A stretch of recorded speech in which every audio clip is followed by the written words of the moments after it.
So. Oh yeah, that's important.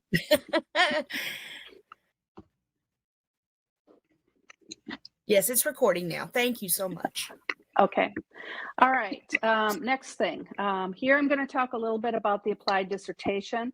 What this is a hybrid between project-based and the dissertation itself. It kind of takes the theoretical groundwork and the industry applications, and it applies it to the real world. The reason I talk a little bit more about this is because most of you will be working on this applied dissertation. I think there's only 2 or 3 of you in the class today that are working on DOSH. But again, like I said, all of what you will hear today will apply. The applied dissertation problem statement. It reflects a current relevant industry or organizational problem, much like you'll be doing in the DOSH degrees as well. And the advantages of the applied dissertation. It basically is a hybrid between the project-based and the dissertation. It sets the stage if you're interested in doing academic journal publishing or a career in higher ed. It sets the stage for that. I can speak for myself that every interview that I've been on in the academia, even though I've completed my dissertation years ago, they still ask about my dissertation. So it's real in the academic field if you are interested in doing that in the long run. Students are also able to apply their research findings to specific industries. So again, we feel that the applied dissertation is a really good concept as it applies to most worlds. But like I said, the DOSH and the DEM folks do have the option of working on the capstone project. Okay, so doctoral study. And again, you will hear the reference to doctoral study, research study, capstone, dissertation. It all means the same. This group here, we've been referring to it as a dissertation for many, many years, and we have to modify our verbiage to research study. We're all trying to move to research study. Bear with us, we're all human. Today, if you hear dissertation, assume that it means research study, okay? So, okay, doctoral study. I actually will change that to research study when I get off here. So let's start at the top. What's the role of the chair? The chair works with the student, okay? This is a collaborative effort. It's between you and your chair. They are there to provide clear direction and explanation through each step of the process. Again, don't try doing this on your own. They keep the student on track to milestone chart. I'm going to tell you about that in a second, what a milestone chart is all about. I highly encourage / require weekly communication. Now you're probably thinking to yourself, weekly communication, you got to be kidding. I have kids, I have job, I have all this other things. The weekly communication can be an email, it can be a 10-minute meeting, or it can be a 2-hour meeting. It depends upon where you're at. The key is if you stay connected with your chair, you're going to finish faster. I will 100% guarantee you that, and I have told every student that I've ever talked to, that is the key to successful completion. Connection with your chair, okay? And last but not least, the chair advocates for the student. They are your voice within the entire process. So as you can see, recommendation, lockstep. You need to be in lockstep with your chair. They are your person, okay? What is the role of the committee? They support the chair. The chair will bring the committee whatever they need assistance with, and the committee is also a voting member at the oral defense presentation. So you will, more often than not, go directly to the committee. You will go to your chair, who will then go to your committee person. Okay, what is the role of you as a student? Okay, look at my number 1 here, right, guys? Weekly communication with the chair. I like to say it's required. I mean, your goal is to finish. Our goal is to see you finish. If you want to finish, set that up. Many of our students will just set a certain day at a certain time, and that's when they meet up with their chair, period. And those are the ones that finish faster. Follow through on all deadlines provided by the chair and attend all scheduled meetings, okay? Your time is valuable, their time is valuable. Either one of you don't show up, okay? It kills the other one's time. So again, follow through. Submission to DST classroom in units 1, 4, 6, and 8. So within each one of the 15 DST courses, which I'm going to show you in a second, you will be needing to make submissions in unit 1, 4, 6, and 8. Think of it this way. Unit 1 is just a check-in, and we all know how that works. We've done the didactic courses. We need to check into the course. Okay, so that's a discussion post. Couple sentences is all we're looking for. 4, 6, and 8 is rough draft. Rough draft number 1 and 4, rough draft number 2 and 6, final and 8. Okay, that's all there is to it for every single DST course. End of story. Okay, last one, trust your chair. I don't know anybody who has a PhD or any type of doctoral degree that will say that they 100% did not look back at their chair and at one time during the journey think their chair was out of their mind. Okay, it's part of the process. Okay, trust that your chair knows what they're talking about, stay in lockstep, and you will finish. Okay, as much as you will be thinking, oh my gosh, really? Go for it. Okay, that is my advice to anybody who is working on a doctoral study. All right, so question that always comes up, who gets to assign the chair? We actually have a new process in place. It used to be me solely. Now what we're going to do is include collaboration with you as a student. We have a process in place where basically you will get to the point where you need a chair assigned and a committee assigned. You will receive an email from our scheduler, Dr. Crystal Evans, basically stating that fact.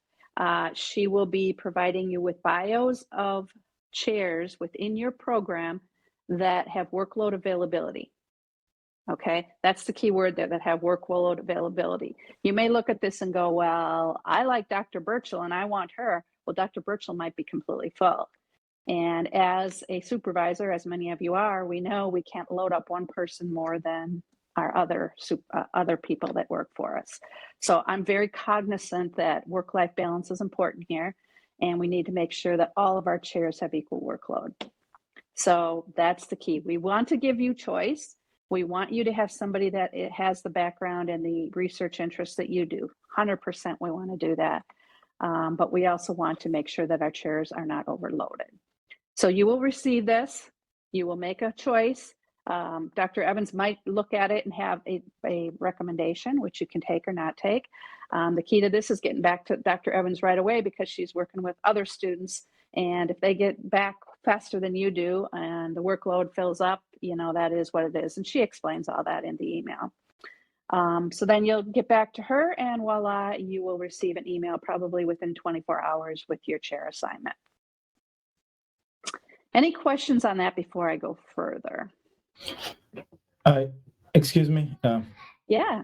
I was typing a question, but since you asked, Yes. I was just trying to figure out what stage. So I'm at the tail end of my didactic coursework, and I'm trying to figure out what stage in the process I would be assigned a chair, or whether I need to do anything to get that started. Okay. Which program are you in? DBA. DEM, DBA. Okay. Well, let me tell you, you're at the right place here today. So you'll do this today. And at the conclusion of today, well, within a week, let's say, let's give everybody a little break here. Within a week, you will receive an email concerning what's called a PDMP process. That'll be explained later on today as well. Pre-dissertation mentorship phase, okay?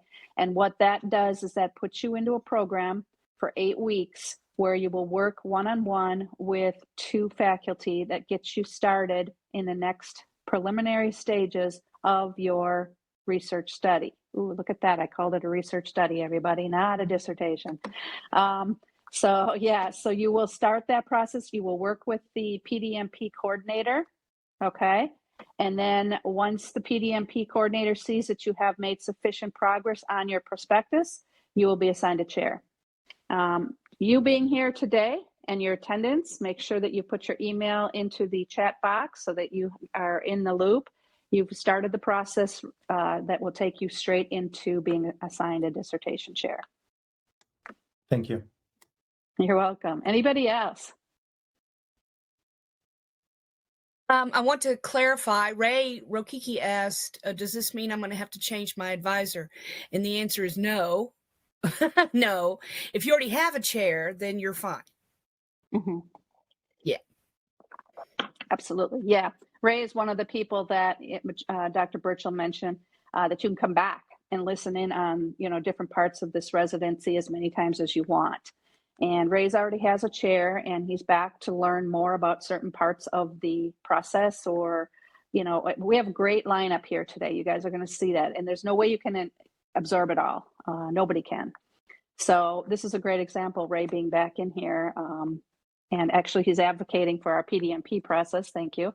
But him being back here today is just, a testament to exactly you're all going to see here today. Okay. Next up. I'm sorry. One more question. Is Yes. this automatically sent? We were talking about the form, right? Is it automatically sent or do we request it? Which form are we talking? The, where Dr. Evans sends yeah, it's automatic. Yeah, Yep. It's automatic. That's what I thought. I just want to make sure. Yeah. Yep. Yeah. Yep. Okay. All right. So a little bit about the courses. So here's the 15 one-credit DST courses. Okay. Each one is lined up with a section of the applied dissertation. For those of you that are in here from DOSH, this will be revised and you'll have maybe chapter 1 and 2 will be in one. Basically, it's the same. We're actually waiting for the template from the DOSH group. As soon as we have that, we'll probably have another column over here to the right that says exactly, but your content is much the same. It's just how it's set up and what it aligns to will be slightly different. Everybody has 15 one-credit courses though. And this is the process by which that you will move through the dissertation study itself. Also, you'll looking at this. Go ahead. Excuse me, one more question. Are these meant to be taken in one course per semester or multiple or how? Good. Yeah, good question. And that's actually where I was going to go next. If you will have the option, and I'm going to talk in a minute about milestone charts, you will have the option when you start working with your chair, you will say to your chair, I want to do this dissertation study in 12 months. I want to do it in 18 months. I want to do it in 24. I want to do it in 30. Okay. Those are mostly our choices. 12 is crazy. I mean, you can do it, but, wives, kids, jobs have to be put on the back burner, way back burner. 18 months is what many of our students use. And this is going to make more sense in a second. What that 18 months will do is it'll determine how many of these courses that you take each term. So like, for instance, if you do the PDMP and you have the majority of your prospectus done before you even enter this course, you're going to be able to fly through this course pretty quickly. Okay. So what that means is anytime you finish one course, you start working on the next one. This isn't like didactic where you finish and then you finish 2 weeks early, so you have 2 weeks off. No, never have off. You start working on this one, get a head start on that one, and you continue that process such that when you get down here to chapter 3, or that's 3 terms out, you might be able to take 5 and 6 at the same time. I've seen students take 1 a term all the way through, but that'll take you 30, that'll take you 30. So 15, 8 weeks. So that's 15 terms. Okay. Let's just say it like that. But if you take, if you start taking 2 at the same time, you're going to finish faster. And it's very doable. This IRB approval, you should be able to do that in 2 weeks. Most students can.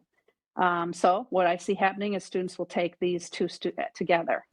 All right. So the faster you go, the better from the standpoint of completion. Now, let me show you in a second here how that lines out with the milestone courses. Sorry, one more question about this before you Yeah. move on. And the order Yeah. they're written, that's the order, that's the required order, right? Yes. Yeah. You won't want to, well, you can't deviate. You have to do your prospectus before you do chapter 1. You have to do chapter 1 before 2 and onward. So yes, this is the order in which you do it. The speed at which you do it is all yours. Okay. So Thank if you want to come in here and take that many at once and then take the other, you can't do that. It's impossible. But I'm just saying, you determine it. Yeah, but you definitely want to do it in this order. But the numbers are determined based on your abilities, how fast you can move, and how quickly you want to move. I see a couple hands up. Jodine, can you help me with, is there anything else in the chat? Yeah, I think, no, but I think, wasn't that just Charles who asked the question? Or Yusuf. Charles, do you Okay. have another question? No? Okay. Jim Shaw has his hand up. Yes. Good morning, Dr. Jaffe. Good morning. Question is you said that the DOSH program is going to have different order, different chapters. Any ideas to when that is going to be shared with us so that we know?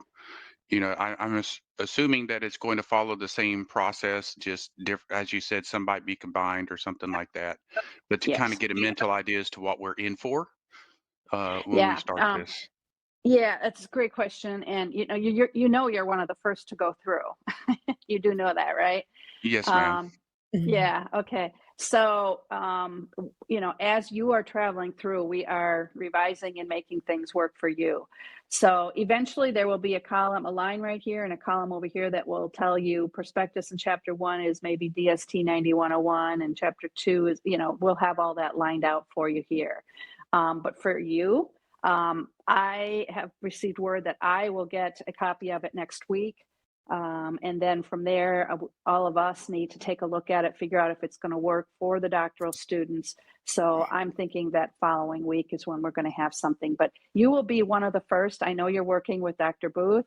You will be one of the first that will have a copy of that in your hands. But like I said, everything that you are learning today will help you in your process. Just disregard, this column right here. Know that you're still going to do this. You're going to still do it in the order. Everything else is the same, but what exactly each one of these means is what will change. And we'll get that to you as fast as we can. Students that are following you, it will be up on the screen, but that doesn't help you. I understand that, but we're doing our best. And stay close to Dr. Booth. That's the key for you. Yeah, I've been with CSU for a long time, so it's been great so far. Great support. Good. That's good to hear.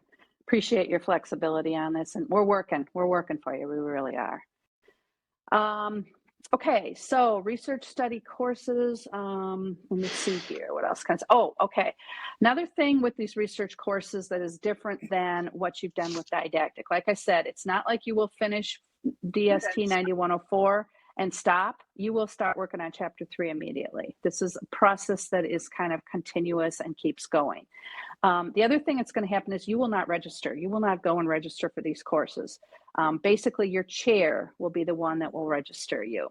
So about 2 weeks before the end of each term, your chair will come to you. I'm going to use you as an example. Jim, let's say that you're registered for 9105 in term 4B here. 2 weeks before the end of term 4B, your chair will come to you and say, you know what, Jim, I think that you can not only finish chapter 3 in 5B, but I think you can also get IRB approval. So for 5B, let's register for both of these courses. You'll concur, you'll be excited. You might even say, well, you know what, I think I can even go and start collecting data. So you might sign up for 3 courses, okay? I'm not that crazy. That's fair. But anyways, it's a collaboration with your chair, and then your chair takes care of the registration from there. Okay. So it works very nicely. The students have input, but yet the chair also has authority to make sure that the students are not being crazy, because we do have some students that come in here and say, I'm going to do 8 of these in one term. And that's just simply not possible to do. So we want to, keep everybody standing them up for success, and we want to make sure that they understand what success means. Any other questions on this before I move forward? I am going to explain the milestone charts here in a second too. Excuse me. So, I have just a quick question. How many credits do we have to have for participating in this program? 61 total. I have to finish all of my classes in the DBA program, or I read in some place that I just need at least the 50%. Oh, yeah. Oh, I'm sorry. That's your question. Before you can start the research study? Yes. You can start your research study anytime after you've finished about 50 or 60% of your didactic courses. Yes. And you can be simultaneously finishing your didactic courses while you are working on your dissertation. You can definitely start into this process. Obviously, you're here today. You've started the process. You can go into the PDMP, which is it's free. There's no registration. It's a program offered, service offered to you. And then you can start into your DST courses while you are finishing your didactic courses. Okay. Absolutely, yes. We I encourage need that. I need at least 25 credits for starting the process. You talk to me offline with that. We like to encourage like around 50% of the didactic. So, the didactic is what, 46 credits, I believe. So, talk to me offline and we can, synthesize that. But we want you to have a really, at least a little bit of a base of, the background, business knowledge and whatnot before you delve in. But, for students that want to get started, we don't want to stop you. If you want to get started, talk to me and we'll get you going. Okay. Thank you. I'll do that. Anything else? Yeah, I think I just had a Spidey moment because I had some little tingling going on in my brain. So with this current term, I will be at 50% of the courses. So does that mean I could potentially start the DOSH work,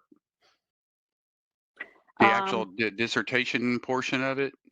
Yeah. So I guess that with would the be a side DOSH, conversation. yes. And that's only because you're the first one through and we're working on the template. So talk to me offline, or actually get with Okay. Dr. Booth, and the APD for the DOSH program, and express interest in beginning this process. And, as far as we're concerned from the center, whenever that template's ready to go, we're ready to go. So I love CSU. we want to be flexible. Thank you. All right. Anything else, guys? So when you say, sorry, I'm keeping that topic that they were just talking about. When you say 50%, you're not talking about 50% of the entire program. You're just talking about 50% of the 46 credits. Of the didactic, yes. Okay. Well, I'm this semester I'm at 34, You're there. so I guess I'm in Yeah. a good. Well, you're there. Yeah. Yeah. All right. Well, like I said, you'll get the email about the PDMP. That'll be your next step. So, and you'll get Sounds that here in a couple weeks. Yeah. perfect. Yep. All right. So we've now gotten to the point where you're with your chair. You're assigned your chair. One of the first things they're going to do is talk to you about milestone charts. Okay. And I alluded to this earlier. Yes, we do have a 12-month. Okay. So first of all, the purpose of the milestones is to keep you on track. It's a roadmap for you. It will provide you with an understanding of what you have to do each term in order to reach your end goal. If you want to graduate by October of 2025, we do the math on it to see if, it's an 18-month, it's a 24-month, it's what is it to get you to that point, okay? You will collaborate with your chair on this, and you will come up with your milestone chart. So here's an example of a milestone chart. This one happens to be 18 months, okay? So again, doctoral research study or your dissertation. Here's the milestones, DST 9101 all the way through 9115. Here's the tasks that need to be accomplished. And again, for DOSH, these are going to be slightly different, but you're still going to have these 15 one-credit courses.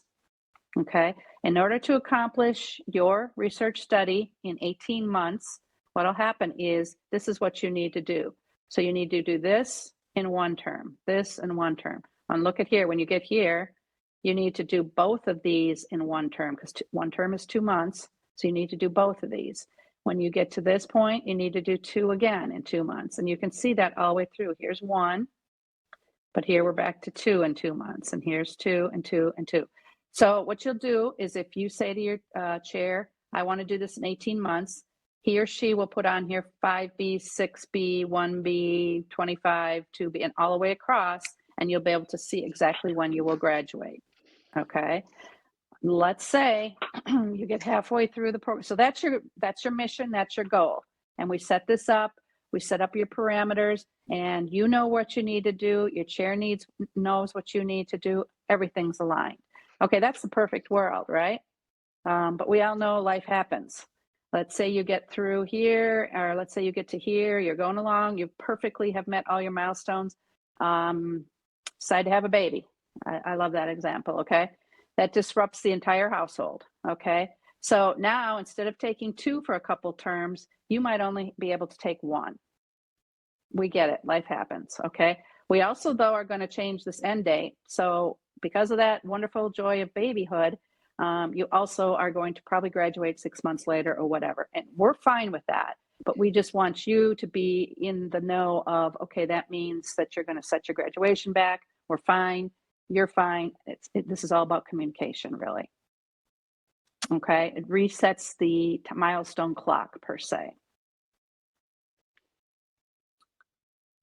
All right, any questions? The other thing I mentioned a couple times already too is this is not like didactic courses.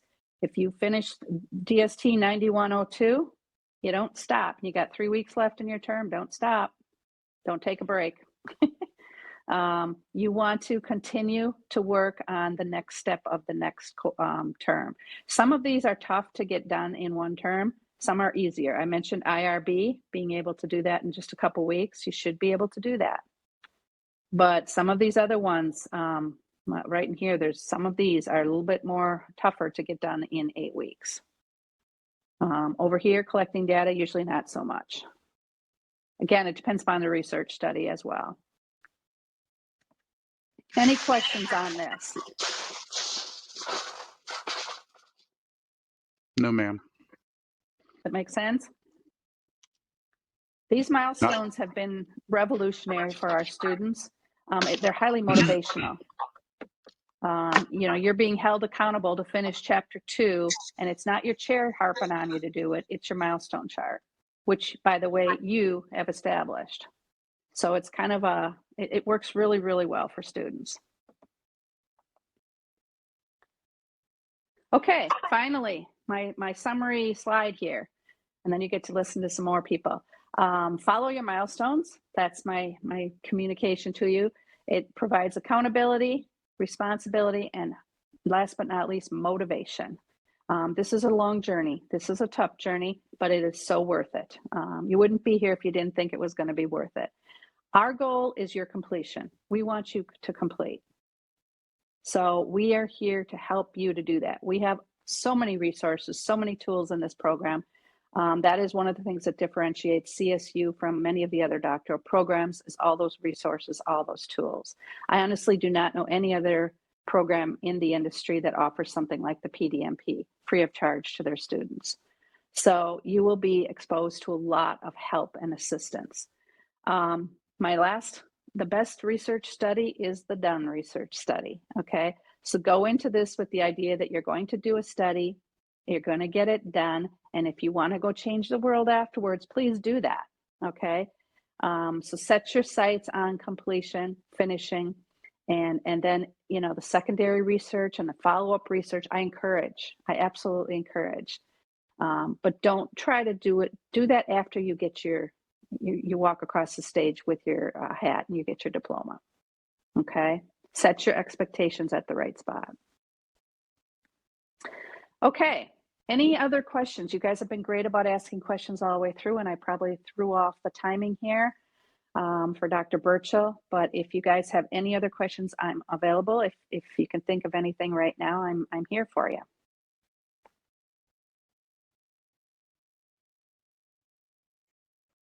Okay, and if you have them later, you can always put them in the chat or raise your hand, and we will answer your questions. Absolutely. All right, thank you everybody for the opportunity, and good luck with the rest of your day. Thank you. Thank you, Dr. Jafke. Thank you. Okay, next up is Brandon Dorsett. He's our doctoral writing coach, and he's going to talk to you about the DWRC, the resources, and writing support.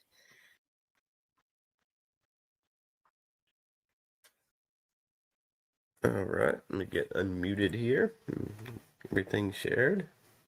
All right. Hey, everybody. Thanks for joining us on this Saturday. Out of all the things that we offer in our doctoral programs, all of the help and the resources, I found that this is one of the most beneficial. So good to see everybody here today. My goal is to just go through and first introduce myself if you haven't worked with me. Let you know why I'm here and how I can help you through this process. So my name's Brandon Dorsett, Doctoral Writing Center. And I've got a second name there for you guys who have known me for a while. We just hired a new doctoral writing coach, and right now he's going through the training process, but he'll be up and running here in a couple weeks. His name is John Willie. He's been with CSU for a while. He is an English professor, so exactly what we need. So very nice guy, very knowledgeable. So I'm sure you guys will get to know him too fairly soon. So my goal today is to let you know what the Doctoral Writing Center can do for you, both in the didactic phase and in the dissertation or research study phase. And I also just wanted to give you guys a quick introduction to what we call the DWRC. And when I refer to that, I'm referring to our Blackboard page that's dedicated to doctoral writing students here. It has a ton of resources if you guys haven't checked it out. But we'll take a look at that in just a second. All right, so the DWRC. I will say that CSU is very unique. You guys who don't know yet, for most traditional programs with the dissertation phase, most of them put you on an island. It's like a rite of passage. Here's this dissertation. You can meet with your chair, your mentor, once a month, but the rest is up to you. We give you support every step of the way and in every imaginable way. And it's very important that you guys know what's available to you if you don't already. So as you enter the program, you should be already enrolled in the DWRC. Michelle Conway, who all of you know, enrolls all of our students, and upon enrollment, you should be in there. If you haven't accessed it yet, go to Courses in Blackboard and do a course search for Doctoral Writing and Research Center, and it should pull up and you should be enrolled. If you're not enrolled, you can contact Michelle and she'll get you in there. Okay, so this is the home page of the DWRC for those of you that aren't familiar. When you go in there, you have this blue box, and that's kind of the main navigation menu.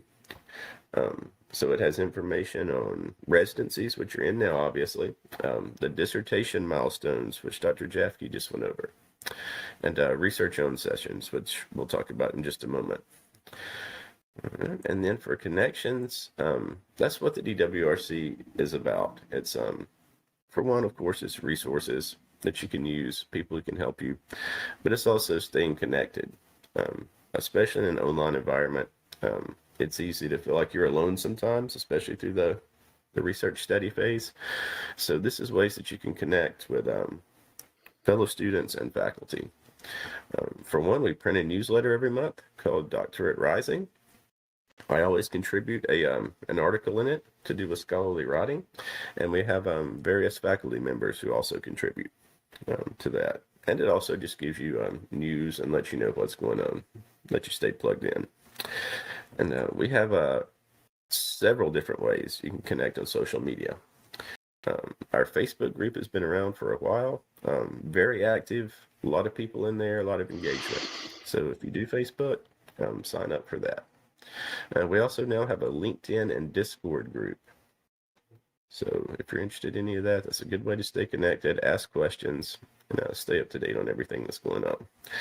And last, we have BMRA, which is our scholarly journal for the DBA program. And as we keep implementing new programs, getting them going, I anticipate that we'll have more scholarly journals for the different disciplines that, in which we offer a degree here.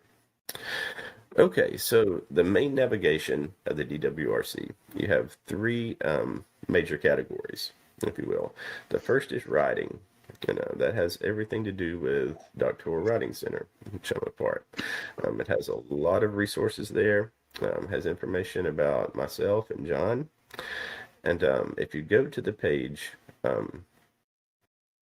for a writing coach, dissertation editor, it'll of course give you information about us, but it'll also give you very specific information about everything I'll talk about today, specifically didactic paper reviews and what goes into editing, all the things that we look for in a line and content editing for the dissertation.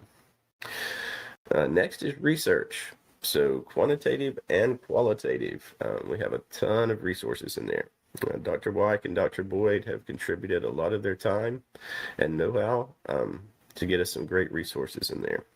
So especially as you begin to think about entering the dissertation phase, as you're going through it and planning your study, your methodology, this is a great place to check out because there's so much in there.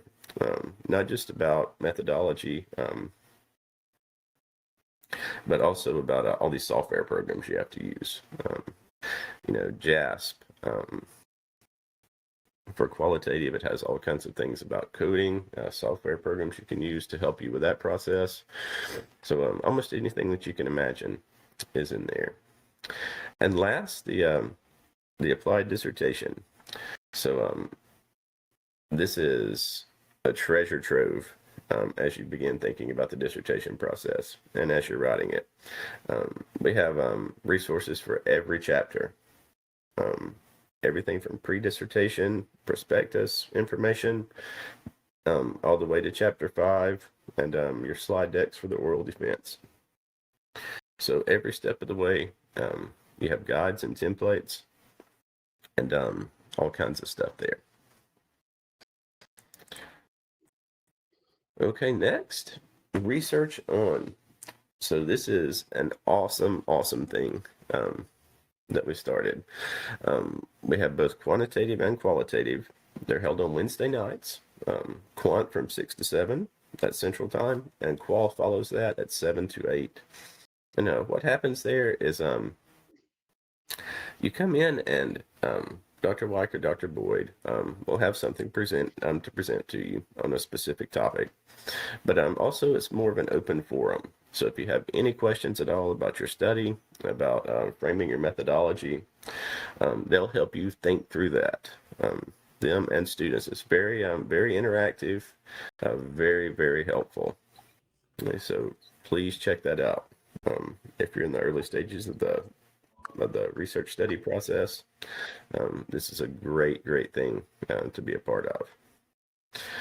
Okay, and you can go to the DWRC and it will have a schedule page, so it'll have everything that's going on every week for quant and qual, the topic that they're going to cover, and the link to join the session.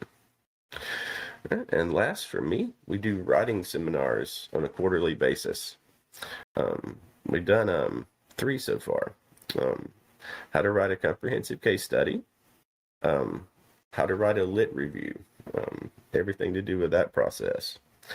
And the last was creating effective and engaging academic presentations. And all of the recordings for those, if you missed those, are in the DWRC in the writing resources page. And we'll have another one coming up this summer, so stay tuned for that. Okay, so getting down to the details of how I can help you. There's 3 main avenues that you can seek support through the Doctoral Writing Center. One, and the most common, is emailing your papers or your chapters to us for review. Second is one-on-one meetings. We can schedule a meeting for 15 or 30 minutes about anything writing related. And we can do that Ring Central, Zoom, whatever your favorite software program is for that. And last, if you just have a question about anything to do with scholarly writing, just email us at doctoralwritingcoach@columbiasouthern.edu, and I'll get back to you within a day on that. So if you're in the middle of writing, you have a question about a citation, a reference, or as you're going through a paragraph and something doesn't sound right, you have any kind of question about scholarly writing, just reach out and I'll get back to you as soon as I can. All right, so writing coaches can review any assignment that our doctoral programs offer in every course. So as a writing coach, our main job is to help you get prepared to write the dissertation. That's always the end goal. And, as soon as you can get in there, even if you're comfortable with your writing, scholarly writing is very different. And you'll definitely find that as you enter the dissertation process. So there's a lot of nuances, a lot of things that you might not be familiar with for professional scholarly writing. So what we do as a writing coach, reviewing your papers, we give you specific commentary for any issues at all that we see.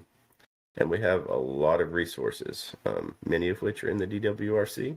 So if we see that you have, if we're concerned about a specific aspect of your writing, we'll give you the commentary and we'll give you a resource to help you better understand how to improve. All right. And editing services. So that's what most of you guys will be concerned with in the Journeys residency. So I'm the dissertation editor here, and as you guys know, if you have checked in at all on it, editing for dissertations will cost you at least $1,000, and we offer that for free here. So what happens is after you get done with each chapter, you would email that to Doctoral Writing Coach at Columbia Southern, and we'll do what's called a line edit. And if you want more information about exactly what that is, you can go to the DWRC to the writing page, and it has everything that we look for in a line edit. All right. So dissertation chapters, turnaround time is 3 to 4 days for a line edit for an individual chapter. All right. And then as you finalize your proposal, you get IRB approval, and as you complete your dissertation, your final manuscript, professor would send it, your chair would send it over to me, and we would do a content edit, which is basically a finishing edit, a publication edit, if you will. And that gets down to very minute details, exact wording, looking for almost everything in a content edit. And again, if you want more information about the difference between those and exactly what we look for, you can go to the DWRC and the writing page, and all that's delineated for you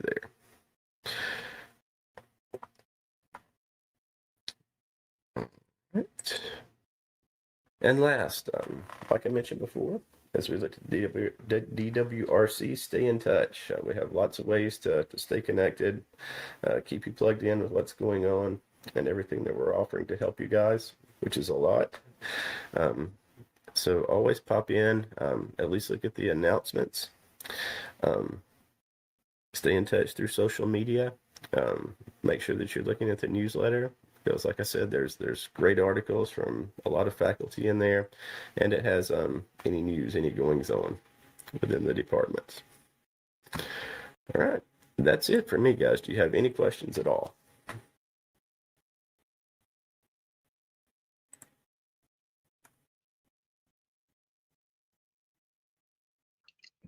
Okay, I'm not seeing any in the I do- chat. I do have a question real quick. Go ahead. Sure. I just wanted to say thank you to Dr. Brandon. We don't get a chance to say thank you to him.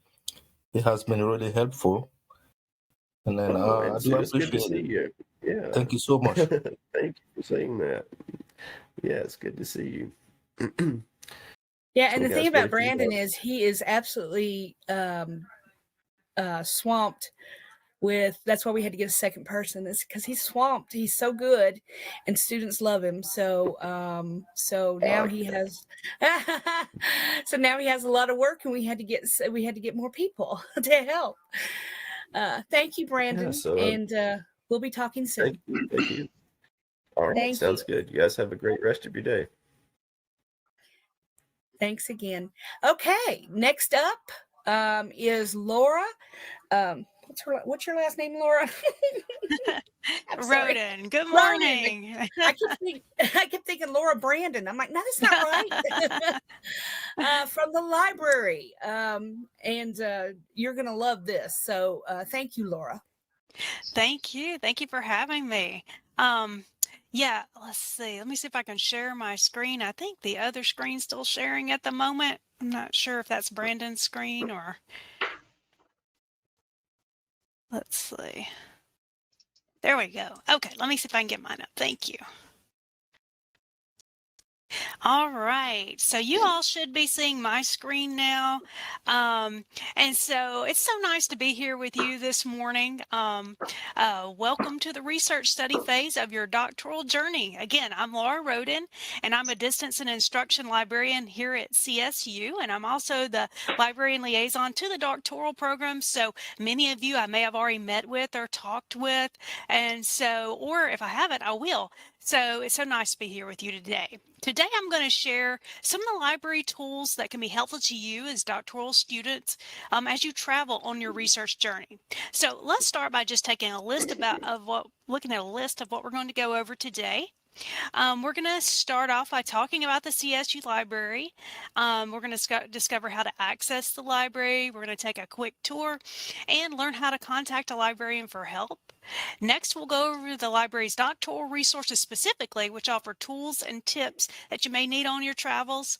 And we'll also highlight recommended databases for your research. And we'll check off the last item on our list by discussing peer-reviewed sources and limiters you can use to find those in the library. So our goal is to make sure that you have everything on your packing list that you need from the library. So let's get started. So we're going to start out on the library homepage. So you should be seeing the library homepage here now. You can access the library homepage.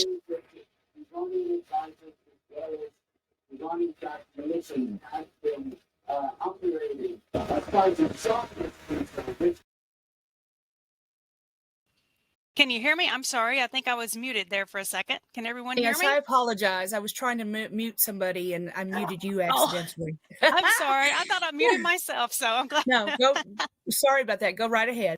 Okay. Yeah, so I was just talking about how you can access the library. You can access it through your Blackboard course. There's also a link in your student portal, and you can always just type in columbiasouthern.edu/library. So the CSU Library homepage here is the gateway to resources created to assist you in your doctoral research journey. So at the top of the screen, you'll find our FAQs here, and there's a section for doctoral related questions. So do check that out if you have questions about the library. And beneath our FAQs is our Library Live webinar schedule. We do offer different webinars to doctoral students, so check that out. That changes every month. And we also have ways you can contact a librarian for help right here on the home page. For quick questions, we encourage you to use the library chat box. There's a real live librarian there 24 hours a day, 7 days a week, right here in this chat box who can answer questions for you quickly. We also are available by phone and email during our operating hours here.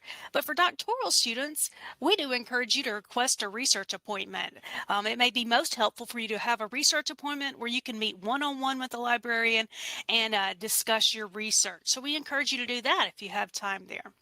And the way we can actually help you is we can help you with accessing and using the library databases in order to create a peer-reviewed literature review with library resources.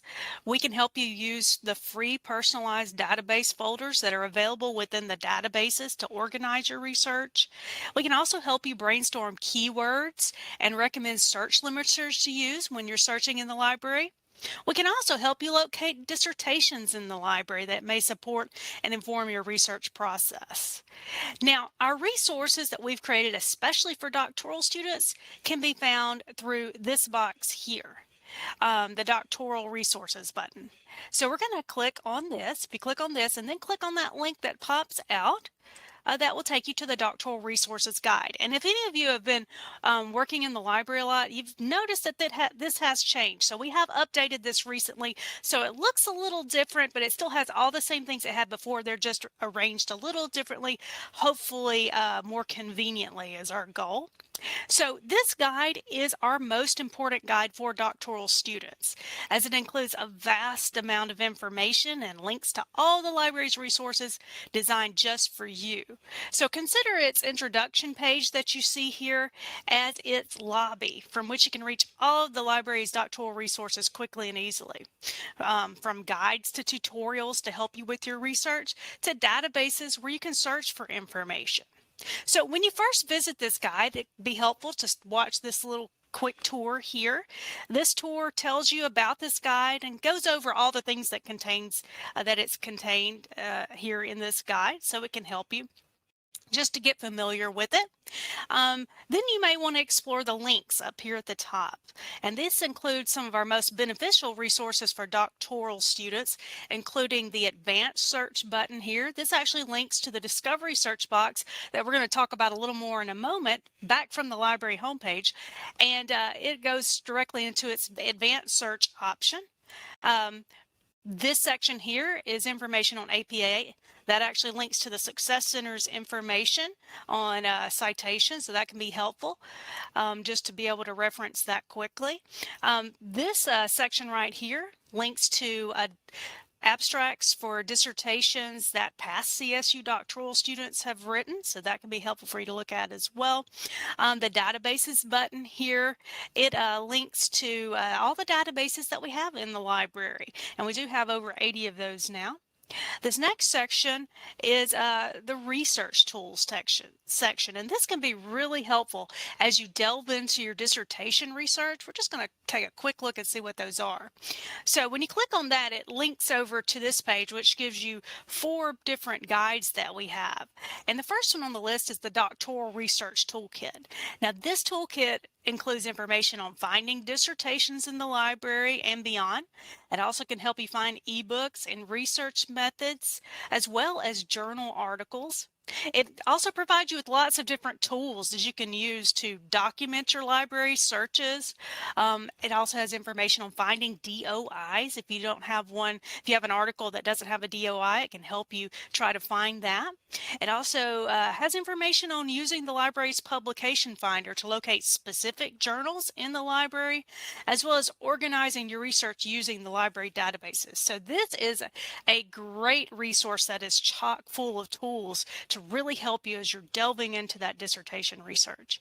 Now, the How to Do Research Guide is an introductory guide on research that takes you through the steps in the research process, from selecting a research topic to evaluating sources. Empirical research outlines this specific type of research, and it demonstrates how to find empirical articles in the library. The last guide, Writing and Publishing the Dissertation, can help you once you're ready to enter this stage of your research journey. It provides information in the form of ebooks that talk about planning and writing the dissertation, and gives you some tips on how to publish your dissertation in print and online. Now, back on the Doctoral Resources Guide, you can use this arrow to scroll to 2 other resources that we have. This first resource, as we scooted over there, are the subject guides. And the subject guides can be beneficial as you complete your subject-specific doctoral research. We have guides related to business, occupational safety and health, emergency management, and more. And so these guides can be especially helpful as you conduct research within those specific subject areas. They offer database and journal recommendations. They offer tips for searching within those databases that they recommend, and more. All right, now the next button here, the tutorials button, this button links to our video tutorials, and these tutorials are designed to assist you with searching for information and using some of the databases and tools that we recommend for doctoral students. So you see that we have a list of ones specifically for doctoral resources here. But if you go on these others, there are others for specific databases that may be useful in other research areas. So you could take a look at all those. All right, back over here. Of course, you can see our contact information here, which is quick and easy to get to there as well. And we also have a section for news and events. So check out our news and events section to know what's currently going on in the library. We feature databases in that. We also tell about webinars that we are offering. You can also book a webinar on demand from here if you can't attend one of our webinars. And we do have a webinar actually coming up this coming week that you may want to check out on Thursday the 8th at 6 p.m. Central. And it talks more about finding those scholarly articles in the library. So you might want to check that out. Okay, so do take time to explore this guide to see all the amazing tools that we have available to assist you with your research. Of course, you can always reach out to us for questions.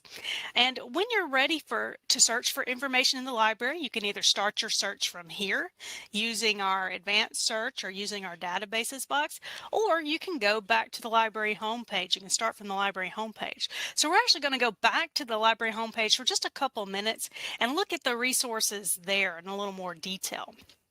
So one way to start searching is actually by entering your keywords into our discovery search box here. Now, when using the discovery search box, I do recommend that you use the advanced search option. And you can get to the advanced search from here by just leaving the keyword search box blank and clicking on the search button, okay? And that's going to take you into our advanced search box. Notice when it pulls up here, we'll notice that it looks different. Obviously, it's going to have multiple search boxes up here at the top that you can use. Whoops. Okay, so it did not take me directly into the advanced search. It kind of had a hiccup there. So let me try that again. We'll see if it does it this time. But the advanced search is going to be helpful, especially for you as doctoral students. Okay. And here's the advanced search. So the advanced search offers multiple search boxes up here at the top. It also has limiters you can go ahead and use right here. So I always encourage you guys to use that if possible, because it's going to make it easier for you to change out keywords and go ahead and set those limiters that you might need ahead of time. Okay. Now the advanced search option again is also linked within the doctoral resources guide, so you can access it there as well. So back on the library homepage, another place you can search is within our databases box. And so you can click on the databases button here. That's going to take you to the list of all the databases that we have in the library. Again, this is also in that doctoral resources guide. And so the database, you might want to choose an individual database to search more specifically or be able to set more specific limiters. Okay, you can get a more focused set of results often by searching within individual databases, especially those related to your subject areas. Okay, so you can use the titles and the brief descriptions to kind of figure out what kind of databases are best for your research, or we also have a way to limit by subject, limit the databases by subjects right up here. You could click here if you're looking for business databases, you can click on that. It's going to just show you those that are most related to business. And then for different ones like occupational safety and health, it'll do that as well. So you can also limit that way. So let's actually take a moment though and discuss some individual databases in this list that can be most helpful for your research. So again, we subscribe to over 80 databases, and many of which will be useful to you on your research journey. So two of our largest business databases are going to be ABI Informed Collection and Business Source Ultimate. And these two are actually both great also for occupational safety and health research, emergency management research. So those are going to be two of our largest databases that I would recommend starting in, especially for peer-reviewed articles. They're going to be a great place to search for those. Okay. Another great database, especially if you are researching occupational safety and health topics, is going to be Science Direct. We can find that through the S section, and it's Science Direct Physical Sciences and Engineering. So again, this is going to be a good place for occupational safety and health research. All the articles in that database are scholarly peer-reviewed articles. So you actually don't even have a limiter to limit to those in there because they already are those types of sources. So again, great place for occupational safety and health. Now, other business-related databases that you may find helpful are going to be the Mergent Online database. If we go to the M section, and Mergent Online is going to be right here. That can help you if you're looking for information on specific companies, Another good business-related database is IBIS World under the I section at the very top. IBIS World contains an extensive list of market research and industry reports. So if you're doing industry research, IBIS World is going to be a great place to look. And you can find additional business databases that may be useful for your research listed on the slides available for this presentation. So do be sure and download the slides and take a look when you get a chance. We also have other ones for occupational safety and health listed there as well. So it'd be a good thing to do just to have those handy. Now, we also subscribe to a number of databases that aren't business or occupational safety and health focused, but they may also be useful as you search for information on related topics. So back over here in the A section, Academic Search Ultimate and Academic OneFile are good general academic databases that cover a wide variety of topics. So they may be good no matter what topic you're searching. A psychology database under the P section here, like PsycArticles, may provide coverage of psychological aspects of business or occupational safety and health topics. So that's a good place to look for that as well. A legal database, such as Legal Track that you see here, is a great place to look for legal information. And the database called Nexus Uni is going to be a great place to look for legal research as well. It also contains business profiles within there. Also, a lot of law journals in there as well, and court cases, specific court cases. Now, the Dissertations and Theses Global Database under the D section here at the very top, it includes a ton of dissertations on business topics, safety topics, lots of different topics in there. When you're looking for dissertations in the library, I would say go here first. It's going to be your best bet for finding information, specific dissertations. Another database I want to point out is a great one if you're looking for information on research methods. That's SAGE Research Methods under the S section. SAGE Research Methods provides reference material. It provides definitions and examples of various research methodologies, research instruments. So if you're needing to learn about maybe some of the different types of things you're going to use for your research, then the SAGE Research Methods would be a great place to look. Now again, all of these databases are listed within the slides for this presentation, so do be sure and download those for future reference. Okay. Back over on the library homepage, I just wanted to quickly point out that all of our databases that include journal sources do have limiters where you can limit to scholarly peer-reviewed articles, and you can do that pretty quickly. You can see the limiter here for the discovery search is just right here, scholarly peer-reviewed. And if you go into the advanced search, it has that easily available too. Back where we were, in the databases under ABI Informed Collection, one of those databases I pointed out, it's going to have the peer-reviewed limiter where you can easily get to it very quickly right here. So any of these databases that have journal articles are going to have those peer-reviewed limiters. So let's just try a quick search using that limiter here in ABI Informed Collection. We're just going to quickly type in keywords on a topic. Okay, so notice in my keywords, I do want to point this out real quick. When you're searching in the library and you're using phrases as keywords, always use quotation marks around those phrases. It's going to force the databases to search for that phrase altogether. So that can be really helpful in focusing your search more. Okay, so we have our keywords up here. We're wanting scholarly or peer-reviewed articles, so we're going to check that box to make sure we get those. And let's just limit by the last 3 years. We'll hit the search button, we'll get our results.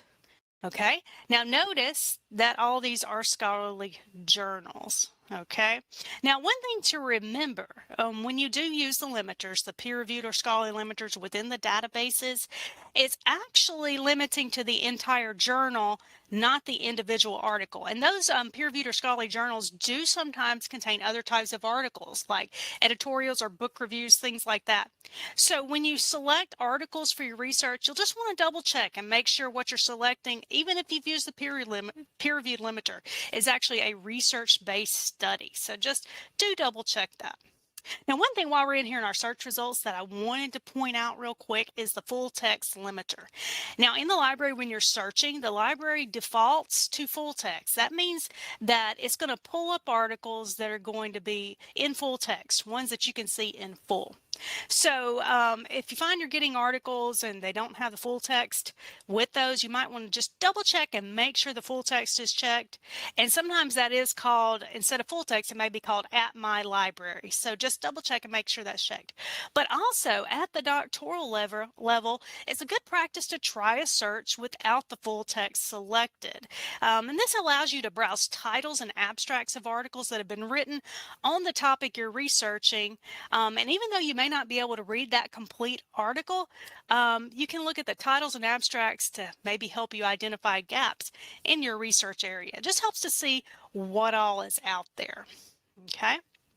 All right, so back on the library homepage, again, I wanted to point out another area that's also within that doctoral resources button, but it's down here at the bottom, our video tutorials. We've already looked at that once, but I wanted to show you it's also here on the library homepage. You can quickly get to that if you're not in that doctoral resources guide. It's right there as well. Again, we have all kinds of tutorials that can help you with your research, so do check those out if you need extra help there. Okay, so it looks like we've gone over all the tools that you're going to need for your journey, including the CSU library itself, contact information. We've talked about the doctoral resources guide there. Recommended databases and peer-reviewed sources. So again, for links to all these different things we talked about today, do download those slides and they're all right there for you. So if you have questions anytime about any of the library resources that we've discussed today, or if you'd like to set up a research appointment with a librarian, then please reach out and let us know how we can help you on your research journey. Does anyone have any questions I can answer?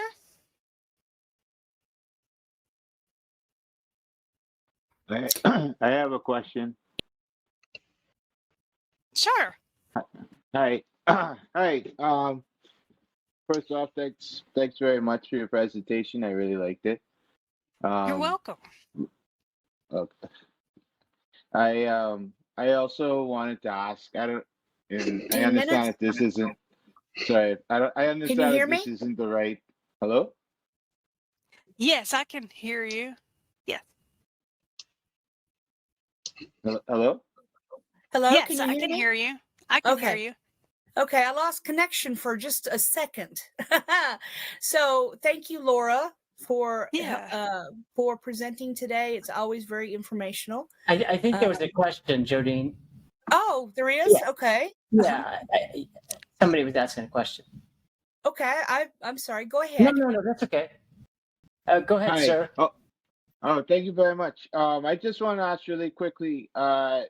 You mentioned a lot about the dissertations that are on there, and I think that's a great resource. I was going through and I was looking at them before, and you're right, it is a wealth of information.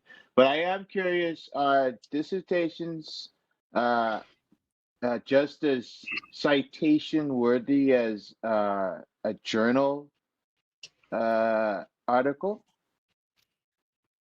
Okay. Typically, I think that probably Dr. Burchell needs to answer that question. So I'm going to let her take that one over. Yes. Yes. Okay. So here's the way it works. You have a certain amount of resources in your doc study that can be non-peer reviewed. Dissertations are not considered peer reviewed. Okay. So you can put a couple in there, especially if they're they're great for your lit review, but you can have a bunch of them. Okay, so the peer-reviewed articles are in journals. They're not dissertations, but you can include a few of them, just like you can include some seminal works for your theory or model for your framework. Most of your peer-reviewed journals should be within the last 4 to 5 years. Does that help? And I would just add, does everybody understand the importance of peer reviewed and why we say peer reviewed? Maybe they do. Yeah, no, I that answers my question, and I don't know about anyone else, but I do understand the concept of peer reviewed, but I was assuming that they would be going through a stringent chair, like, and maybe that would count as peer review esque. I know it's not a full peer review, but I thought it would have been under enough scrutiny to count as okay, we can use them as citations as well. Like I said, you can use them minimally. Yeah, no, Would you like to I add understand anything now. else? Okay. Dr. Gualco, would you like to add anything else? No, the only thing I would add, if you're looking at a dissertation, you may not quote per se the dissertation, but look at the citation within the dissertation, and that's how you could use it.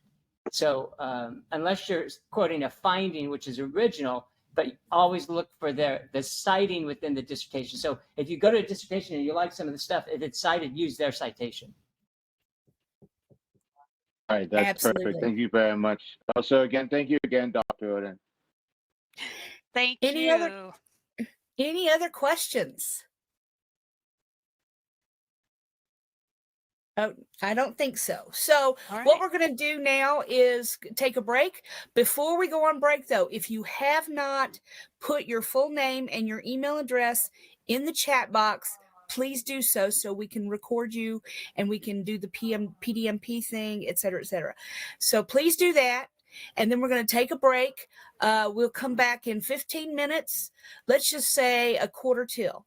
Okay, a quarter till the hour. We'll be back here, and we will be hearing from Dr. Corcoran about finding the gap, finding your topic, etc. Okay, just stay right here, and I'm going to stop recording. Let me go ahead and resume the recording. Okay, so and let me share my screen.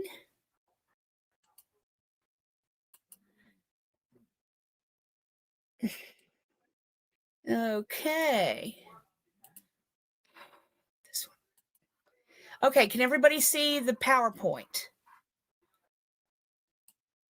Yes, I can. Okay. Yes. Good. Let me make it a little bit bigger. Yes, we can as I see. did earlier. Okay, good. Good. Okay, Dr. Mary, I'm on slide 1.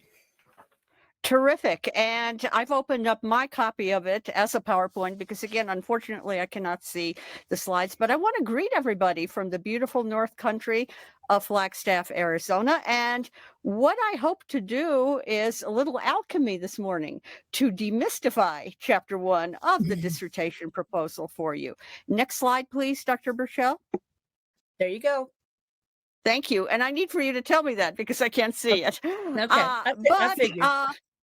But did you know that it only takes 7 seconds to make a first impression of somebody, to reach a first impression?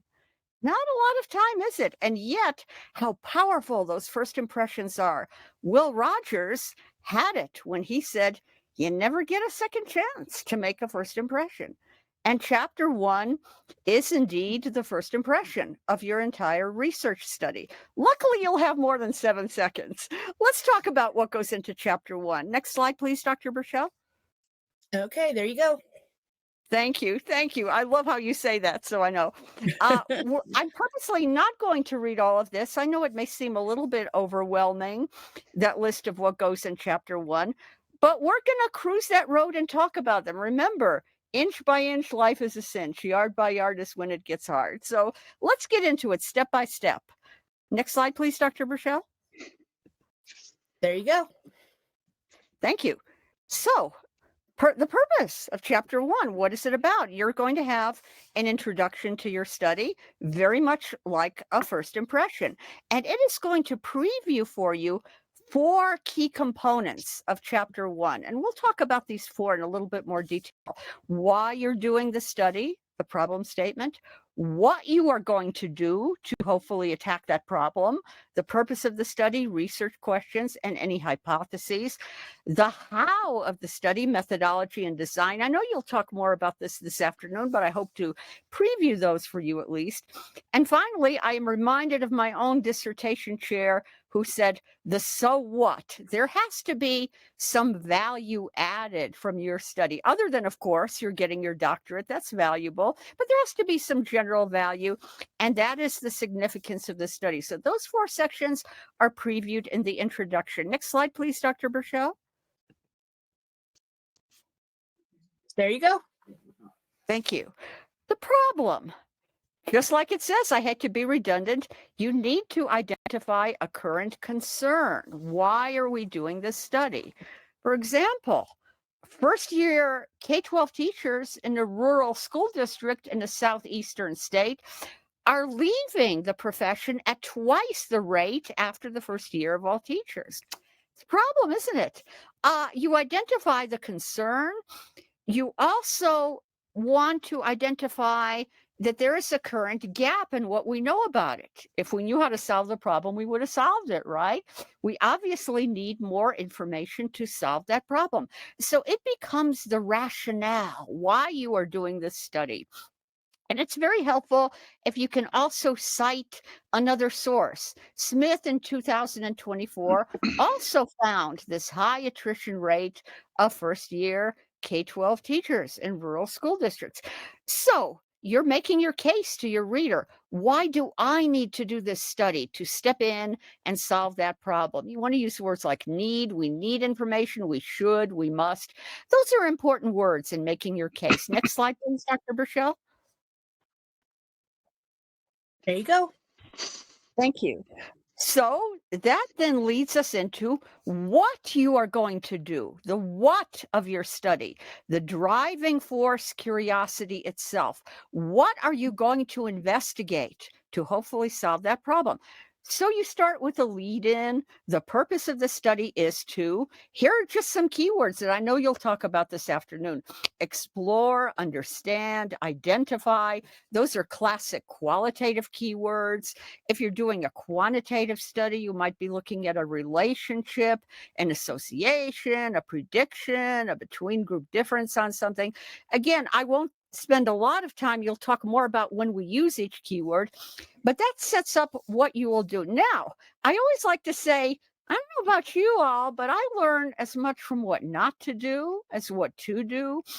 And mistakes to avoid, I like to share those. Sometimes I see students tell me, the purpose of the study is to improve the sales of product X by 50%. Well, that's actually not the purpose. That's actually a predicted benefit of your study, that as a result of your study, product managers will be able to hopefully take what you've learned and improve sales of product X by 50%. That will go into a section called significance of the study that we'll talk about in just a bit. So the purpose is what you are going to do, not yet how the world's going to be a better place. Next slide, please, Dr. Burchell. There you go. Thank you. And as you talked about with Dr. Corcoran, who did a wonderful job on this, we also have emanating from the purpose statement. If you're doing a qualitative study, only research questions. If you're doing a quantitative study, you will have testable hypotheses. We'll look at an example in a second of each one.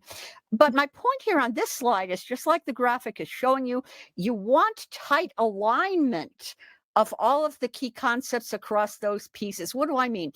If I have a problem with satisfaction of K-12 teachers, first year K-12 teachers, I don't want to suddenly see motivation in the research questions and any hypotheses, because that's a mismatch. Yes, there's probably some relationship between motivation and satisfaction, but you want the same words to be tightly aligned with, to flow across both the problem, the purpose, that's more than both, the research questions and the hypotheses. Next slide, please, Dr. Burchell. There you go. Thank you. Let's look at an example very quickly, if we can, of a quantitative. What am I talking about? What is an example of this tight alignment of research questions and hypotheses? This is a quantitative example, so we will have hypotheses. Purpose. Look at the purpose. It's what the researcher is going to do. The purpose of the study is to determine if there is a significant difference in average mathematics achievement score between third grade boys and girls in District X. So what are we doing here? We're comparing third grade students by gender, boys versus girls, and we want to know if there is a significant difference in average math score. Now look at the research question. What is the difference, if any, so I'm allowing for no difference, in average mathematics achievement score between third grade boys and girls in District X? Now, I don't know about you, but I remember taking English classes and writing classes where teachers would sometimes say, returning papers back to me of things I'd written, you're being redundant. That's not interesting. Restate that idea in different words. Guess what? You don't want to do that here. Look at how virtually identical the wording is in the research question to the study purpose. You want that. The only difference is, back to your writing teacher, the purpose statement was a declarative sentence. It ends with a period. The research question is what you learned is an interrogative sentence, ends with a question mark, but you want tight alignment, same wording. Now, null and alternative hypothesis. Again, you'll talk more about this afternoon, so I will only show you one example here. The null I call the pessimistic one. Nothing's going on. Nothing's going on. There will not be a significant difference in average mathematics achievement score between third grade boys and girls in District X. The pessimistic one, I call it. No significant difference. The alternative, and I'm showing you, again, you'll get into this more this afternoon, I'm showing you a non-directional alternative hypothesis. Something is going on, but there will be a significant difference in average mathematics achievement score between third grade boys and girls in District X. Notice I call this one the optimistic one. There is a difference. Notice the one I didn't say. I didn't say who I'm predicting will be higher or lower than whom. That's called a directional alternative hypothesis. I just gave you a non-directional one. Again, you're going to spend more time on this afternoon. What I want you to get out of this is, how do we tightly align and word a quantitative purpose, research question, null, and alternative hypothesis? So I hope that was helpful. Next slide, please, Dr. Burchell. There you go. Thank you. Now, a qualitative example. Remember, in qualitative, we're not ready to test hypotheses because, first of all, you don't test hypotheses in words, you test them in statistics. In qualitative, we are still finding out. So all we have is a research question, but no hypotheses. Purpose. The purpose of the study is to understand the primary reasons for first-year teacher retention in a rural K-12 school district.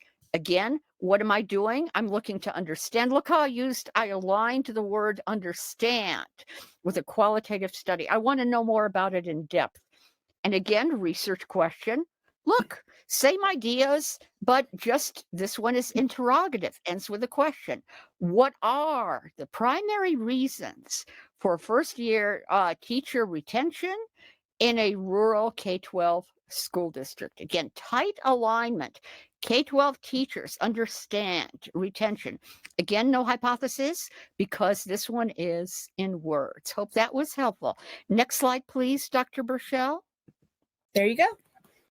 Thank you. Theoretical knowledge. Again, Dr. Corcoran did a wonderful job on this. A theory is what we think we know so far about some complex construct or idea. The reasons why I say we think we know, it's kind of stood the test of time. It's probably been modified, an explanation of some phenomenon, but fact is, we can never absolutely prove a theory. There is always a chance that some researcher working today or tomorrow, still playing with that theory, road testing that theory, we'll find a new piece of the puzzle or even find something so significant that we end up discarding that theory. But so far, so good. What do I mean by an explanation? It can be modified. It's not proven. Dr. Corcoran gave you excellent examples. Some more examples from me.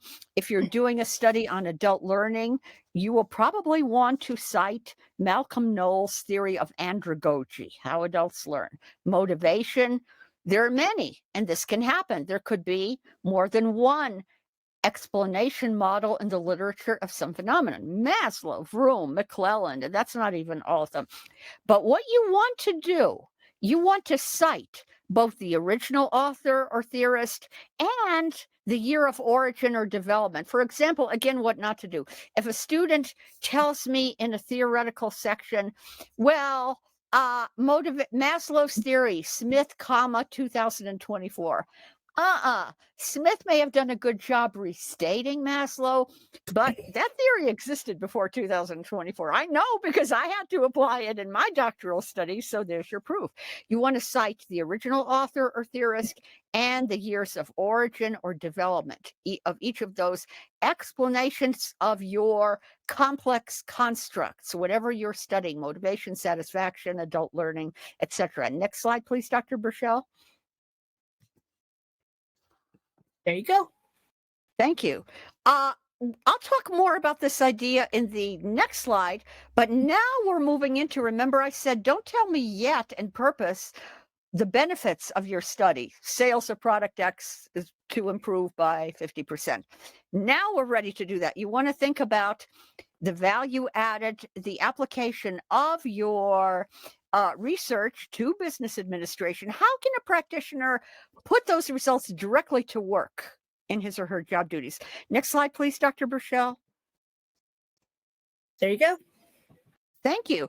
This may help you understand it better, where the benefits, the value added, the beneficiaries, the contributions of your study go. Significance of the study. You want to think about who's going to be better off and what will they know, do, or understand better as a result of your study and what you may learn from it. And you may say, well, Mary D., I haven't done my study yet. I don't know. That's okay, but take a guess. You have probably done a lot of research on your topic already. You'll talk about that with Dr. Gualco in the literature review. My point being, it's okay to guess. Who are your, we call them key stakeholders. For example, investors. What will, if you're doing a business study, what will investors know, do, or understand better? What will creditors know, do, or understand better? What will customers know, do, or understand better? See the point? You are guessing how the world is going to be a better place for the beneficiaries of your study. This is where you talk about the value added. Next slide, please, Dr. Burchell. There you go. Thank you. Now, methodology and design, again, very quickly. You started talking about it with Dr. Corcoran. You will talk more this afternoon. Here's the analogy that I use, so, and again, what not to do. Sometimes I have a student tell me, I am doing case study methodologies. No, let me tell you why. Let's talk about the word methodology first. Imagine 3 trees in your backyard or in the forest. I'm looking out at mine right now, and they're bending under the weight of snow, and I'm a little bit worried they're going to break. But methodology is like your 3 trees in your backyard. There are only 3 of them: quantitative, qualitative, and mixed methods. But just like a tree has branches growing off it, and I hope mine don't get decimated with the heavy snow on top of them, every tree has branches growing off of it. The designs are the branches growing off that tree. I will just rattle some words right now, and you'll talk more this afternoon. For example, in qualitative, ethnography is a design growing off the qualitative branch. Phenomenology is a design growing off the qualitative tree. For quantitative, experimental is a branch growing off the quantitative tree. Ex post facto, causal comparative, is a branch. Again, what I want you to take away, you'll get into specifics later. 3 trees methodologies. The branches are the specific designs growing off that tree, which you'll talk more about. Next slide, please, Dr. Burchell. There you go. Thank you. Definitions of terms. What you want to do is you want to look back at your concepts in your study purpose, in your research questions, in your hypotheses, if you're doing quant, and provide an operational definition of each one. What are examples of concepts? Well, like motivation, like satisfaction, like perceptions. Now, what to do and what not to do. You want to, when looking up a definition of each of those terms, first of all, avoid a popular dictionary. And you would think, well, why? There's nothing wrong with it for a more general kind of practitioner paper. This is scholarly. So don't give me, let's think about perceptions for a second. Perceptions is a key construct. We do have something called a specialized dictionary of psychological terms. I would buy that. Merriam-Webster, not so much. And especially not Wikipedia. I don't have to get into problems with Wikipedia. Wikipedia, it's beginning to get a little bit of respect back if you want to trace through some of its references. But again, the problem becomes anybody can go in there. Not that I would ever do this, but I could look up something in nuclear physics and put something in there, and I know absolutely zippo about nuclear physics. Sure, it'll get removed. Sure, it'll get edited out. But the point being, you want there to be some expert vetting of the legitimacy of that definition. So use a specialized dictionary of psychological terms. Go to the theorist, motivation, Maslow, McClellan, Vroom, adult learning, go to Knowles. Give us a scholarly reference that's credible, not Merriam-Webster, not Wikipedia. Next slide, please, Dr. Burchell. There you go. Thank you. Assumptions, just those givens, what you kind of assume will be true, that interview subjects will give you truthful answers. This afternoon with Dr. Weik, you'll talk about in quantitative studies, every statistic has certain specific statistical assumptions associated with it that you must test or check for. Like, again, these are just buzzwords you'll talk about more this afternoon, like normality of distribution, like equality of subgroup variance. He will talk with you more about when we use these, but you list them in assumptions. Next slide, please, Dr. Burchell. Okay. Limitations. I like to explain it this way. Things might have happened in my study, but not necessarily for the reasons I think they did. Something else caused my results. So every study will have limitations. We call those threats to internal validity or credibility. For example, survey non-response bias. None of us are lucky enough. I hope to meet the person who gets 100% response rate on a survey. I want to shake their hand. I've yet to meet them. We all have a certain non-response rate if we're doing survey research. The risk becomes, could the non-respondents be systematically different from the people who filled out our survey on what we are measuring? Now, if the non-respondents are different in their favorite flavor of ice cream, well, that's nice. I don't worry about that if I'm not studying differences in preferences for flavors of ice cream. But if I am studying something like job satisfaction, and they turn out to be systematically different from my respondents, that's going to be a problem. If I try and generalize only from the people who filled out my survey, that's a limitation. There could be in a qualitative study subconscious researcher bias that you will talk more about with Dr. Boyd. How do I check for that? How do I reduce or mitigate that? Keyword bracketing. I've given you the word, that one way that you will learn to deal with them. But you identify those outside factors that could be the true causes or could contaminate what you're measuring. And you also mention how you might reduce or mitigate them, as we say. Those are your limitations. Next slide, please, Dr. Burchell. There you go. Thank you. Now, delimitations. Don't know if you've heard the class, if you like country music or have heard the old classic country song, Don't Fence Me In. We like our freedom. We like no fences. But every study is going to be time bound. Like my own chair said, you don't want to spend your whole life doing your whole dissertation. So those are the boundary conditions of your study. What do I mean by that? I want to jump to the exam. I think the example will make it. And Dr. Gualco, I'm being respectful of you. I don't want to cut into your time. I'm almost done. But let me quickly read you an example. Here is an example of a delimitation. The study was conducted with public school fourth graders in an urban southeastern school district. Therefore, the findings and results may not necessarily generalize to other subjects, locations, or future time periods. See what I did there? I kind of gave, like the little warning labels. I don't smoke and I don't want to or intend to, but like the warnings on packs of cigarettes. You've given kind of a warning. Who did I do this with? Public school fourth graders. Where did I do it? In an urban southeastern school district. And I should have had a year in there and I didn't. I'm sorry, I need to fix this. I should have even added during the 2023-24 school year. It may not necessarily generalize outside those fences. Those are the fences of my study. So that is your reminder about external validity or generalizability by reminding the reader. Next slide, please, Dr. Burchell.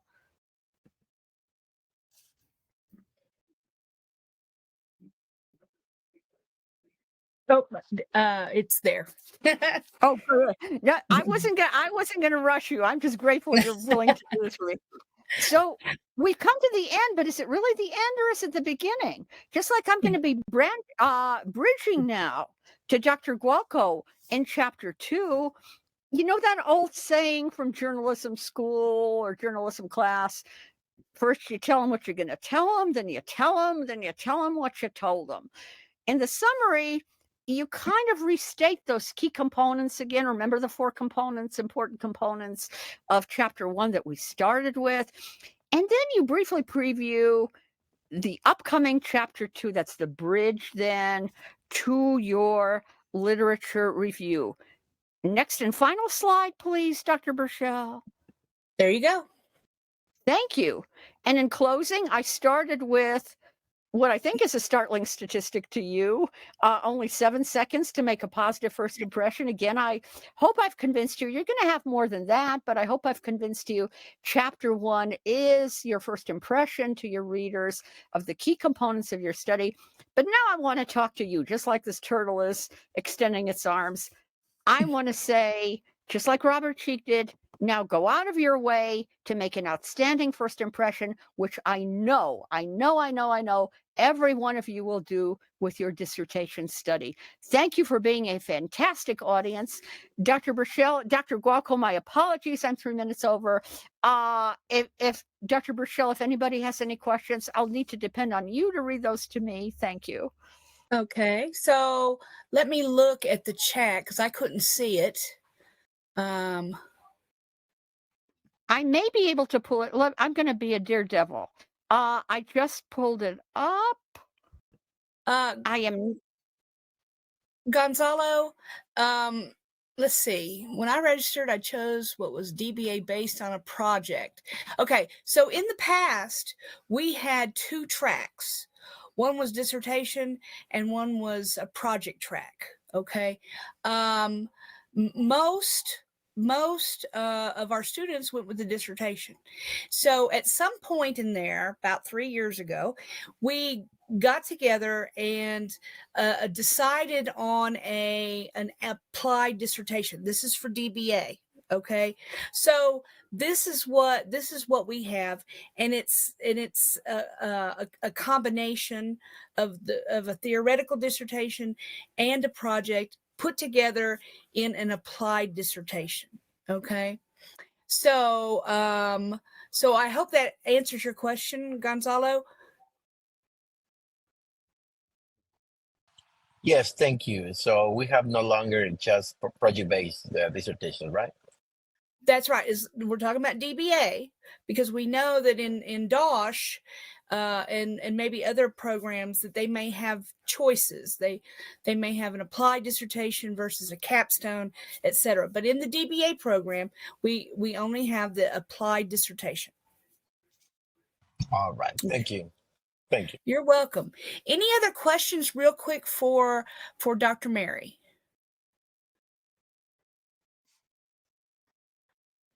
Hearing none, seeing none. Thank you, Dr. Mary D, for your wonderful presentation.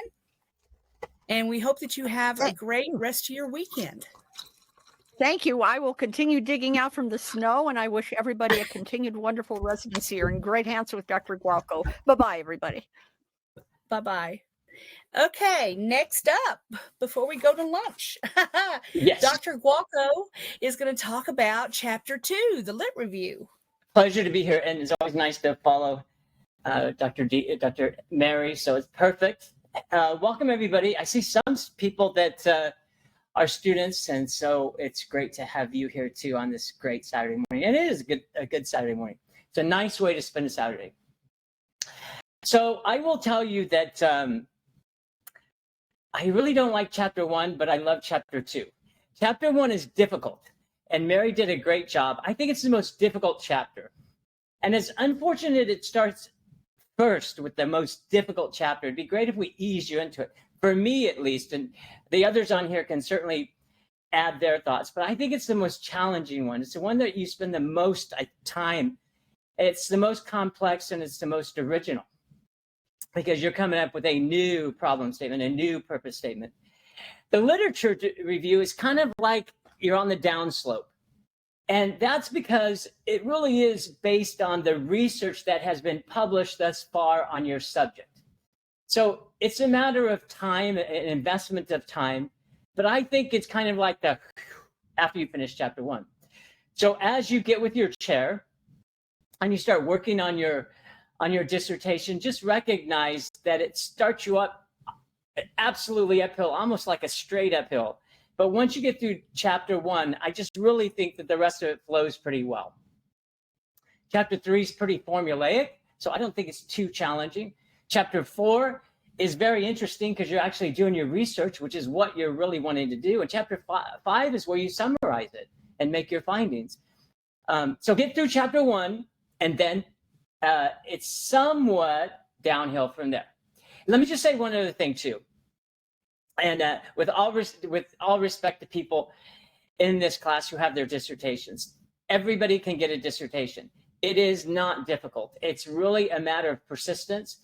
And if you've went this far in your education, don't let anybody tell you or dissuade you that it is just an absolute mountain that very few people can climb. I always tell people, if I can do it, you can do it.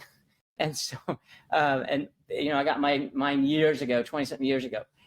So it's absolutely attainable. Don't let anybody tell you that it's too much time, it's too much effort, and you have to change your life. No, it's just a matter of getting a good school and a good chair, which you guys are here today, and you will get, and then we'll guide you through it. That being said, let's talk about Chapter 2, which is a good chapter. It's a pretty welcome respite from Chapter 1. Here is where let me move this over a little bit because I have a big screen. Chapter 2, the literature review, is where you present your research related to the topic. Remember, we heard about gaps, and I don't want to go over too much of what people said, but now we've identified a gap in our research. So we have to be comprehensive in discussing the research that we do have. It goes beyond that gap, and it often showcases a perspective on the issue as a whole. So if you're talking about third grade education in private schools within Detroit, when you do your literature review, you're talking much broader in education, and then you narrow down.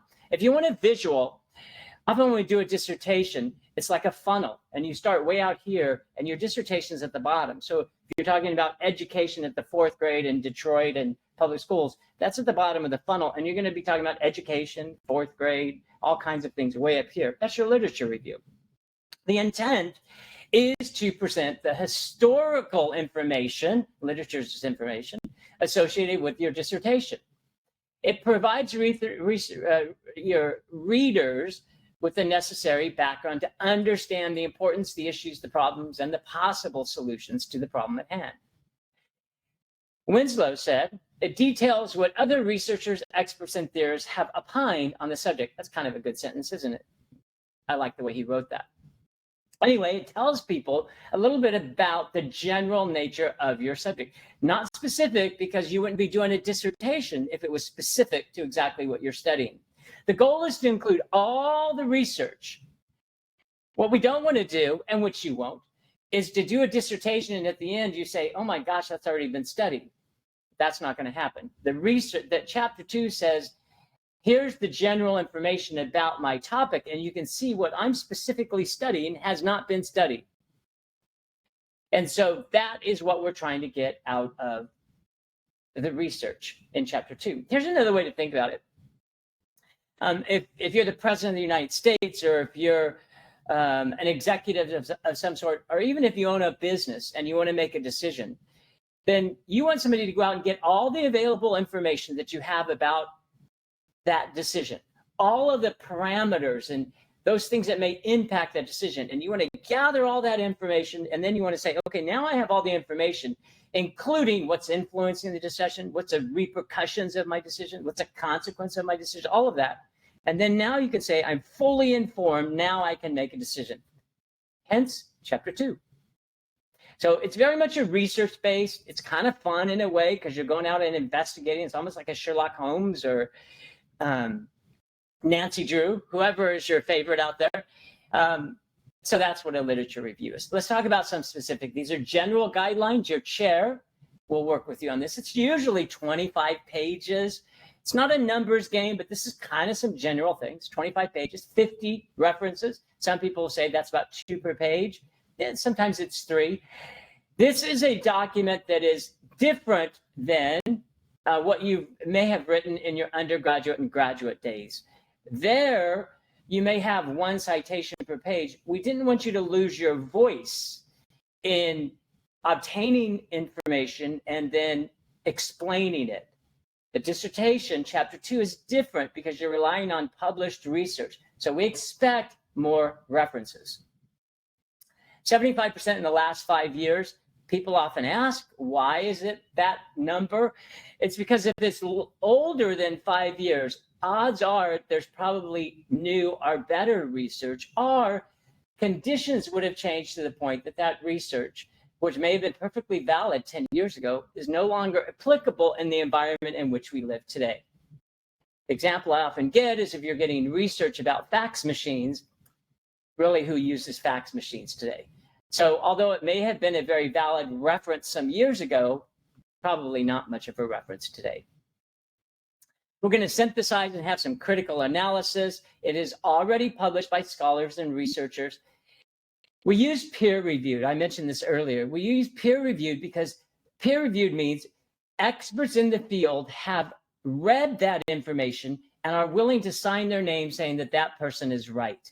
So it's not just one person's opinion, it's more than one person's opinion. And so that's what peer-reviewed means. It is not necessarily the only type of information that you can include. You can use other parts as well, but you don't want to include something from the National Enquirer or Us Magazine. We all get that. Your literature review is a story. It's about what you know about your topic, and you typically start as the funnel, the wide look that narrows down. Give you an example. If you're talking about education in the 4th grade of public schools in Detroit, then you're going to probably talk about education first. And then you're going to talk about 4th grade.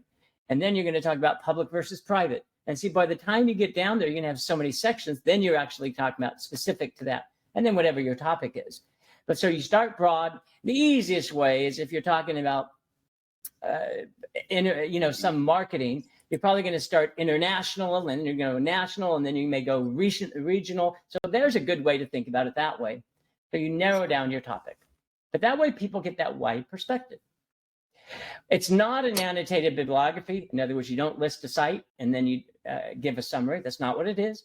It's not a list of unrelated. That makes sense. And it's not a summary of sources or an author's bio. We don't copy and paste. This is a big, big deal that some mistakes that people made when they first start. We correct it, though. You don't include a bunch of quotes. We do not have quotes for the most part, unless it's what we call a seminal piece that you actually have to take every single word. There's some famous people in history that you want to include the exact wording. Other than that, we paraphrase and then we cite the paraphrase. We should be doing that in our graduate education too, but some people still use quite a few quotes. We support everything with citations. That makes sense. Avoid opinions and subjective statements. This is not an opinion piece. This is based on prior research. And we follow our templates. If you follow the template, you'll be good. Key concepts of a literature review. The research is grouped and categorized into themes. Remember I talked about international, national, that kind of thing? That's themes. Pretty straightforward. You know, here's a hint that's not on here, but when you come up with a topic, work with your chair and then say, what do you think my themes are going to be? Our sections, our headings, whatever you want to call it. What do you think? And then once you get those components of your literature review, your history, the history of the subject, however you want to call it, then it makes it so much easier to understand the perspective. You start broader. We talked about that. And research does come from scholarly, peer-reviewed sources. What facets to consider when gathering data and information? This also comes from Winslow, who's done quite a bit of work here. To make an informed recommendation or conclusion, you have to fully research the issue. And remember, I talked about business is very much business. If you're DOSH, whoever it may be, any kind of decision that you've made, you have to make sure that you have the available information. We put it into themes. And then here's an important part. We talk about known knowns and known unknowns. I love that because known knowns means I need this information and I can find it. A known unknown is I need this information and I can't find it. That's perfectly fine. You want to include that as well because you want to tell your reader, I know I need this information. It's just not available, but I know I need it. And if I could get it, I would get it. As an example, if you're going to make an investment in 3 months, it sure would be nice to know what the interest rate's going to be. It sure would be nice to know what the inflation rate's going to be. We don't know that. I'm writing a report. I'm going to say, you know, this is predicated on, I wish we had this kind of information, but we don't. You still have to make a decision. If decisions were easy, you wouldn't have to gather information, right? Presenting the information. Just so you know, I don't follow this process, but many people like it, so I'm including it. I kind of follow a different one. This is called the meal. It's fairly well known. You start with your main idea when you're writing it in your chapter 2. Then you show the evidence, and then you analyze the literature as the author, and then you lead into the next paragraph, and you keep going. That's called the meal technique. The structure of a literature review. What's great about, so there's a hard thing and an easy thing about a dissertation. The hard thing is you've never written one before. I've only written one. I think everybody on this call has probably only written one. I know very few people who have 2 dissertations, 2 doctorates. So I've only written one. I've never written it before. So when you started a doctoral program, the greatest apprehension is you don't know what you're doing. I didn't know what I was doing. Once you know what you're doing, it's easy. It's like the first time you wrote a paper or a PowerPoint or a podcast. The first time you do it, you're a bit apprehensive about it because you don't understand the process. You don't understand the mechanisms. And that's absolutely understandable. And that's what we as teachers are here to help you with. But the good news is, so that's bad news. The good news is a dissertation is largely formulaic. There is a absolute process that you go through. It's interesting that I wrote a dissertation 20-something years ago. Somebody who wrote a dissertation 50 years ago, it's very similar formats. The dissertation format you're writing today is very similar to the one I wrote 20, whatever it was. It's very interesting, right? It makes it easier for all of us. If you were to read a dissertation from 50 years ago, it'd be the same format, largely. So as you go into your dissertation, one of the great comforts that I think you'll have is that if you read a couple dissertations, you get a sense of, this is my format. You don't have to, whereas in undergraduate or graduate, you had to come up with your own formats and the way it was presented. Not so in a literature review, not so in a dissertation. Anybody writing a dissertation is going to have an introduction, 2 to 4 themes, and a summary. When, I forget who's doing chapter 3, watch the structure of a chapter 3. It's largely the same. It's just different information after the headings. So it's quite easy, if I use the word easy, to follow a dissertation because it's all laid out for you. That should give you some great comfort as well. Very formulaic. Chapter 1 looks the same whether you're doing a qual or a quan, little minor adjustments. It looks the same whether you did it this year, 10 years ago, or 20 years ago, or probably you're going to do it in 10 years in the future. So get the format, and all you have to do is input your own information. So it starts with an introduction, which is a brief background of the issue, which you already have, the purpose of your dissertation or your thesis, which you already have, and then clearly state the focus of the literature review, including main themes, sub-themes, those kinds of things. Then you have 2 to 4 themes. I've seen some with 5 themes, and I think that works exceedingly well. And then you have your summary, which is the 3 to 5 things that you learn the most. You know, as some of you know, I've written quite a few books. The hardest thing to write is the back page of the book, which is basically, it starts with a sentence at the top, and then there's usually 2 paragraphs about what the book's right. So you write a 200-page book, and you have to summarize it into 2 paragraphs. So summaries are hard to do. They're one of the most difficult things to do.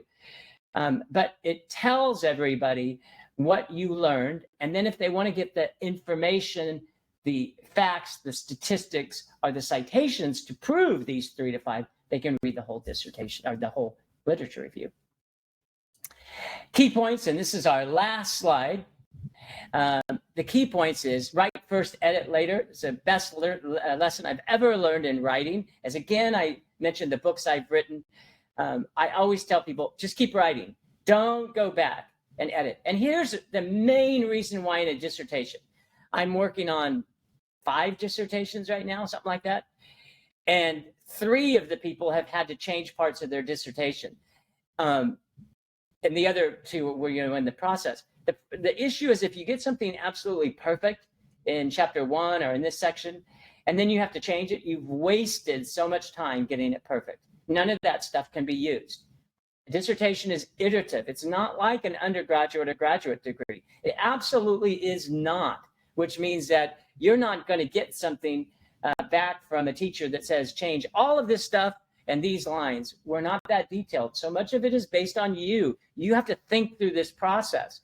And so you may get a section back from your chair or something, and they say, you need to revise your problem statement. They're not going to tell you exactly how you need to resolve it. That's your research. So if you make a section absolutely perfect, and then you go to the next section, and then you realize that's not going to work because of the information that I'm finding out, then you've just wasted so much time. So much of your dissertation, you don't know how it's going to conclude, right? So to formalize and to finalize a section of your dissertation before you have concluded it may not be a wise thing. It's what I call a fluid document. So be very careful about that. That's why in some ways, some chairs will do it differently. I don't look that it's absolutely perfect in terms of APA or even writing until we get later on, because I know some of what you've written may need to be changed, taken out, or revised in some way. Talked about broadly. We talked about published research.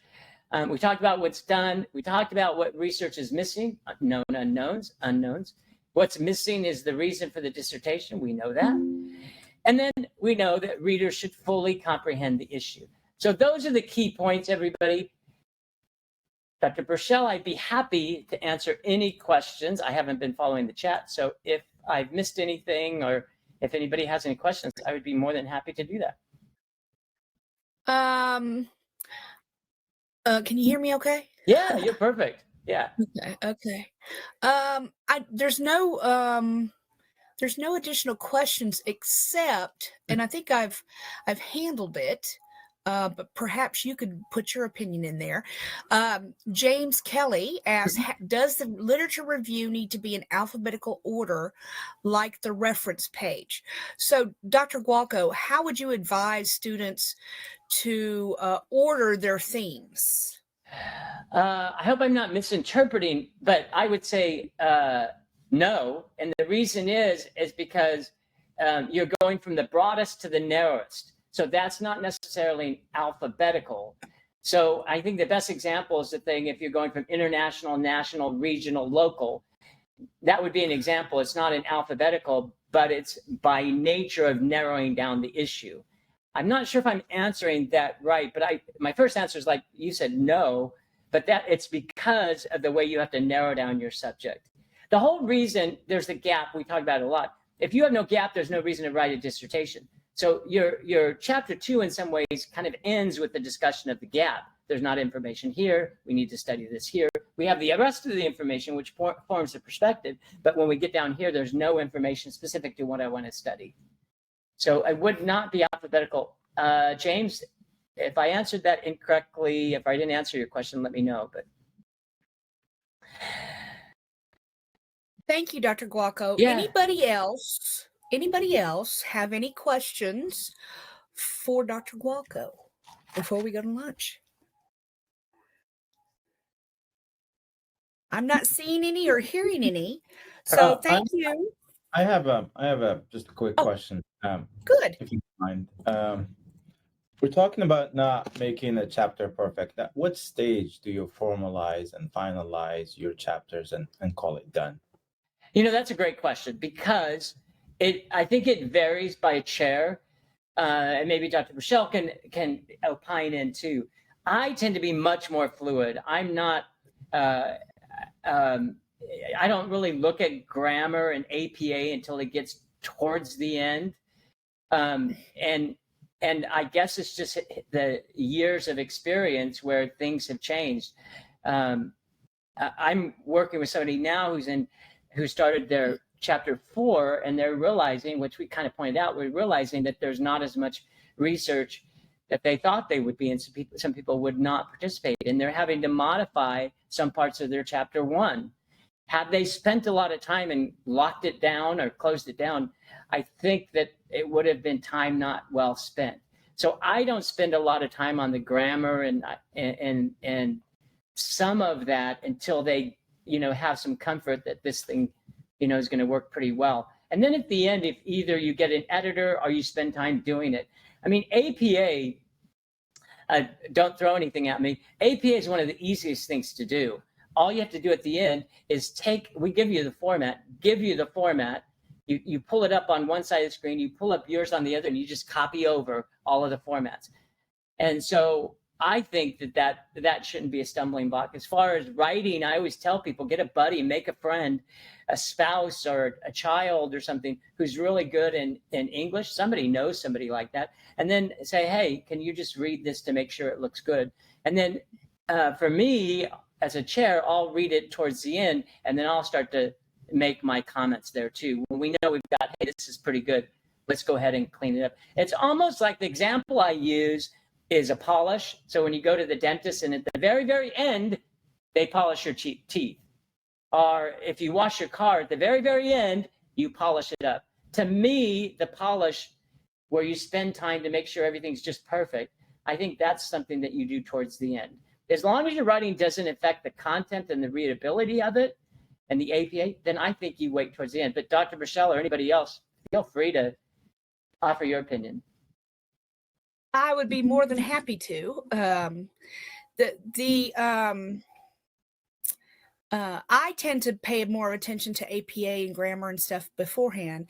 And the only reason for that is because if I see a grammatical error or some kind of error, I can't help but just correct it. I can't help it. It's just who I am. But what you'll find is your chair may be different. So what you have to do is really connect with your chair and find out what their expectations are. I can tell you that, that likely what will happen is at each stage, each chapter, you will work with your chair. You'll send it to them. They'll send you back feedback. You'll fix it, modify it, enhance it, send it back. And at some point, after 2 or 3 or 4 rounds, your chair will say, this looks good. This looks good. But by that time, you should already be working on the next chapter. Okay. You should already be there. And so there's really not a hard stopping point until you have your proposal done, proposal approved, you've received feedback from your second and the PRB, which we'll talk about later, and you've gotten your IRB approval. That's right. Okay. Yeah. That's a really good hard stopping point. Right. That's your proposal. And of course, you can't do your data collection until after you've gotten IRB approval. So that's a major stopping point. But up Okay. until then, you could change anything at any time. So Thank you. Thank you. You're Any welcome. chance we can add the review style to the chair's bios going forward? Well, that's not a bad idea, actually. Well, let me just Yeah. say to alleviate some fears, it's not like a lot gets changed. I mean, if you're getting, as you progress through, less is being changed. So I don't think, yeah, I'm with you. yeah. I'm with you. I actually prefer your style because I don't want to waste time, overthinking things. I want to keep moving, and I can come back to all of that at the end or towards the end and address it. But once you start writing, sometimes it's really hard to stop, and once you stop, it's really hard to pick it back up. So I'd rather keep going and come back to Yeah, those let me talk about chapter 2, which is probably the lengthiest part. That would be an example. I think we'd all agree. We want you to write the whole thing before you edit it, because then you're going to have to see the flow and everything like that. That would be an example of write it all first, and then I think Dr. Burchell would go in and edit it when you're done. When you think you're done, then you'd make an edit. But I think all of us who've done dissertations have been in a situation where we've edited or we said change all this stuff, and then we have to go back and have to change it again, and you find out that this doesn't work. So, these things can be 100 and something pages, and so we all don't want to read it, 6 and 8 times to find the same things. We kind of want to do the gloss at some point, but you're usually going to wait till a chapter's done, I would think, before you go in and make some kind of edits. Editing is the easiest thing to do. It's time consuming. It's the easiest thing to do and doesn't require as much, I want to say, effort, which means if I wrote something, I've written an article or anything, and I give it to somebody, there's no original thought that they have to put into it. They just have to make sure it sounds good and it's written good or well. But for me, it can take hours and hours to write a paragraph and a page. So editing is easy. And Brandon's really good on that kind of stuff. I don't mean to say that I don't want that to come across as it doesn't require effort or anything, but the original thought is the hardest part of writing anything. To come up with something original and write it, that is the hardest thing to do. To write a paragraph and give it to somebody is difficult. To have somebody read it and make sure it makes sense, a lot easier. So I wouldn't worry too much about the editing and kind of stuff. Does that make sense? It does. Thank you. Yeah. Okay, we have a question. Someone has raised their hand. It says iPhone, so I don't know who it is. Hey, this is Jim. So since the DOSH program is fairly new, since this is a new program, will it still go through the same process, or since it's new, is it going to be a bit more time consuming, harder for something like that? I can't imagine it would be harder. It will be similar. Again, they're still working out the details, but this works. Okay, the DBA program has had a lot of success, and so with figuring out what students need so that they can do their doc study and get through. So like Dr. Jafke said, they're still working out the details, but it won't be vastly different from what we do now. Let me ask you, a dissertation's original work, and you have to sell your work to your chair. So there's some broad parameters, but if you have an idea on a dissertation, let's hear it. Let's see what you want to do. Let's see and our job is to try to make it work. So this is not a rigid degree, which means, and a rigid process, which means that you must do A, and you must, there's 4 or 5, how many different types of approaches you can take? I think there's 6 or something just within qualitative, so there's right? Yeah. There's most of what we do is pragmatic inquiry and case studies. Yeah. But that doesn't mean you can't do something else. You just have to have a good idea and you have to sell your chair on it. Yeah. I think that's great. It's like writing a book. It hasn't been written before, so you have to sell your audience on it. Now's your chance to do something that you really want to do. I think you should take that chance and go out there and, as they say, swing for the fences and say, yeah. Thank you. I appreciate that. Okay, any final questions before we go to lunch? All right, remember you can always ask when we get back if you think about it over lunch. Thank you, Dr. Gualco. Awesome as always. Of course, thank you. You're welcome. And so we will go to lunch now. We will meet back here at 5 minutes after the top of the hour. So have a good lunch. I'm going to let me resume my recording and share. All right. So up to this point, we've talked about the you know, how to fill out your prospectus form. We've talked about chapter 1, which is basically just a kind of an extension of your prospectus form. You may have to add a little more information or a couple extra sections, but it's just an extension of your prospectus form. And then we talked about chapter 2, which is your lit review. And just to be honest with you, for me, that was the hardest part of doing my dissertation. I just couldn't figure out where to start, how to write in such a way that it was scholarly, academic, and that I provided all the information for it. But you, like Dr. Gualco says, and a mentor of mine told me, you have to start somewhere. Just start writing and tell your story. Tell the story of your study. And so that's my best advice for you for chapter 2. Now comes the time when you have to start writing chapter 3. Your chair has said your chapter 1 and chapter 2 look good. Let's go ahead and start writing on your chapter 3, which hopefully you already have by this time, by the time you know you don't rest on your laurels when you're being reviewed, and hopefully you've already started on it. But the important piece about chapter 3 is it's your methodology.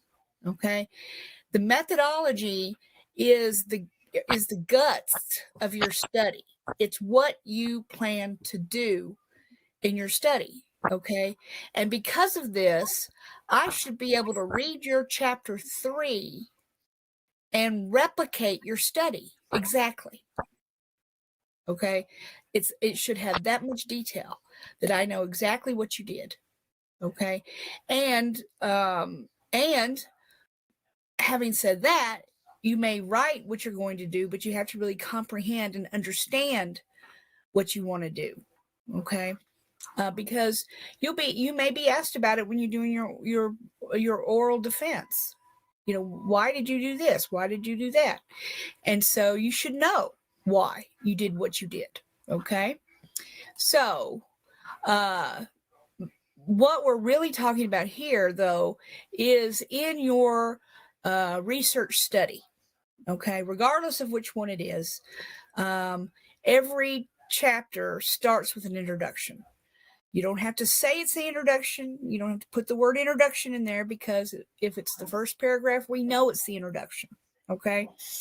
But what you do there is you restate the purpose of what you're doing. And I know that may seem redundant, and it pretty much is. But the reality is, if I pick up your study and I want to read your chapter 3 just to see what methodology you used, I don't want to have to go back to chapter 1 to find out what your research questions were. Okay, or what the purpose of your study is. Okay, so that needs to be restated just because. Okay, for convenience sake. Okay, and you're going to give a little summary of the focus of your research, an overview of the organization, what they can expect to read in this chapter. Okay, just like any introduction. I mean, we've been writing for years, right? So just like any introduction, what is to come? Okay. Okay. Now you're going to list your problem statement again, not the whole thing. You don't copy and paste that 1 or 2 paragraphs. You're just going to paraphrase what your problem is. Okay. And provide just a brief background. Okay. Not in any great detail, but just enough to give your reader a reminder of what they're reading. Okay. And again, I will say this over and over to everybody. Alignment is important. Okay. So, and you have to be careful, okay, that you're in alignment. And I'm going to give you a good example of what, why this is so important. Okay. And I remember I have a background in IT. Okay. So in IT, you could implement something or you could integrate something into an organization. Well, they're similar, but they're not the same. They have different definitions. You can't adopt something and adapt it. It's not the same. Okay. So you can't interchange these words. And if your problem is that some IT managers lack strategies to implement some new processes in an organization, then your purpose statement shouldn't be that they lack strategies to integrate something. Okay, it doesn't mean the same thing. Okay, and so you have to be careful and purposeful about the words that you use in your study. Okay. All right. Thank you. So the research methodology, again, we know there's mixed method, but we don't like that. We're going to ask you to choose either quantitative or qualitative. Okay. You can solve world hunger later. Okay. Right now, your purpose is to learn about research. It's to do a research study, and our purpose is to teach you how to do research. Okay. So you want something that's a problem that's researchable, one that's doable, one that has a good scope. And like I said, you can do a mixed method study or the second half of that study or whatever after you graduate. Okay. Designs, qualitative. Again, the most popular, the most used at CSU are a multiple case study where you're looking at different organizations, or a pragmatic inquiry. A pragmatic inquiry is very similar to a case study, but you're not looking at specific organizations. You're looking at an industry. Okay. So in a case study, let's just say you have five small to medium sized enterprises, then you're going to want one or two managers in those organizations, to interview. If you're doing a pragmatic inquiry, you're going to want the same number, but you're going to go elsewhere. You're not going to go into an organization. You're going to go through social media or through a workshop, an industry conference. Maybe you're in HR, maybe, cybersecurity. You want to focus on the managers of IT or cybersecurity or HR or healthcare or whatever it is, but you're not going to go through the organization. Okay. You're going to go elsewhere, a different route to get to those participants. Okay. Now we have other ones you can do. You could do a modified action research. You could do a phenomenology, but they're not really, especially phenomenology and ethnography are not really suited to business. So even though they exist out there, they're probably not going to be your first choice. Okay. Unless you have some spectacular study and it just screams for one particular design, in which case you talk about that with your chair. Okay. Okay. And then quantitative. Okay. At CSU, we generally use two types of quantitative designs: causal comparative or correlational. Okay. Correlational. What is the relationship between variable A, variable B, and variable Z independent variables. Okay. Causal comparative is, does, let's say, work tenure. Does work tenure explain the difference in job satisfaction? Okay. So relationship or difference. Okay. Now, if you're wanting to look at, does something predict something else, that falls under correlation. Okay. It's just an extension of correlation. Okay. But we generally don't do experiments or anything like that. Now, again, if you have something that just screams to do an experiment, especially like in IT or something like that, then talk to your chair about it. Explain it to them and see if they can rally behind you. Okay. Ultimately, your chair is leading you. Okay. So even though we have 95% of the students do this, or this, if you have something different, then let's talk about it. Let's work it out and see what we can do. Okay. All right. Statistical test. This comes under quantitative, obviously. Okay. Correlation involves usually Spearman or Pearson. Pearson if your data is normally distributed, Spearman if your data is not normally distributed. And again, you may want to do regression too, and that falls under, regression, linear regression, et cetera, et cetera. Okay. Again, there you would need to get with your chair. And you may need to talk to Dr. Wyke, our quantitative specialist, to see if the variables you've chosen are conducive to a regression testing. Okay. If you are doing a causal comparative, then your statistical test would be a t-test or ANOVA, something like that. Okay. You have to know what these are. You have to know how they work. Some of you may be saying, oh boy, I don't like statistics, and the thing is, it's not that hard. Okay. But the good thing is that we don't require you to be an expert in statistics. And thank the Lord for that, because that would not work for me. Okay. I know what I know, but I'm not an expert. Dr. Wyke is more of an expert. Okay. But you don't have to know all the statistics. You just need to know your statistics. Okay. And again, Dr. Wyke will help you with that. He is awesome about doing that. Okay. Then we have sampling procedures, okay? And I don't want to read through all this. You can read this. But in a quantitative study, your population is the entire group, okay? So if you're looking at, IT project managers, you're looking basically at all IT project managers. That's your population, okay? Now, your sample would not be everybody. Okay, your sample, you would use G-Power and plug in all the right numbers. Again, Dr. White can help you with that, and he's going to be here today.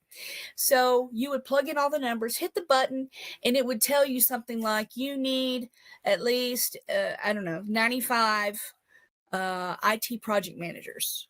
Okay, so your population is all IT project managers, but then your sample might be 86 IT project managers who have been in a project manager role for the last 2 years in a specific industry or specific type of business or something. Okay, but when it comes to, and I'm going to show you this, I think it's next. No, but I'll tell you, if you're looking at qualitative, you have your target population. So your target population might be owners of small to medium size business owners. Okay. But you're not gonna just use any across the whole United States. Okay. Or from any industry. You're going to narrow it down, and your sample is going to be something like, 10 small to medium size business owners in the Southeast, and they might be retail organizations or manufacturing or whatever. Okay. You're going to narrow it down. It's like a funnel. Okay. So,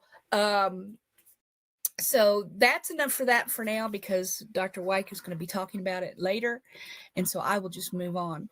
For qualitative studies in a pragmatic and case study, we have to have at least two forms of data collection. Okay. The first one is probably going to be interviews. Okay. That's how you can get the most rich information, is from doing interviews. But depending on your problem, you might do focus groups. I don't know. I mean, that's between you and your chair to work out. Okay. But then what's the second type? Okay. Well, if you're doing a case study, it's probably going to be organizational data, organizational documents. Okay. So when you embark on a multiple case study, and you're going to have to get permission from the organization, and you're going to have to ask for permission to look at documents too. Is somebody going to ask a question, or did somebody come in? Okay. Okay. So most of the time it's going to be company reports, company documents. Okay. Those are going to be your two types of data. Okay. Now, if you're doing a pragmatic inquiry, it's at the industry level. Okay. So you're still going to do interviews, but your documents, excuse me, your documents are going to be at the industry level. So for instance, if you're doing cybersecurity, it would probably be NIST documents, government documents. We're talking best practices. We're talking SHRM, SHRM,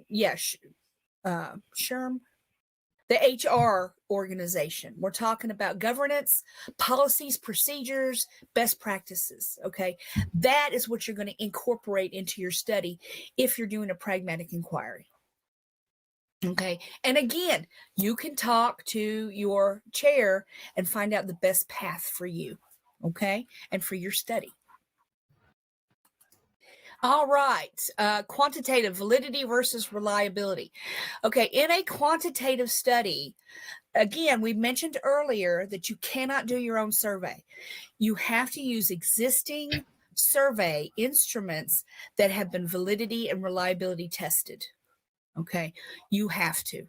All right. The biggest or most used test of reliability is Cronbach's Alpha.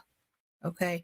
So when you run your statistics, whether it's through, SPSS or through R or whatever, we're going to talk about that, then you would test the reliability. So you would say in your document that, that this particular, let's say Spector's job satisfaction survey.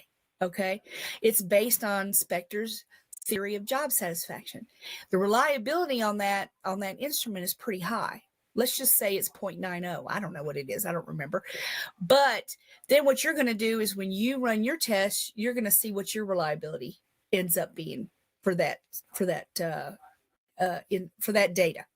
Okay. So, but this has to be addressed in your paper. Okay. For qualitative, it's called trustworthiness. Okay. Credibility, transferability, dependability, confirmability. All of these items need to be addressed in your paper. And here's the thing. Just anytime you write a research paper, especially in academia, you have to be able to name something, define it, and defend it. Okay. Justify why you chose this particular method. Okay. And it's the same for your study. So if you say, okay, for credibility, credibility is, okay, there are several ways to test credibility, such as triangulation, member checking, prolonged contact, etc. Okay. Then you have to tell me what you're going to use. You told me what's available, but you're not telling me what you're going to do. Okay. And how are you going to do it? Okay. So you're going to tell me, in order to enhance credibility, I plan to do member checking. Okay. And that's something that we can talk about, right? I'm going to do member checking to make sure that I have a credible study and my data is credible. Okay, that's just the way that the paper works. If you say I'm going to, you can say that the methods of sampling include, snowballing and purposeful, blah blah blah. But you have to tell me what you're going to do, okay, and how you're going to do it. How are you going to get these participants? How are you going to meet with them? Okay, so you have to be very detailed in your paper. Okay, data collection. When you're in that section, you have to talk about how do you plan to recruit your respondents. If it's quantitative, maybe you're going to use, maybe you know people. I don't know, but you're gonna tell us who you're going to send out the survey to. How did you get those? How will you achieve informed consent? How are you going to maintain their anonymity? How long is it going to last? When are you going to do this? How are you going to do this? Okay, you have to lay out the steps so that I could replicate your study. And the same goes for qualitative. You have to say, okay, this is how I'm going to get my 10 participants. Okay, this is how I'm going to approach them. This is how I'm going to convince them that they need to talk to me. This is how I'm going to achieve informed consent from them, et cetera, et cetera, et cetera. Okay, I need steps that you're gonna do. Okay, and the data analysis. Okay, this is really important too, because I think some students, especially in qualitative, they get kind of confused about like the whole data analysis process. They do an interview and then they end up with themes. What happens in between? Okay, and so I've had students that will say, I'm gonna make sure I have great themes, and I'm gonna make it part of my coding process, and blah blah blah, and it doesn't make sense. Okay, what are the steps? Well, the first thing you're going to do is you're going to take your transcripts and you're going to do member checking. Okay, once you've member checked and made sure that what you interpreted their information is correct, then you're going to take that document, that transcript, and feed it into the software. You're going to do coding, you're going to do categorizing, and then in that analysis you're going to come up with themes. Okay, and I need to hear step by step what you're going to do so that I know you understand what you need to do. Okay, for quantitative, again, I need the steps, because you send it out through SurveyMonkey, for example. You send it out, then I need to know that you downloaded a spreadsheet of data once your survey was closed, and you have enough responses that you downloaded it, that you've saved your raw data, that you're you've cleaned your data to make sure that all the weirdness is out, and that somebody who bombs out, that it's gone. I need to know that you're going to do that. I need to know that you're going to look for outliers, and that you're going to check the reliability of it, and that you're going to test your assumptions, like the assumption of normality. And Dr. White will cover that in a few minutes with you. Okay, and how are you going to test your hypotheses? Okay, I need to know all of that. Okay, for in your data analysis, step by step. Okay, and one final section is how do you plan to address ethical considerations of your study? Okay, you have to be detailed and descriptive of how you're going to protect your participants. Okay, and so how are you going to treat them? How are you going to how are you going to allow them to withdraw from the study before and after you collect the data? Okay, all this has to be addressed. Okay, now that is pretty much your entire chapter 3. Just remember, when you think about chapter 3, remember step by step details. How am I going to do this? Okay. And having said that, who has questions for me?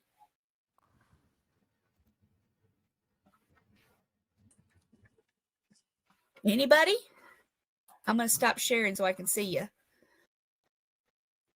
I know I went through it pretty fast. Oh my God, Jessica, please forgive me. I am in a all day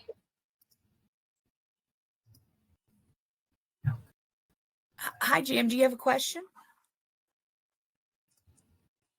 No. No? Okay.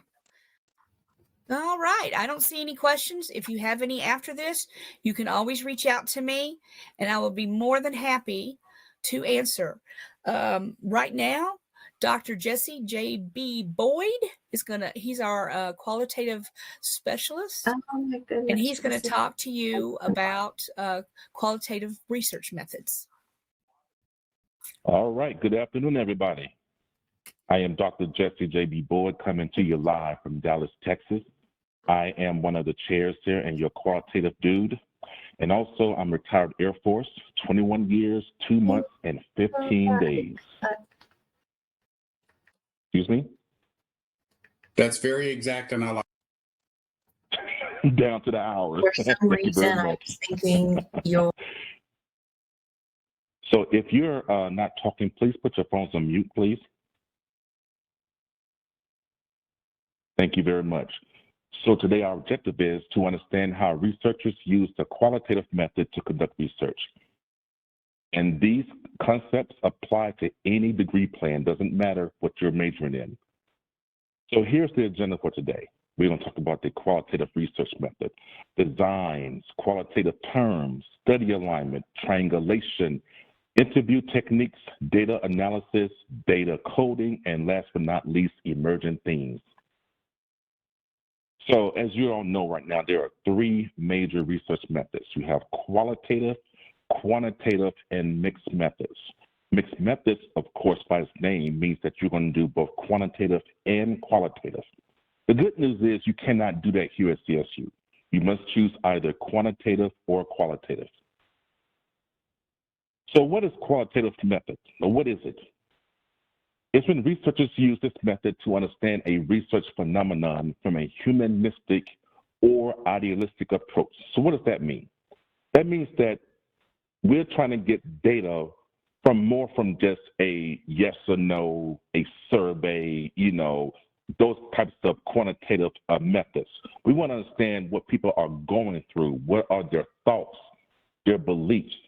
What are their experiences and attitudes? What are their behaviors and interactions? And as you can imagine, you cannot capture any of these attributes with a survey.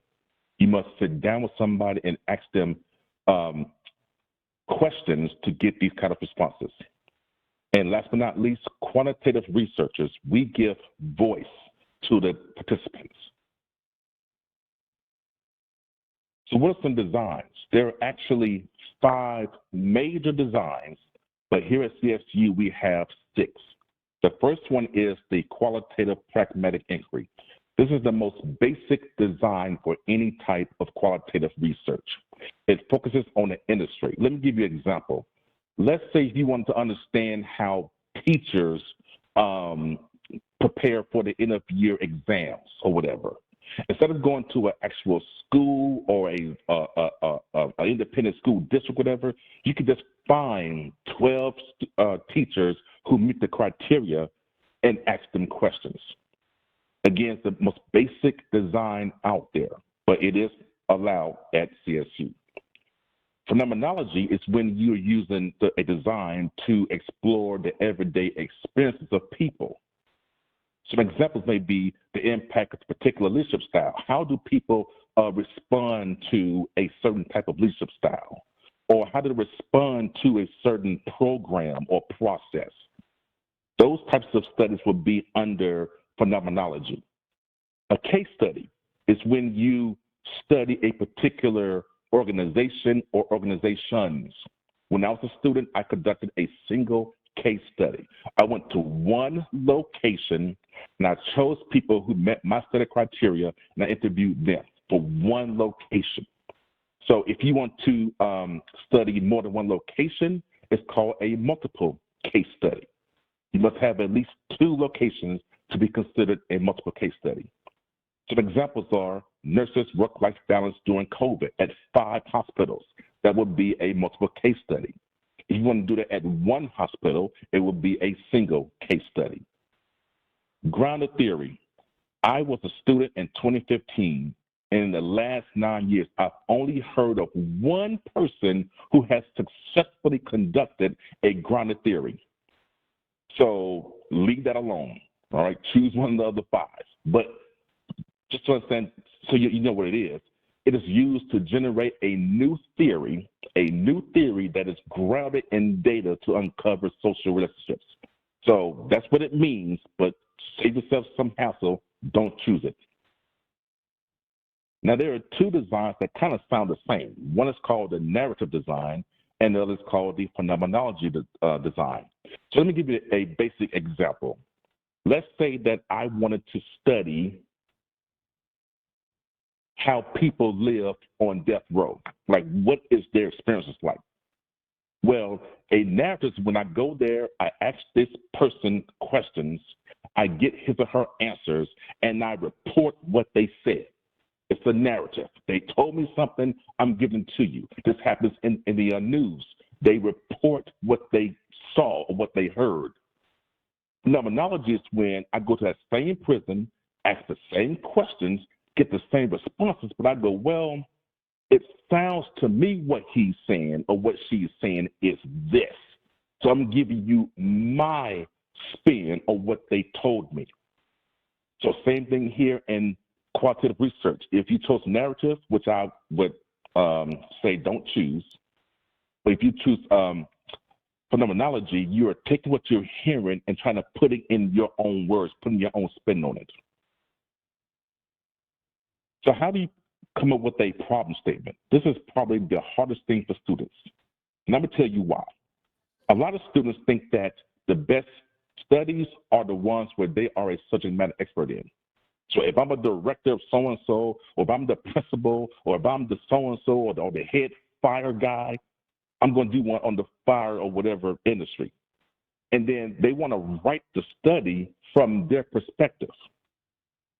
Let me be very clear. This is not about you. It's not about what you know, what you've experienced, or anything. It's about what can you uncover, discover, and prove.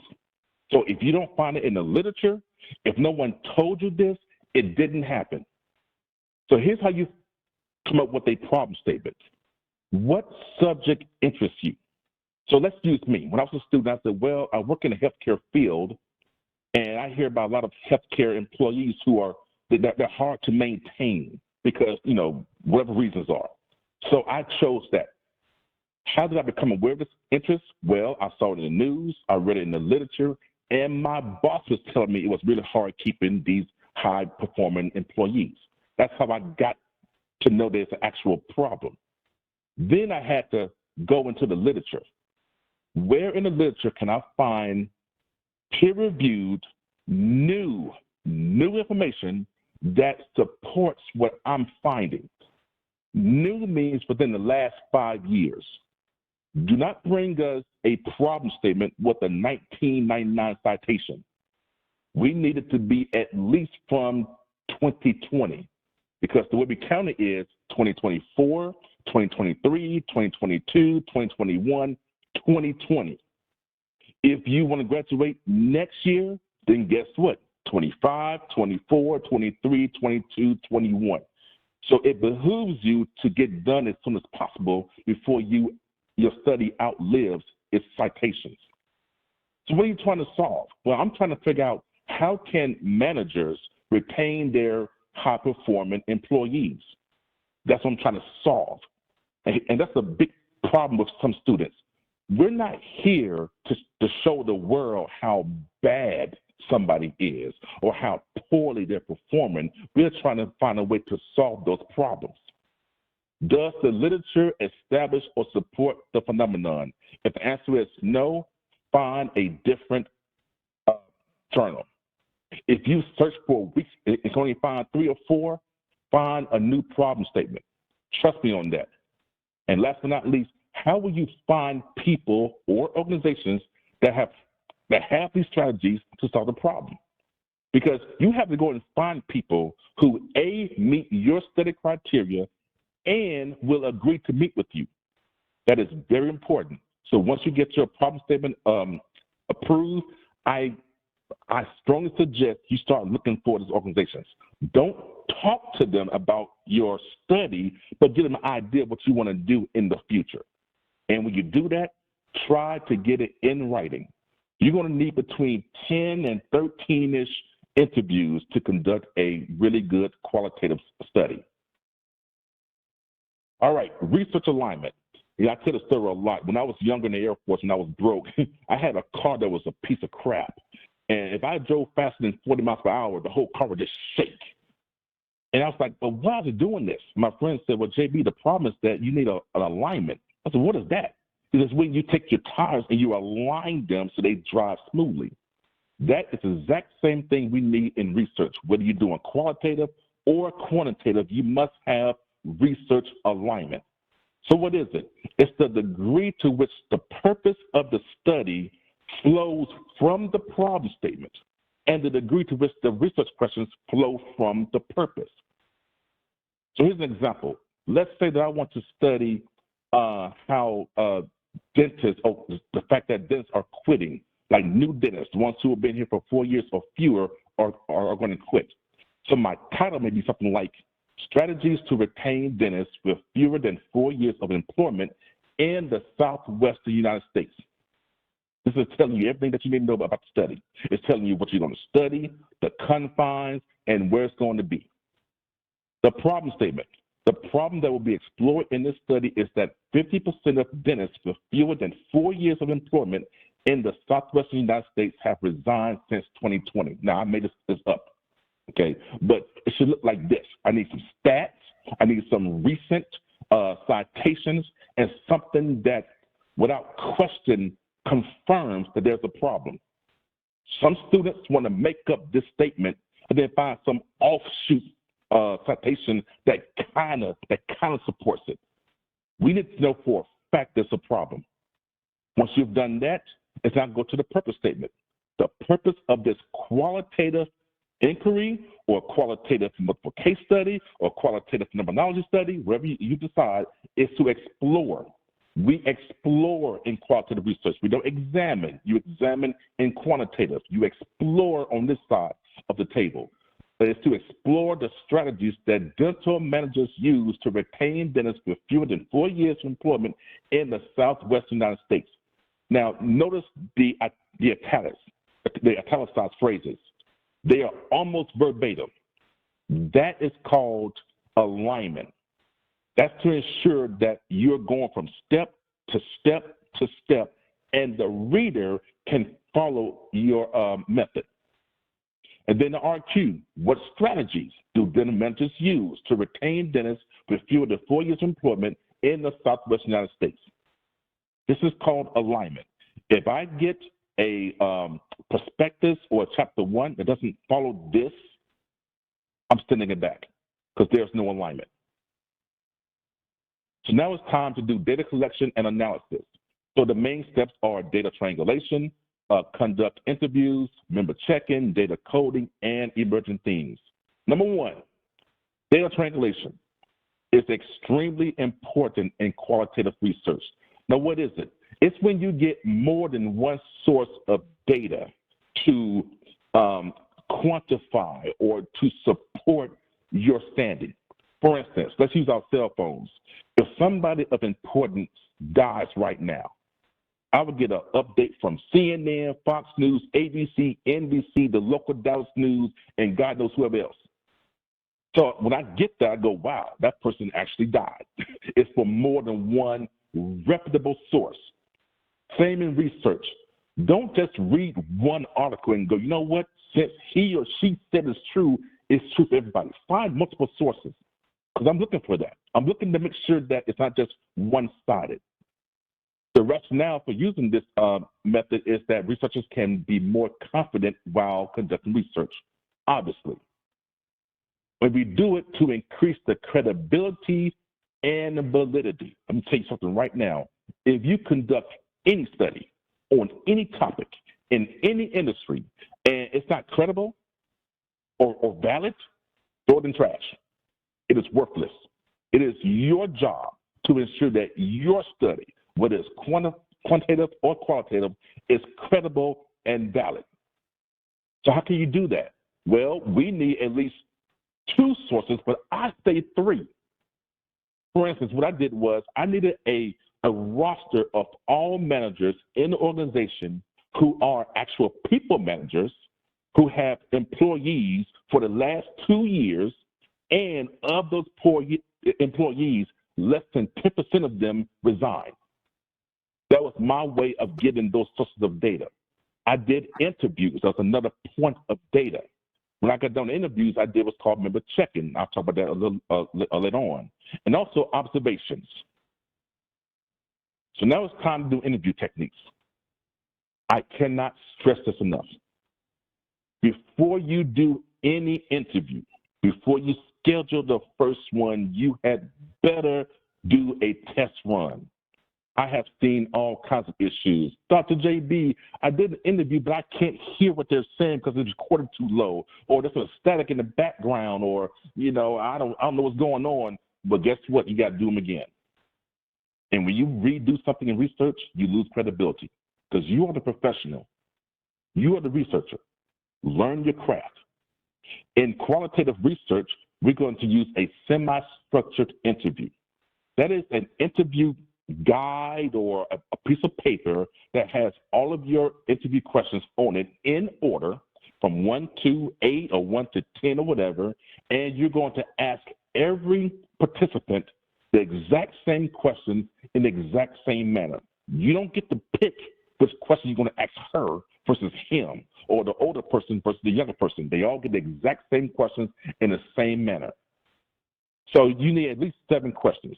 The last question must be, is there anything else you want to add to this research? You must leave the last question open for more information. So who to interview? Participants who have positive experiences. This is very important. If you're trying to figure out ways to retain employees or how to increase test scores or how to be more safe or whatever, you have to talk to people who have been successful in that field. Don't talk to the ones who suffer on test scores or who can't keep their employees or the company that went under last year. Find the ones who have had positive experiences. Schedule at least 30 minutes. I say schedule 1 hour. If you finish early, fine. If you go over, you lose credibility. Do at least 1 hour. Do not use closed-ended questions. What's closed-ended? Are you sure that your strategies work? Yes. That's closed-ended. That tells you nothing. What you can ask is, how are you certain that your strategies work? Now I have to explain myself. Conduct interviews in person and or electronically. I did mine in person back in 2017, but also I did it on Zoom because people weren't in my local area or whatever. And like even through COVID, maybe they don't want you in their place or whatever. I get it, but make sure that you practice both ways. If you're doing it online, please make sure that your recording device is working properly. Ensure that the interview areas are free from outside noise. I put a sign on the door that says "Don't disturb." I turn my cell phone off. I silence the phones in the office. I wanted to make sure that nothing could happen that I could foresee that would cause any distractions. Give each participant a pseudonym. We don't say that Jesse Boyd said this, or we went to Coca-Cola to ask them questions. There are no real names. We give them pseudonames. We talk to a large grocery business in Texas, or we talk to a P1 or M2 or whatever. Always use pseudonyms. Every interview must be recorded and transcribed. Now, I'm old school. Back in 2017, there was no transcribing thing that I knew about, so I had to record it on my digital recorder. I went home and I would play every line, stop, and type what I heard. Play a line, stop, type what I heard, but I transcribed them. You do have the option of hiring a third party to transcribe them for you, but it's still on you to ensure it's done correctly. Then you want to conduct member checking. In my own words, this happens. So you've done your interview, you go home, you transcribe the interviews, you read it through and go, okay, hey, JB, here's our interview. Is it correct? Did I capture it correctly?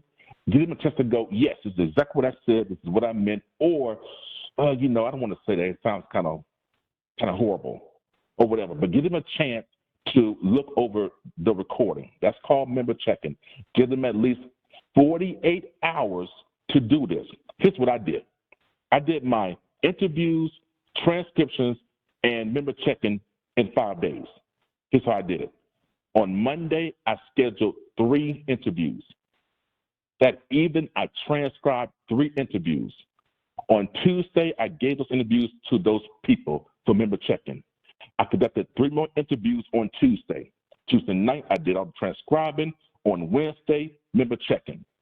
Thursday, I did 3 more interviews, got back the first set of member check-in, and did that process. By Saturday, I was done. 6 days. The school gives you, I think it's 16 weeks to do this process. And I did it in 6 days. It is possible to get ahead. After transcriptions are complete, email or give the document to the persons for 48 hours. All right, so now it's time to do coding. So now we know that we've captured what they said correctly. They have okayed or approved it. Now it's time to look for emerging themes and code. Now there are several programs you can use. In Vivo, there is Taget, there's Deduce, there's Max QPS, whatever. Programs that will help you code. But here's the kicker. These programs are not like Excel. You don't put in data, put in a formula, go to the bathroom, come back, and there's your data. It is a very meticulous process. You have to do your own coding. So here is an example of a real, no, this is a fake answer that I made up here. Okay, so here's the question. In your opinion, what do you think that why do you think employees remain with the organization? Well, I have to believe that my leadership style has a lot to do with it. I practice transformational leadership and do not micromanage. I try my best to ensure that employees do not have to work late or come to work earlier than normal. I have an open door policy, and my employees know that I will always have time to talk to them. Every morning, I walk through the department and speak to everyone. I believe that speaking and acknowledging them first thing in the morning lets them know that not only do I need and respect them, but we are also in this together. We are a team. This is one response to one of your questions. This response is littered with information. So here's how I would code this. Well, my leadership style, that's leadership. Okay, so I'm going to code that a certain color. And everything that sounds like leadership or belongs in that bucket will be the exact same color.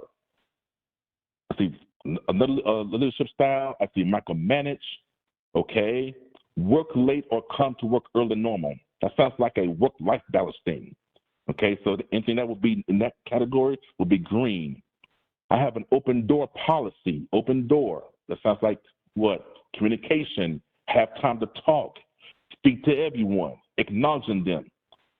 That's communication. We are also in this together. That's leadership. We are a team. That's leadership. So I'm going through and I'm meticulously coding those words or phrases that belong in these major categories.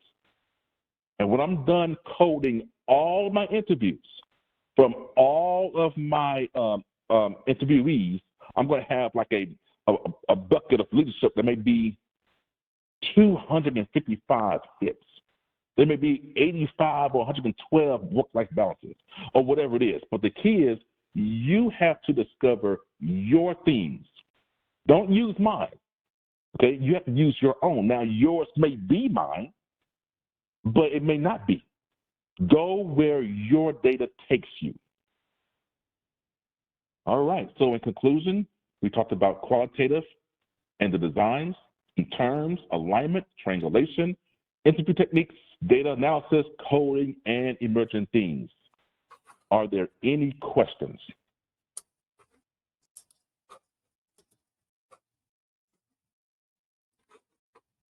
Okay. Well, in the Air Force, Dr. Boyd. hearing none, seeing none, everybody's good to go, right?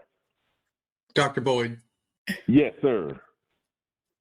So is there a specific number or ratio that you look at that you kind of determine if it's going to be a qualitative, a quantitative, or a mixed study. Do you get, let's say if you get 25, 40% of the quantitative data is there, but you don't have enough qualitative, or is there a way that you figure that out? Or is it, kind of like a tipping point on the safe assign, you don't want to, the higher percentage you have, the worse it can be. So no, do you have a way of looking at that information and saying, hey, I really need to focus on one or the other? I'm not sure if I understand your question exactly. How about you, Dr. Birchall? Well, one thing I need to clarify before we do answer is that Jim is in the new DOSH program. Okay. Okay, got Yeah. you. Mhm. And so in the DOSH program, they're probably going to have a study, again, it's new, that includes both qualitative and quantitative pieces to it. Okay, Okay. gotcha. Okay. So, but outside of that, your methods, your design, your methodology, everything stems from the problem statement.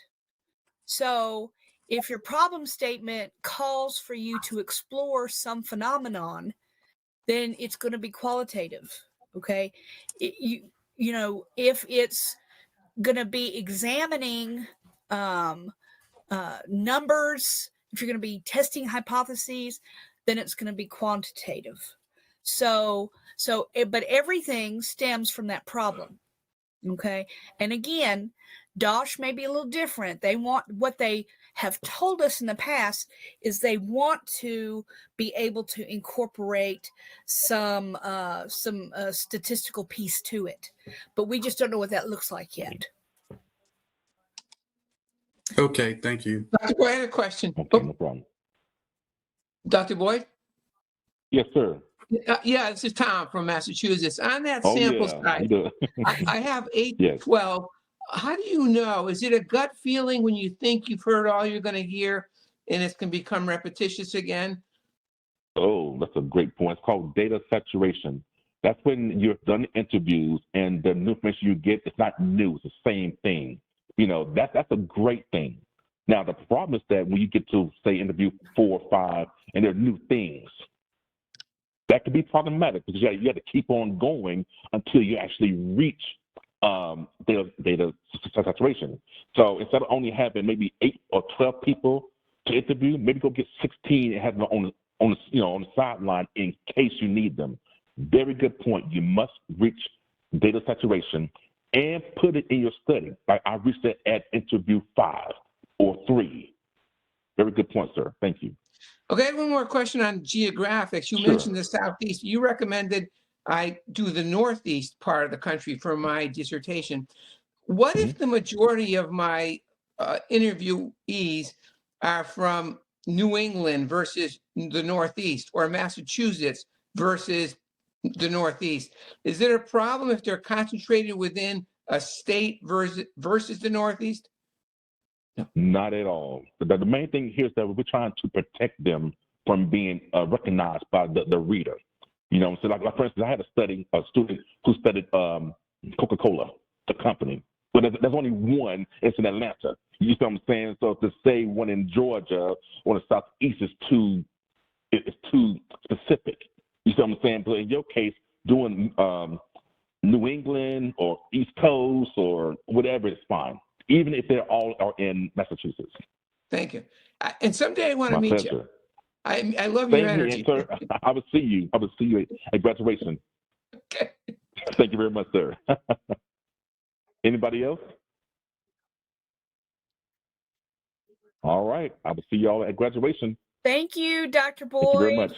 Thank you. My pleasure. Thank you. Have a great rest of your day and weekend.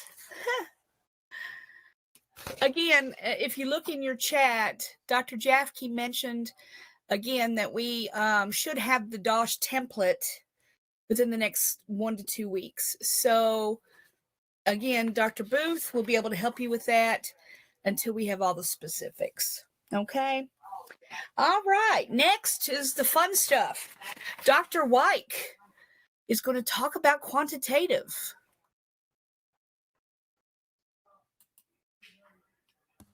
I guess it would help if I unmute. Yes. I'm going to share this one here. Okay. All right. Okay. Hi, everybody. My name is Dr. Chris Wyke, and I am teaching the stats course, which between me and you, I think that's like the easiest course we have in the doctoral program. And it's not hard. People try to make it harder than it is. So I'll tell you right now, I guess, is Dr. Boyd still on this right now? He's not here. So I'll tell you right now, quantitative, it's the way to go. So anyways, so in the quant world, there's different types of quantitative research. And we kind of break it down to 3 different things. So if you're thinking of doing quant, start thinking about in this manner. Do you want a relationship between variables? It's not proving anything. You're not saying there's a difference. All you're saying is there's a relationship. It's like we see a lot of this in drug studies. They'll say it's statistically significant, and you go back and you read, and it was just a relationship. Well, I got a sore knee, I take a pill, my knee's gone. Is that the only reason? No, it's just a relationship. Is there a difference in groups? Could be based on gender, could be based on generations. And we want to find out, is there a difference within the groups based on some variable? And this starts with correlation is at the bottom, and then a much tougher test is the t-test and the ANOVAs. And then above that, we have regression. And regression, you're predicting something. And you can say with pretty good confidence that something causes whatever.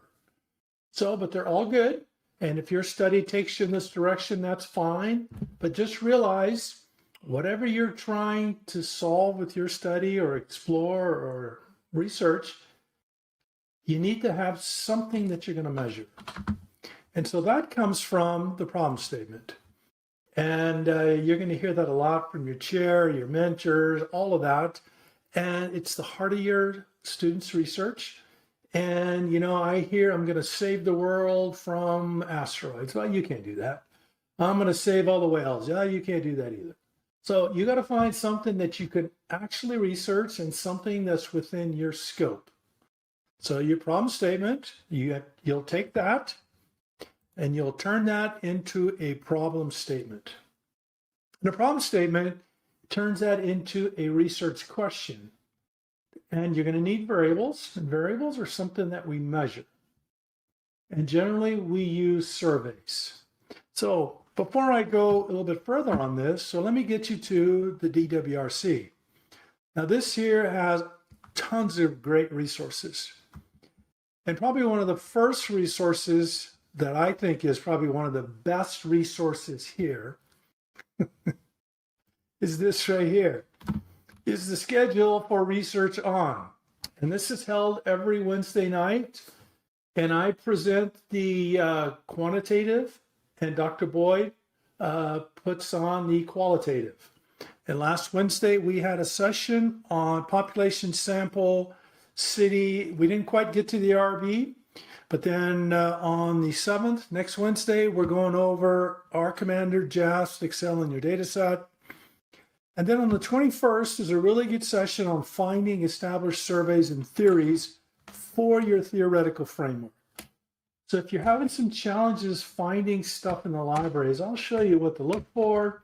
It's not that hard. And I know one thing about every one of you. You may not know this, but we know this about all of you, that you enjoy reading long, dense articles with really small font. So, you know, it's right up your alley to find these articles. Okay, so there's this. And then if I go back and I click on research, there's quite a few resources there for you. And the quantitative tools and designs. And here it has survey instruments, Paul Spector, data analysis, what have you. And let me get this out of the way here. I'm going to go back here, and then I have some videos here. Now, these videos are less than about 10 minutes long, and I tried really, really hard to keep them at less than 10 minutes, but it just didn't work out. There's so much. So this kind of will give you a taste of quant, but once you get to the stats course, everything you need to be successful running a quant study we have for you. And I'll show you some of that here in a minute. It's not hard. A lot of people try really, really hard to make it as hard as they can, but it's not hard. But if you need anything later on, you can always send me an email, text, what have you. We can set up ring calls, whatever. So we have resources to help you. All right, so I did that. Let me go back to here. Home page, and then dissertation. And chapter 2, I really like this resource here. It's the literature review, and you click on resources to help you organize your lit review. And I like to look at the CRAP test worksheet. And it's occurrency, relevancy, authority, accuracy, and purpose. And this will tell you the sources you're using. And something to think about, and what I look at is if you're doing a study on, say, job satisfaction in the United States, on some companies, what have you, and you're citing studies from communist China, it's really going to kind of hard to make the link that communist China and the United States workforces are kind of the same. So this kind of gives you an idea. If you run through this, whatever sources you're thinking of using, that's a great resource to see if it's relevant or not. Okay, and then let me go back here to chapter 3, under chapter 3. And later on, as you go progress along, you're going to want to find something called G-Power. And Tom, this might answer your question, maybe, maybe not. But G-Power, and it's this right here. And this program will tell you how many people you need depending on the type of methodology you're going to be using and the type of test, correlation, t-test, ANOVA, or regression. And I'll show you that here in a minute. So everything you need, we have it for you. But what I'll do right now is I will copy and paste this is in the chat. And that will get you to G-Power for those of you that are interested in that. And finally, let me get to, what am I looking here? Chapter 1. Now this one's really important, and I see a lot of people struggle with this. They don't quite understand what the theory is. But a theory is basically the blueprints of your study. And this article here, Grant, Osanlu, and Osanlu, break it down really well, and they kind of make the parallel that, hey, the theory is kind of like the blueprints of building a house. So this is a really good article, and it's only 15 pages, and it's really dense, and the font is really small, so it's right up your alley as a doctoral student. So anyway, you may want to get that article and read that. Your chair may want you to read that as well. So anyways, okay, so let me get out of, no, wait a minute, one more thing. Oops. So Dr. Gaffke writes a Doctorate Rising newsletter once a month. And there it is right there. And there's one in July of 2023 that I think is a really important one. And this is July one. And you scroll down. And by the time you get to the stats course, we're going to want you to make sure that you can actually view the grades and feedback on the assignments you turn in. I made comments on every single paper. So it's interesting, so you got to be able to do that. Also, there's an article here that I wrote, and it says, assumptions, I don't need any stinking assumptions.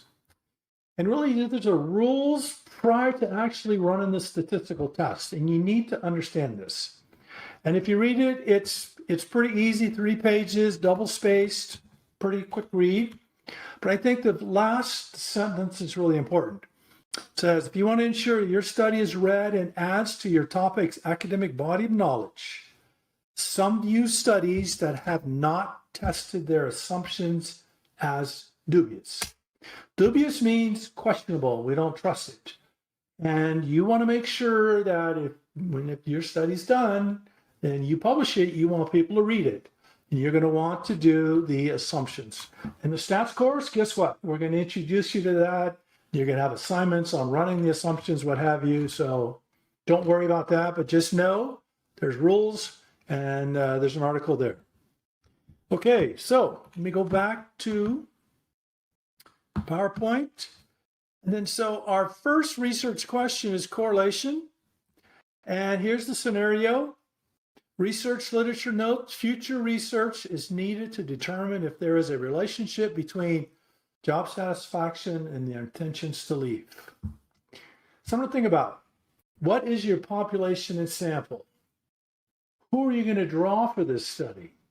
Well, we have something to help you with that as well.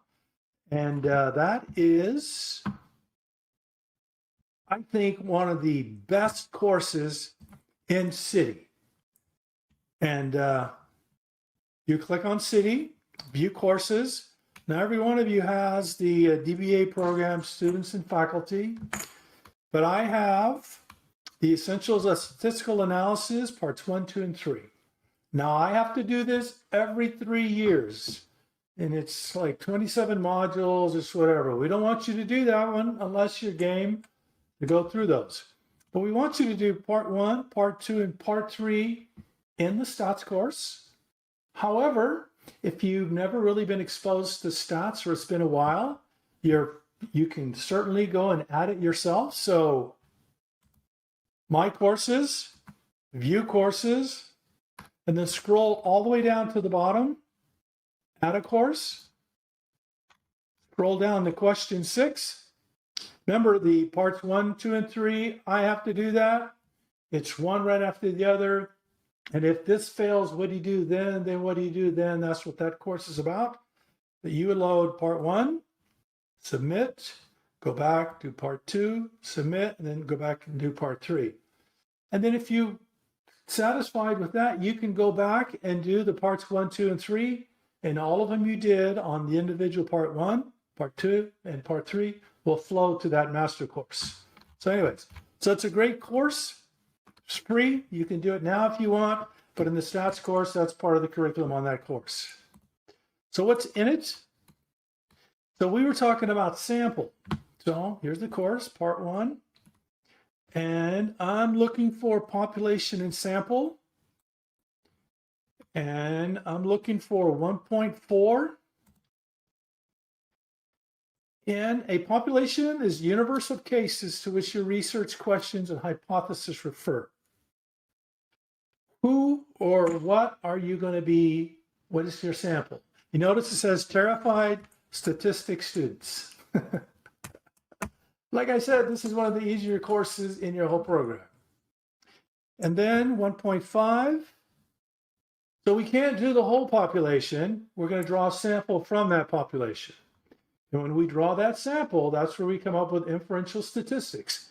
And we're making statements based on the sample about the population. Okay? And then so, let me go down here to 2.2 on my sample. Sample is part of the population we actually examine. Okay? And then 2.3 is we make statements about the entire population based on results we obtain from our sample. And that's what inferential statistics is all about. 2.5. And this is the sampling process. And so one of the things that I see is a lot of beginning researchers are going to study whatever, they're going to save the world, whatever, but they don't think about the population and the sample that they're going to use. Example is, I'm going to study all the nurses in the entire United States. No, you're not. You can't do that. I'm going to study all the nurses in the state of California. No, you're not. There's too many of them. But you could study all of the nurses in, say, Sacramento County, and then you draw, you could go, I'm going to generalize that to all of the nurses in the state of California and generalize that to all of this nurses in the surrounding states of California. That's something to think about. But start thinking about your population and sample. And then 2.6, this is key. If you're going to do nurses, are all nurses the same? No, they're not. So if they're emergency room nurses working the night shift are not the same as the nurses working in the OBGYN or the nurses working in the dental department. So you have to make sure that your study aligns with what it is you're trying to study. All right, that's key. All right, and finally, 2.13, tie group of individuals which you are interested, and then part of the population we actually examine and from which we collect data. You don't go on social media and send a blast out to the entire whatever and go, hey, I'm looking for geniuses. If you're a genius, sign into my study. Well, of course, people like me go, yeah, hey, sign me up. I'm there. Okay, it doesn't work that way. So let me go back to my PowerPoint. So we've talked about the population and sample. So this is how you write a research question. Your problem statement, purpose. Now, if you notice here, I'm pretty specific here on this question. And I took my problem statement and I turned it into a research question. This is what my entire study is going to be about. Now, you can have more than one research question, but if you have more than one research question means you need more stuff in your literature review. So make sure that what it is you're thinking of studying aligns with your study. So here, relationship, that tells me that's correlation, maybe regression. Job satisfaction is what's called a variable. Now, I'm going to use something to measure that variable. Survey, quiz, something. And then intentions to quit is another variable. I'm going to use something to measure that, a survey, okay? Now I'm getting even more specific now. Registered nurses employed in not-for-profit hospitals in Texas. They're not all of the nurses in Texas.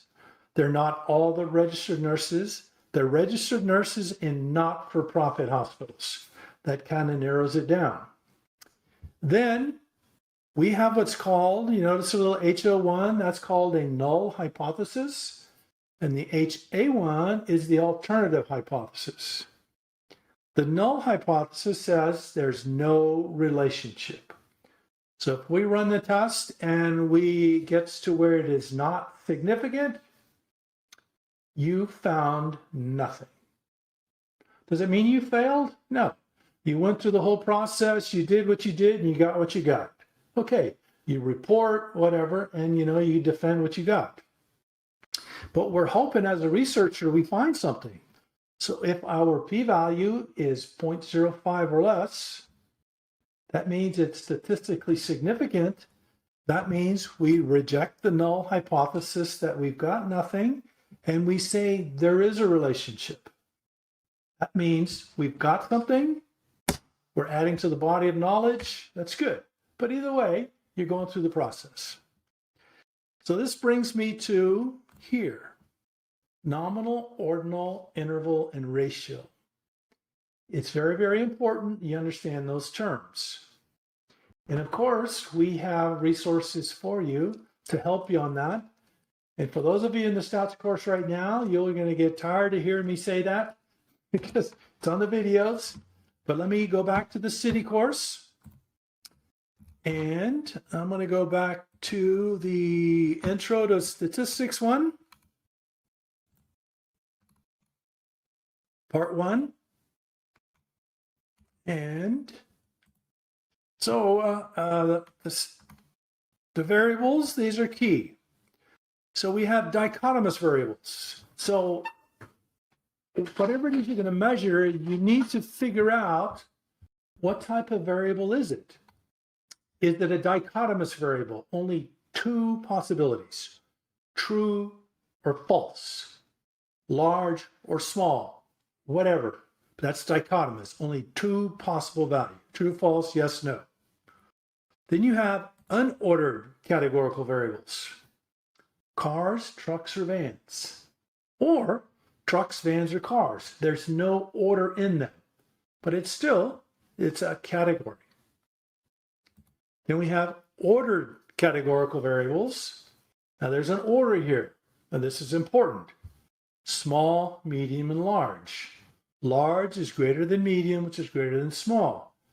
And then finally, we have continuous, and these are numbers.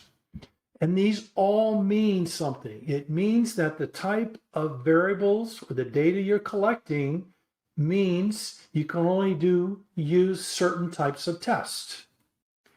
Is it something you need to concern yourself with right now? No. But when you get to the stats course, yeah, because we're going to have all of this. You're going to be introduced to all of this. We'll show you how it works. But it's just something to remember. And then 2.9, whatever type of data you're thinking of collecting, you need to know the type of data that it is. Is it nominal? Is it ordinal? Interval or ratio? And we kind of want interval or ratio data. Interval data means we can use surveys. And we can use those surveys, there's numbers, or we can use examinations or tests, what have you. But you have to know the type of data you're collecting.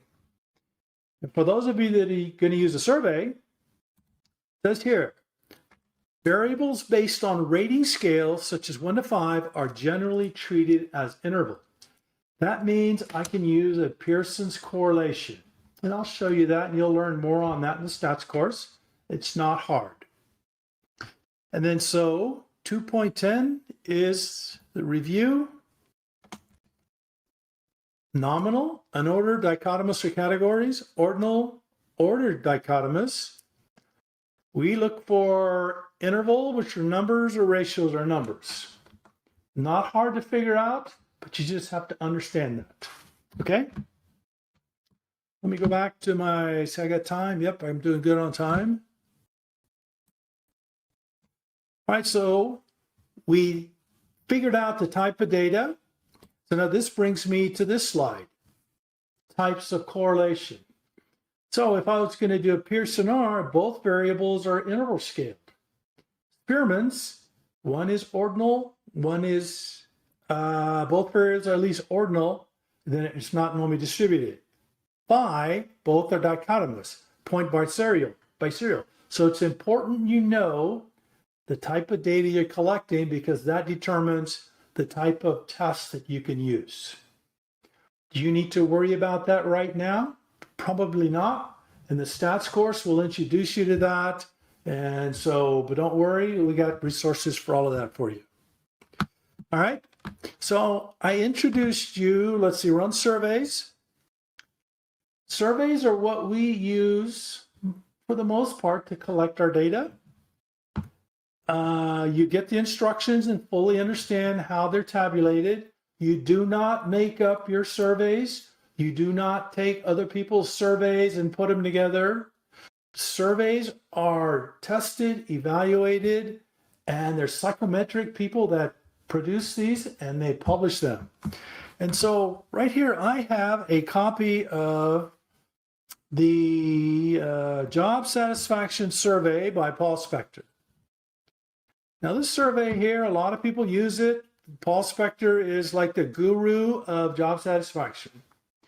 Free to use. And so you look at things and you go, okay, I found my survey. Well, if it's somebody like me or your chair and you go, tell your chair, I found my survey, your chair is going to go, okay, how do you score it? And you're going to go, I don't know.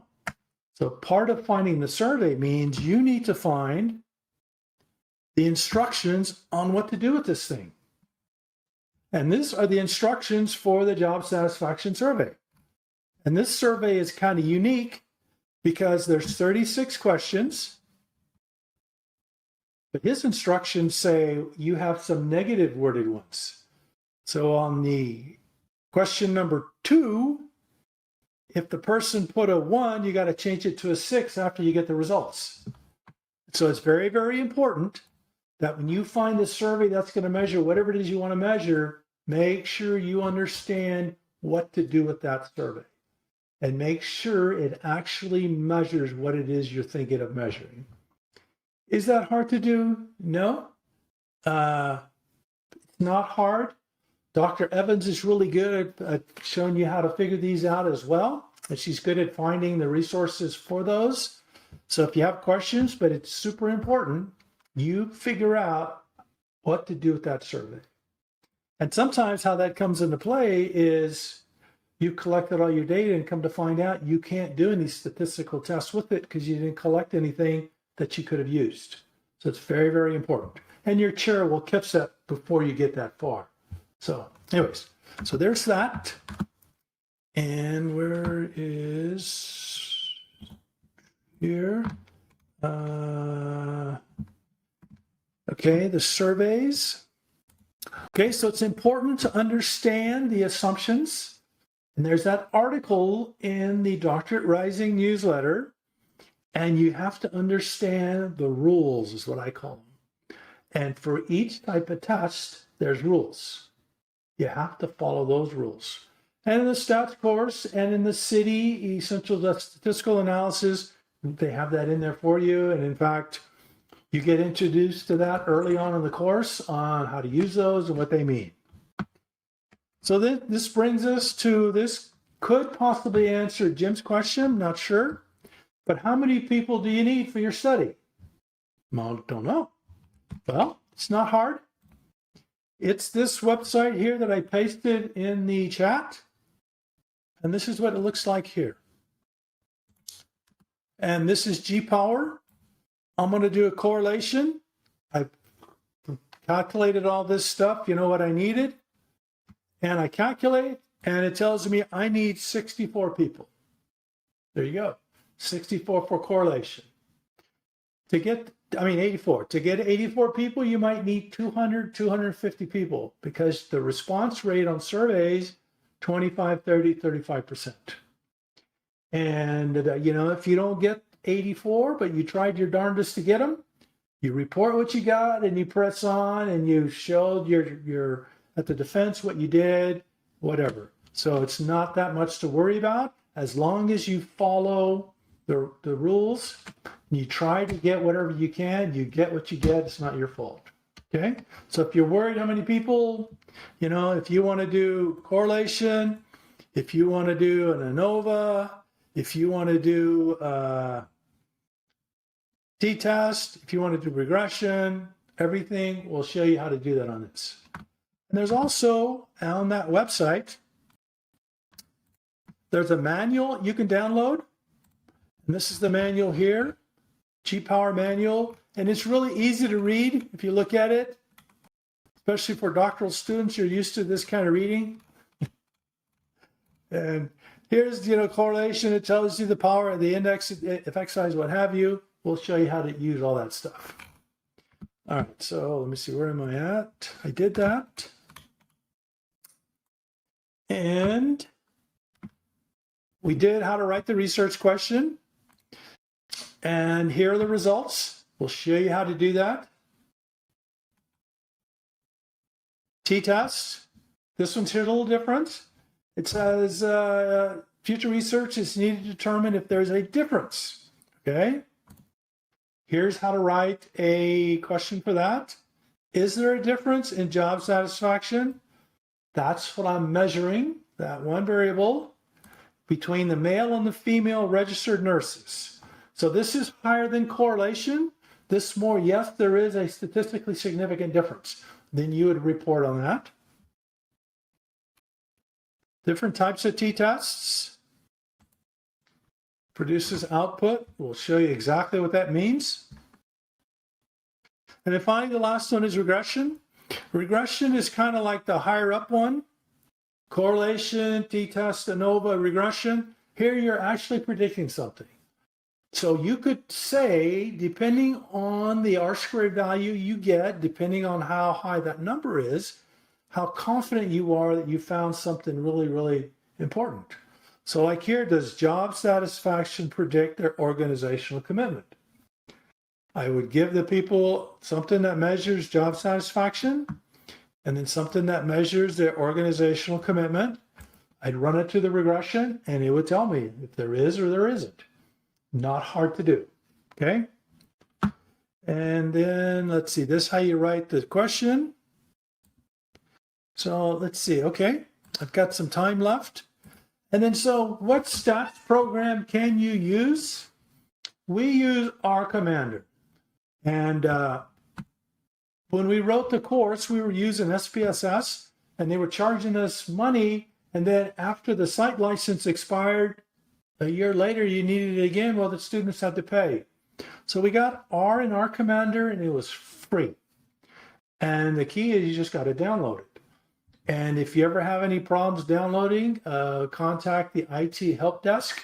They're really accommodating. They really help you with that. And they work really well, but you can always contact me. And then we also have a program called JASP you can use. But here you have to convert the Excel file to a CSV file. Is that hard to do? No. All you got to do is save it as a CSV file. It's like, okay, so now I've got a little bit of time left. I've got 15, 14 minutes. So I'm going to show you what a correlation data set looks like. And this is it right here. And I have a total of 84 people, even though it says 85. Row 1 is the headers. The lowercase q1, 2, 3, 4 are the questions in my survey. This is my score. My survey said you add them all up together, divide it by 4, gives you a number for each person.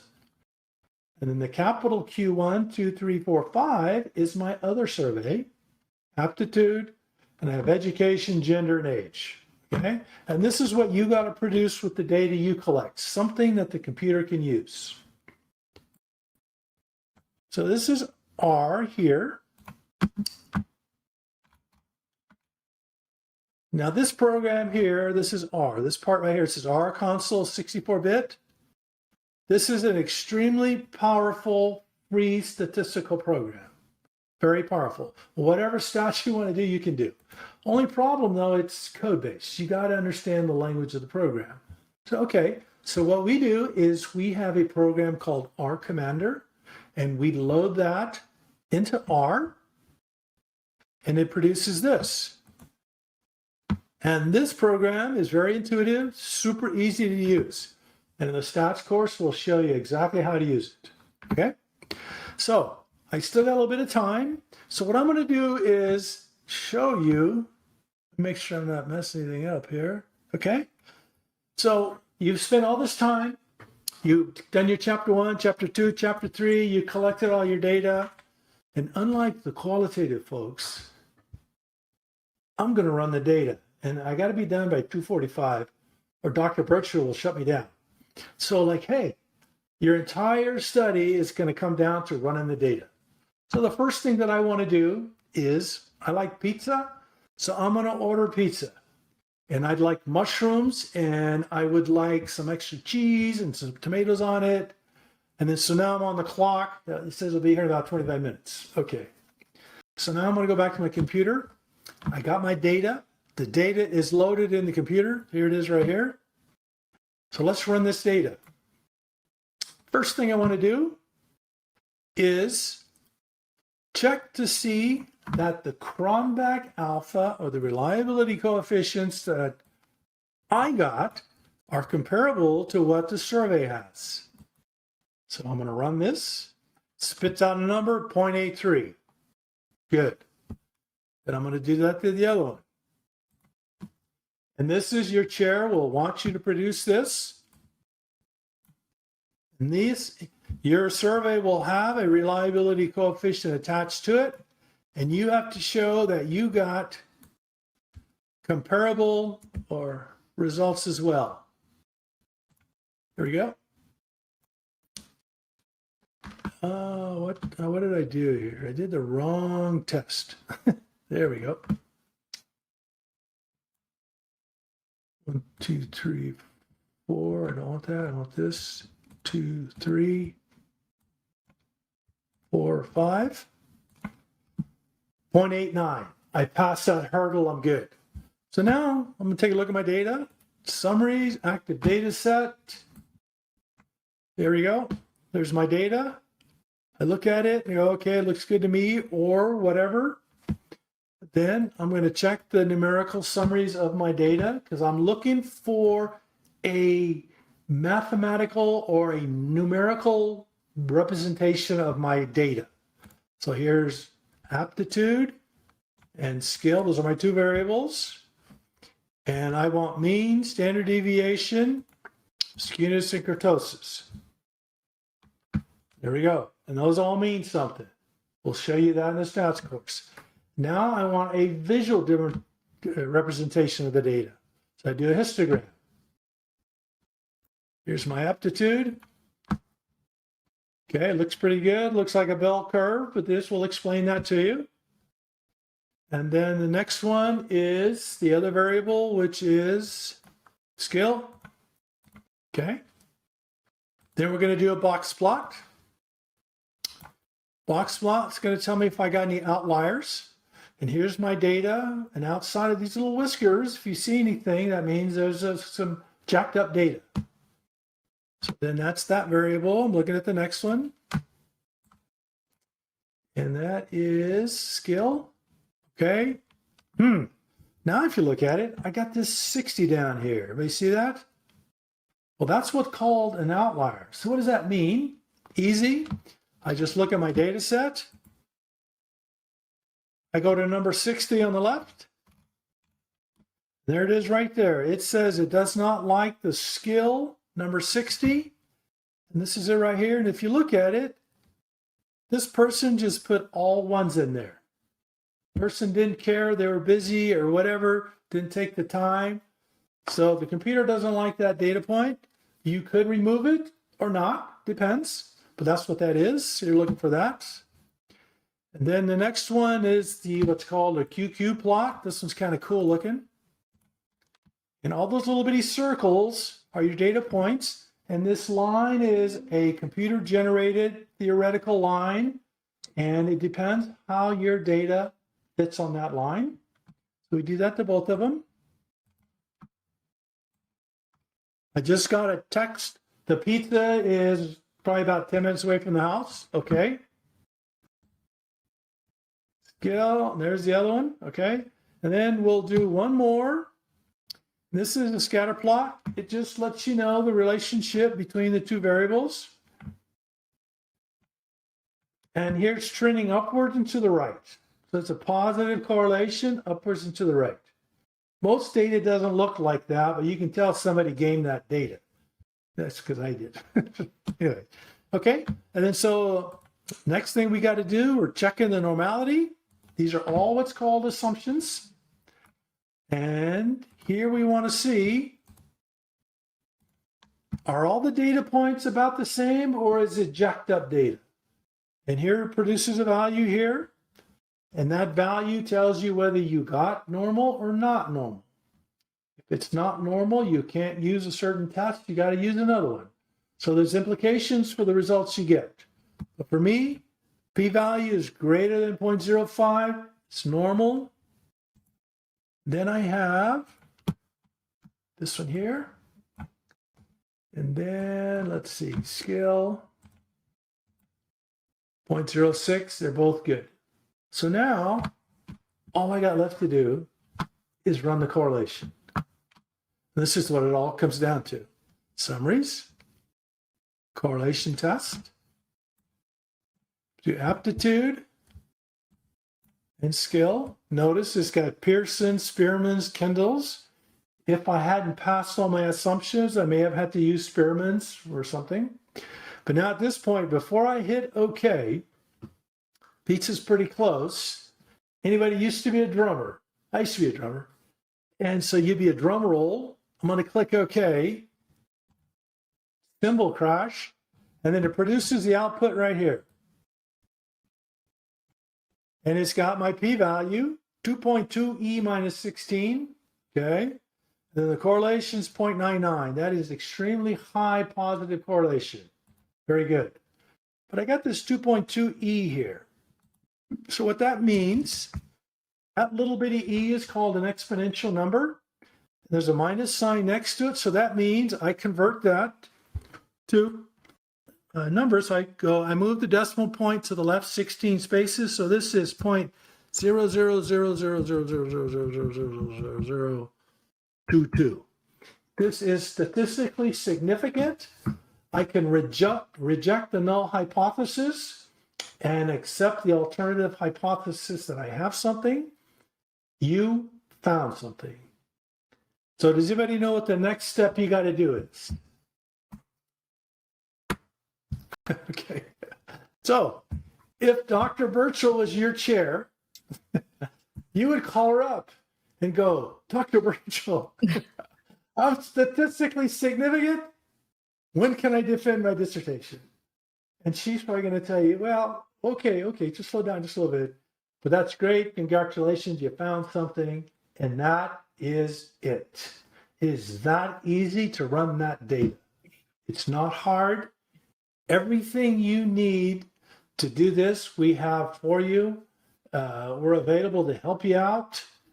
All that we ask of you is when you take the stats course to do the essentials of statistical analysis modules and do the material, and it's not that hard. So I can talk on this for hours if Dr. Birchall would let me, but she won't. Who has questions for Dr. Wyke? Oh, really? Okay. Oh, were you done? I'm sorry. I thought you were done. I am done. Okay. But you didn't talk about eating your pizza yet. Who? I didn't eat the pizza yet. It was delayed a few minutes. Oh, I was too busy talking to my chair. Okay. No questions?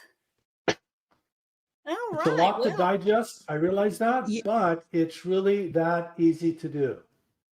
Everything you need, we got for you. Hi, this is Donita. Can you hear me? Yes. I can hear you. Thank you. Thank you so much. I'm just wondering, where do these surveys, like, is there the search for the surveys? Because I'm thinking, where do you get the surveys for any and every subject? Like, for instance, if I'm doing a study on whether or not diversity has an effect on the profitability of a business. Okay. And there are no surveys. Like, is there a survey pool, so to speak? And thank you. It was a great presentation. Yeah, so I'm back on the DWRC. Everything points back to the DWRC. You click on that, and it says free use surveys and survey info. That's a good place to get you going. Third-party surveys. And then if you attend the research on session in a couple weeks, I'll show you how you can find surveys in peer-reviewed academic studies. But, it's not that hard. But the main thing is, do not make them up. It is an involved process to make these surveys up. And where I see a lot of people think they can make them up is they work at a company where HR decides we're going to make a survey. And of course, the survey is going to come out to where everybody's happy or whatever. It's not as easy as just write a question and send it out to people. It's a much more involved process than that. And then, of course, you can always contact Dr. Birchall, and she will be more than happy to point you in other directions as well. Great. Thank you so much. Okay. Any other questions? If not, thank you, Dr. Wyke. I hope you enjoy the rest of your weekend. Okay, you guys enjoy the rest of the day, and I'm going to go I'm going to grade. That's it. Not goof off. Thank you. Okay, everybody. It is break time, and then we're going to come back for the final sessions of the day. So take your break. I'm going to start recording. Thank you. I'm sorry. That's all right. No, it's my fault. Thank you. Okay. Hi, everybody. This is Dr. Liz Musil, and I am the IRB coordinator for Columbia Southern University. And today I'm going to talk to you about IRB, what it is, the why it's important, what the components are, and how it fits into your overall study and your research plan.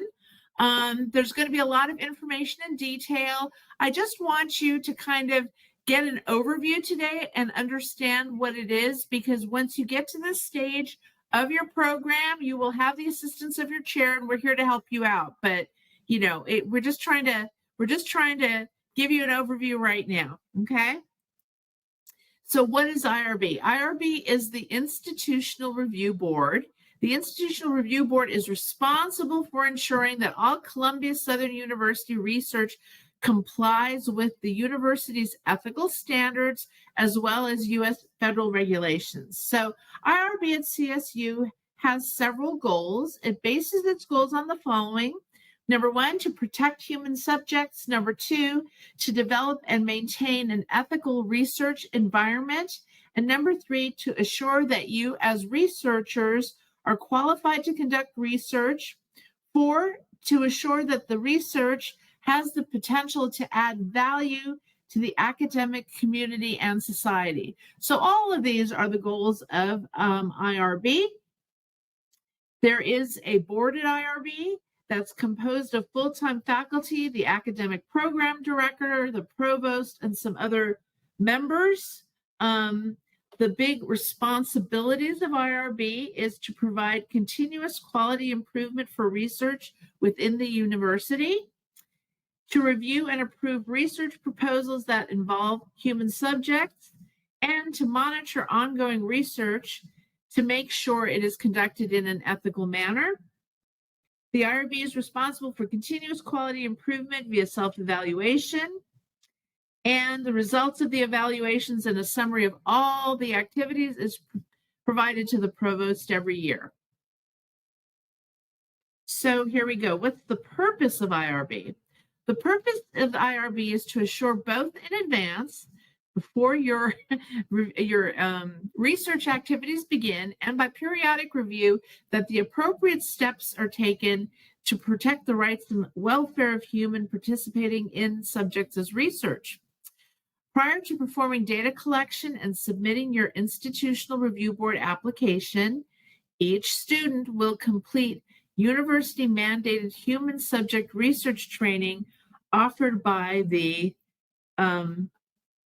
Collaborative Institutional Training Initiative, which is also called the CITY program. So this is kind of an overview of how this happens. You work to write your proposal, and your proposal is approved. Once your proposal is approved, you will go to the city website and complete your city training. It is an online training that probably takes a couple of hours. You have different sections and little quizzes that you need to pass.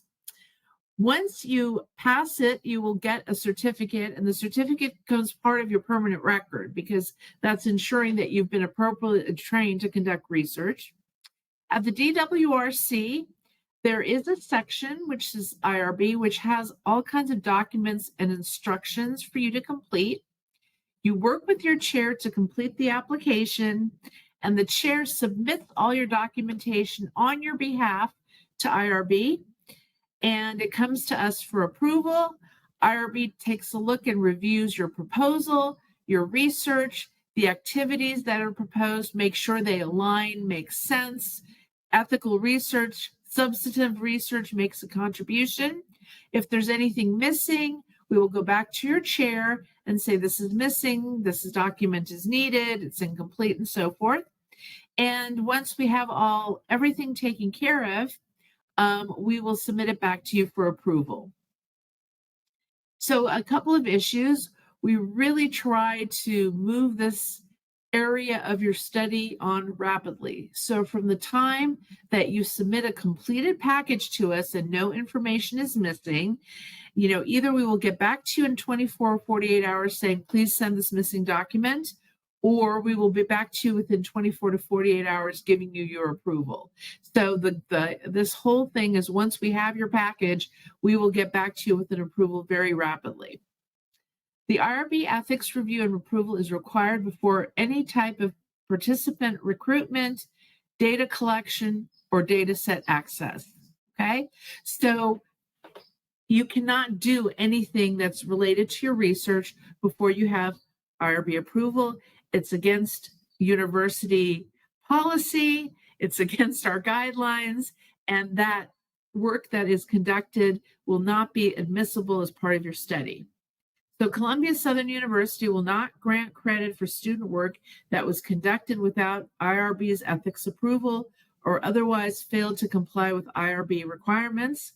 This is really important because there's federal guidelines and rules behind this, and there's just so many things that happen with IRB.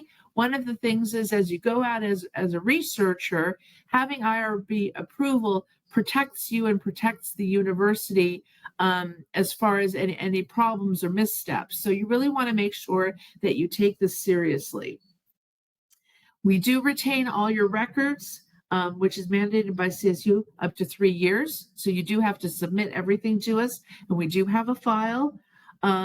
Privacy considerations and issues must be maintained, and we will train you on that. And basically, we're going to guide you. So what I'm telling you is these are all important things. You will be trained, but you will have guidance from your chair. You will have guidance from IRB. You're free to come and ask me questions if the chair can't answer it. Usually the chair is the intermediary, but what's really important is that you do not conduct any research before you have your IRB approval.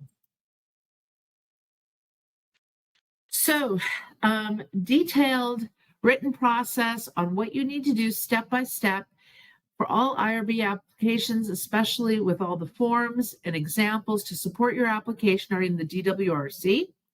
In this IRB folder, you will have the IRB application forms, examples of how to complete the forms, introductory emails, confidentiality statements, informed consent, certificates of originality. You'll also be submitting your proposal and your proposal review. And these examples are for your reference. So every study is a little bit different. Everybody has some kind of different, everyone is different, right? Everything is kind of different. So your chair is going to work with you and let you know which documents that you need for your approval. Also, the most important thing why documents are returned is because they're incomplete. So you have your IRB application form. Please make sure all the boxes are checked. It's as complete as possible. If something doesn't apply to you, put in NA, signatures need to be there, all that good stuff. So we can go ahead and have a smooth approval process for you. So this is kind of a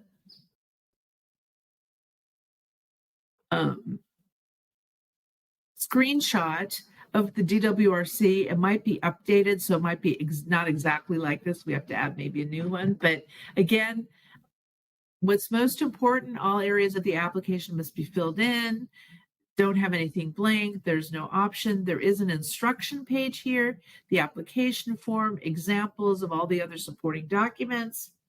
IRB is also, in addition, going to evaluate the quality of your research proposal to determine if research as planned addresses the research's stated objectives.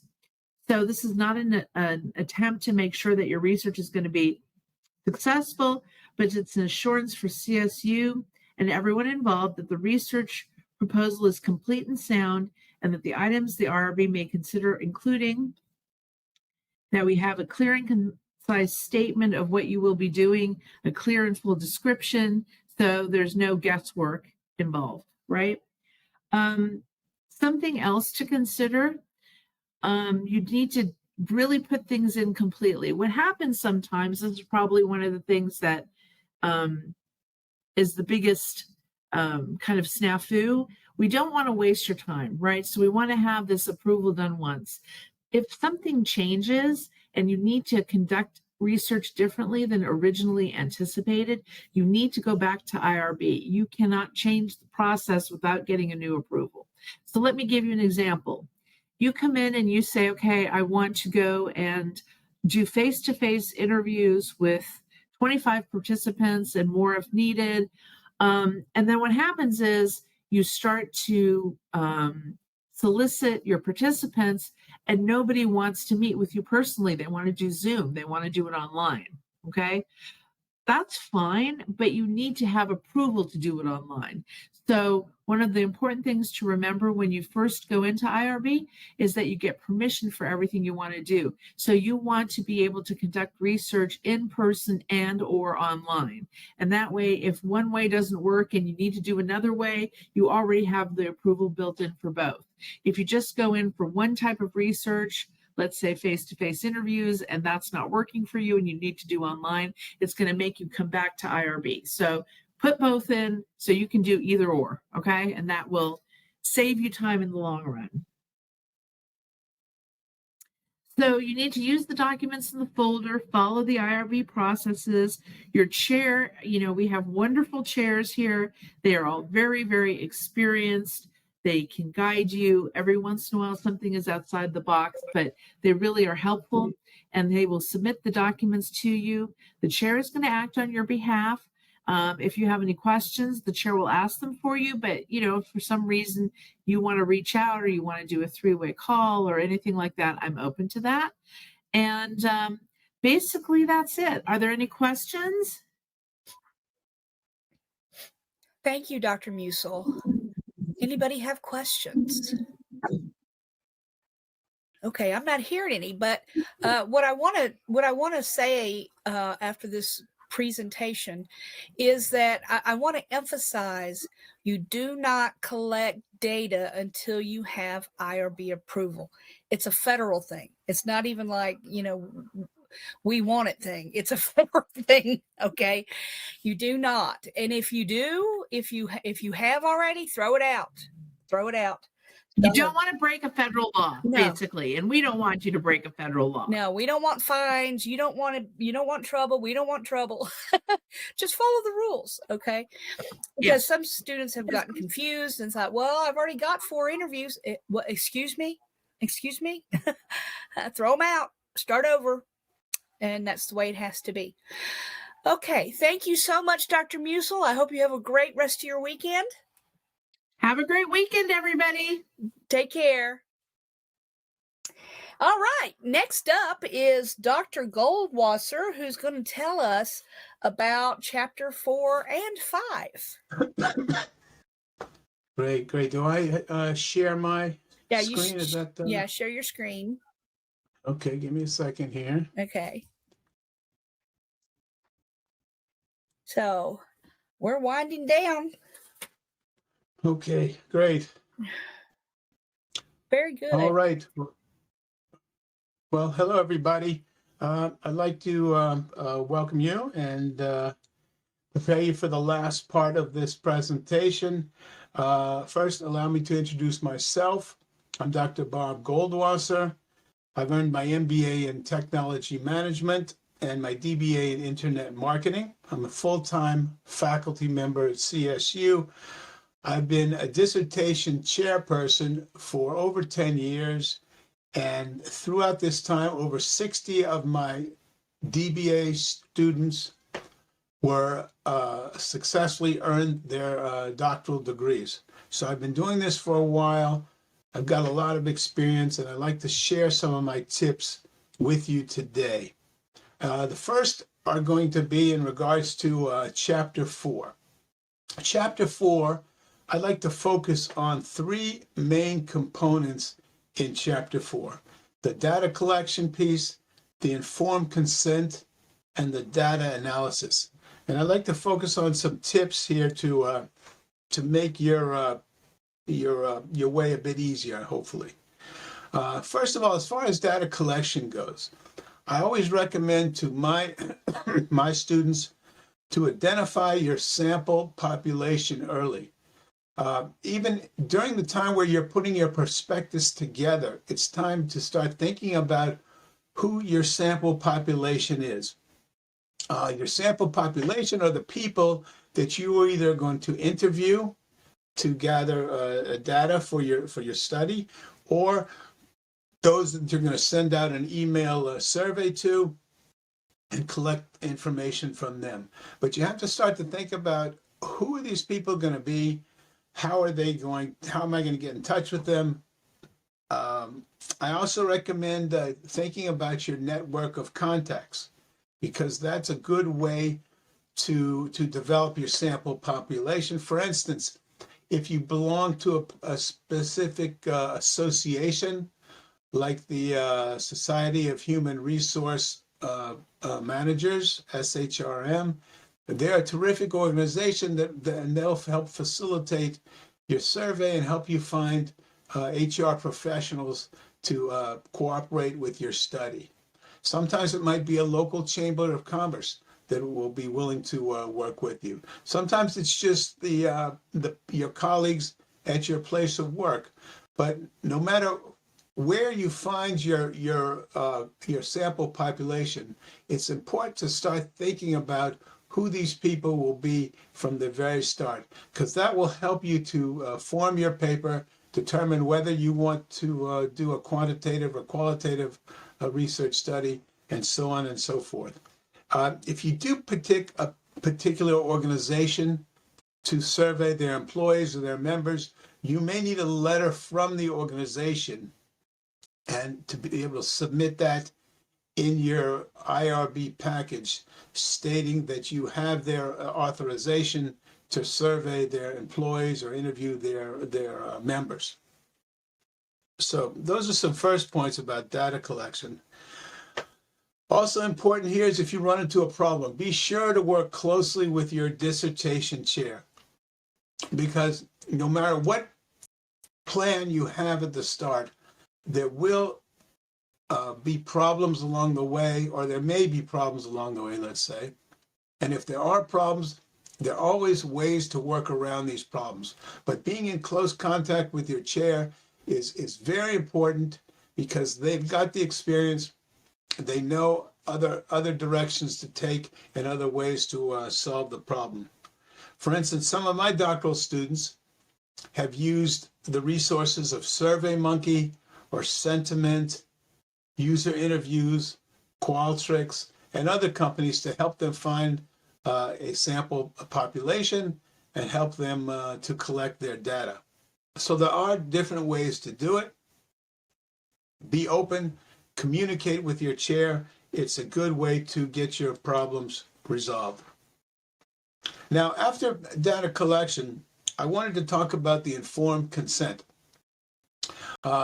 In your IRB presentation, you heard a little bit about the informed consent, and I wanted to focus and stress that it's one of the most important aspects of research ethics.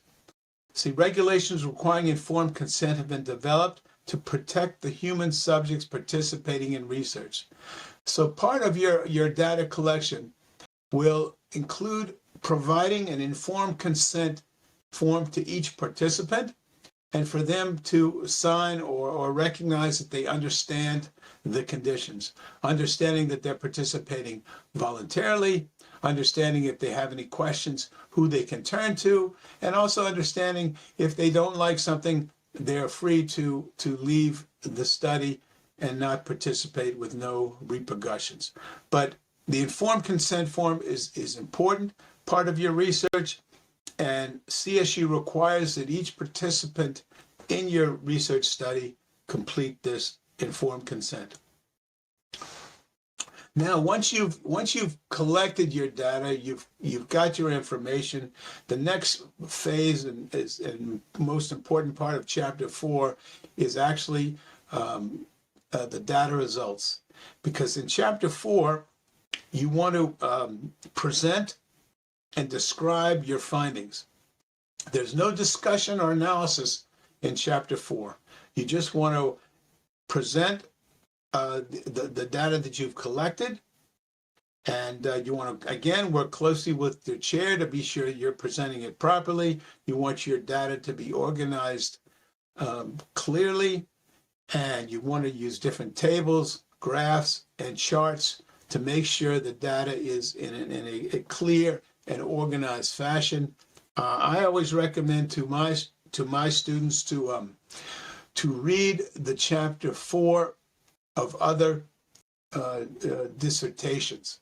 Every dissertation student who writes a dissertation and who writes Chapter 4 has to battle through all the same challenges that you'll be battling with. so you can see how other students handle these situations, how they wrote up their results, how they organized it, and it'll help you to sort of get your thinking together in organizing your results. You want to search for themes. You want to use table graphs and charts.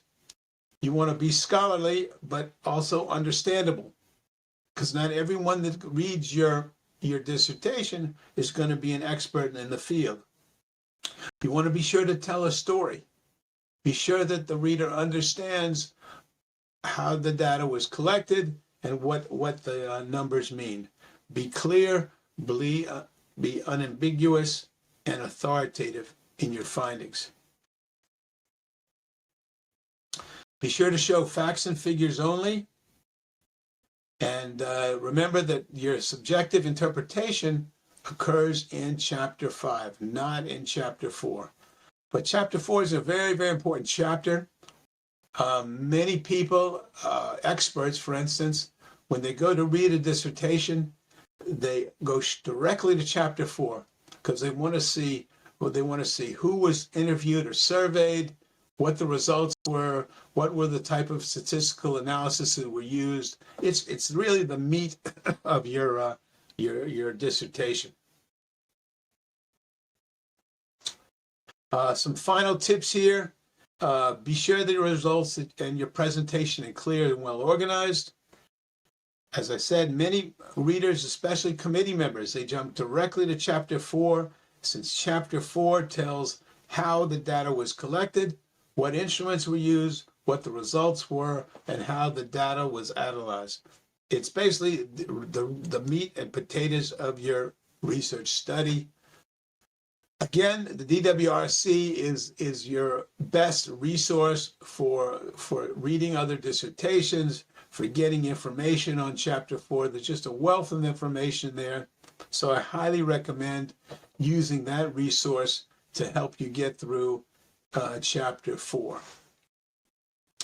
But those are the main points that I wanted to explain to you about Chapter 4. I wanted to sort of give you an overview of the chapter. I wanted to touch on some of the most important areas that I feel are most important. If you ever have any questions, here's my email address on the screen. I'm willing to respond and work with you with any questions you might have. But I'll take a second now to stop to see if anyone has any questions about Chapter 4.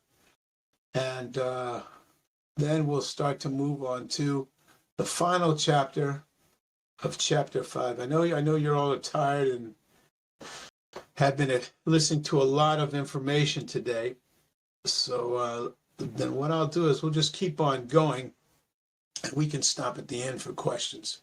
So once your Chapter 4 is completed, you're now at the doorstep of Chapter 5. And Chapter 5 is the final chapter of your dissertation. It's the chapter that includes your summary, your conclusions, and your recommendations. And these are all really important sections. As you can see, the pieces of this puzzle that you've been putting together, each chapter is a different piece, and the Chapter 5 is the final piece of the puzzle. That's your results and your conclusions. Now, some of the topics and some of the things that go into Chapter 5. First of all, in that area of summary, you always provide an introduction. You want to tell the reader again where we started, where we've been, and where we're going.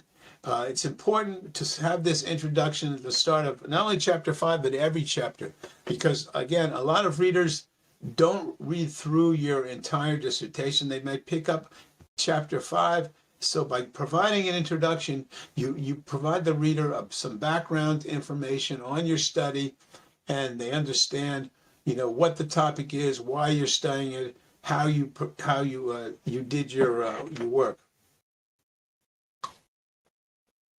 Now, under the summary section, there's an area called the summary of findings and conclusions. Here you relate back to Chapter 2. and you take your theoretical framework and you tie it into the findings that you came up with. You also summarize your theoretical implications, and you relate back to the significance and advancing theoretical knowledge sections in chapter 1 and 2. And then also you include a section on professional implications. And this is a very important section. What are the new applications and the new insights that come from the information that you've discovered? What is the information that you've discovered? How does it impact the industry? How does it impact business? And how does it impact the gap in the research? Then you move to the recommendations section. The recommendations section, you make recommendations on future research. This is an important section because after doing this in-depth research, there's usually a number of areas that if you had more time, you would have included in your research. And this might be including a different sample population. This might be possibly expanding the geographic area where you're taking your survey. This might be going on to another similar or side topic, but a number of ideas that you would have for future research. It's a great area, this recommendations for future research, if you're still searching for a topic, to go into chapter 5 and to read these other dissertations and find out what areas these other students would have liked to cover. And that might cause an idea to come up for your research. Recommendations for practice. You want to include at least 3 recommendations for future practice based on your findings. You want to relate back to the significance of the study in chapter 1. And then the topic of generalizability. How can the study results be applied to the industry or even to business as a whole? So these are all areas that you want to go into great depth in your chapter 5. Chapter 5, like most chapters, should be at least 20 pages in length, but it's a real opportunity for you to take the results of your research study and to go forward with it and to discuss how these results will impact future practice and how these results could impact the industry. And then your final section is the conclusion, excuse me, where you're demonstrating the value of your work. What is the takeaway from your research study? And, anticipate any questions on the value of your study. And so that's your concluding section. So you can see from looking at all these different areas, the summary, the recommendations, and the conclusion, there's a lot of information packed in here. And so chapter 5 is usually one of the most fun chapters to write because you do have a lot of freedom and you do have the ability to go in a number of different directions.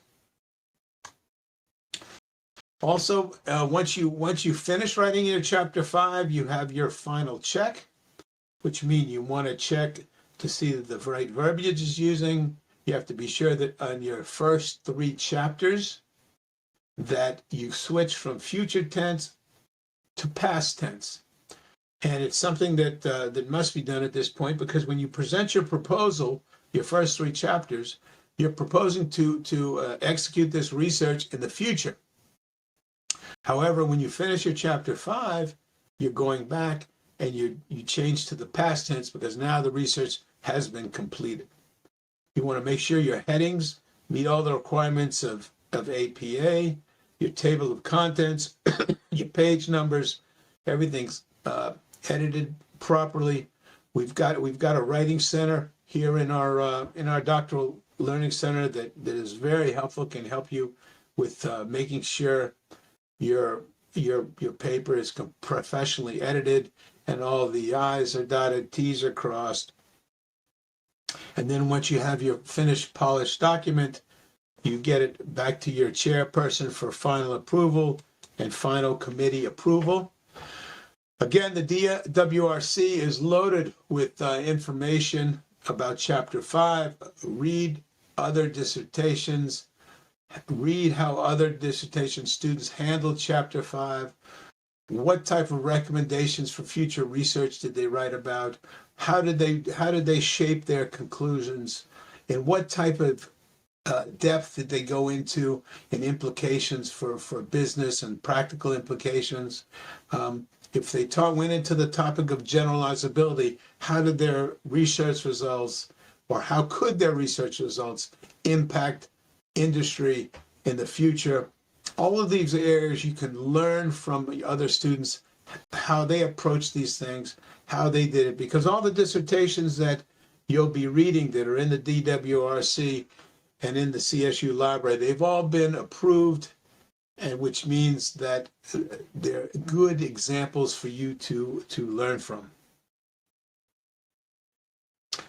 And again, those are the points that I wanted to bring to your attention on Chapter 5.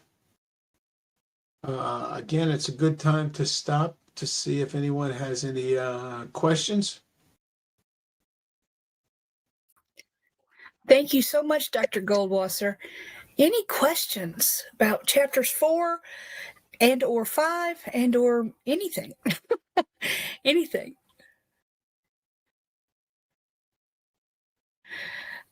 Right. Absolutely. Absolutely. Okay, let me make sure. Yeah, I don't see any other questions. So if nobody has anything, then Dr. Goldwasser, I hope that you have a good rest of your weekend. Thank you so much for your excellent presentation, as always. Good. Well, listen, everyone else, have a good weekend. Good luck on your dissertations, and hopefully we'll all meet again. Absolutely. Take care. Let me get my drink here. All right. So the rest of the day is mine, and I'm going to make this as quick as I can. Okay, so let's back up. And we got our IRB application approved. We collected our data.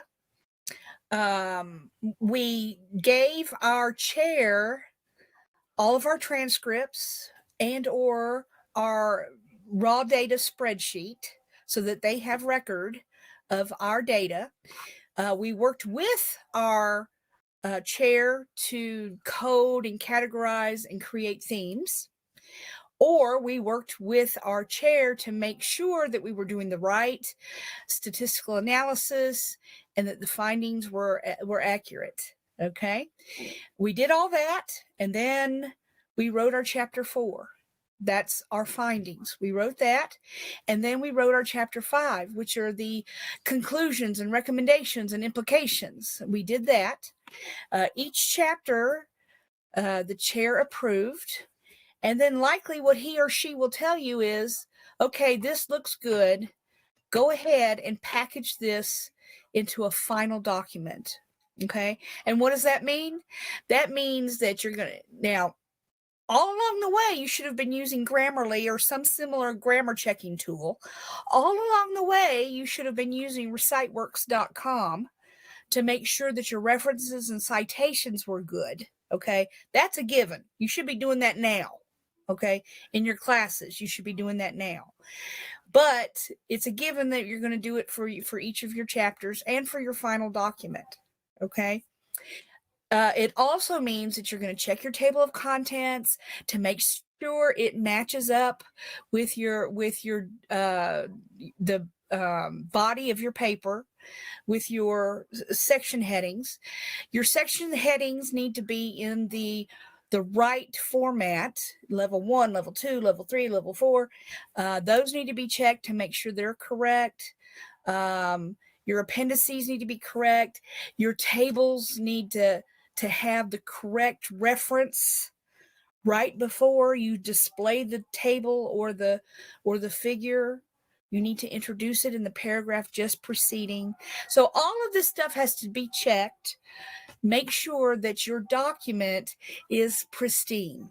Okay. And once you've done that and you feel like you have done everything, that it's perfect, then your chair will give you the final approval. Perfect. Okay. By this time, you already have your oral defense scheduled. We'd like to schedule that when you're working on your chapter 4 and 5. Okay. And so it's already scheduled. You will create a PowerPoint, and there's examples in the DWRC.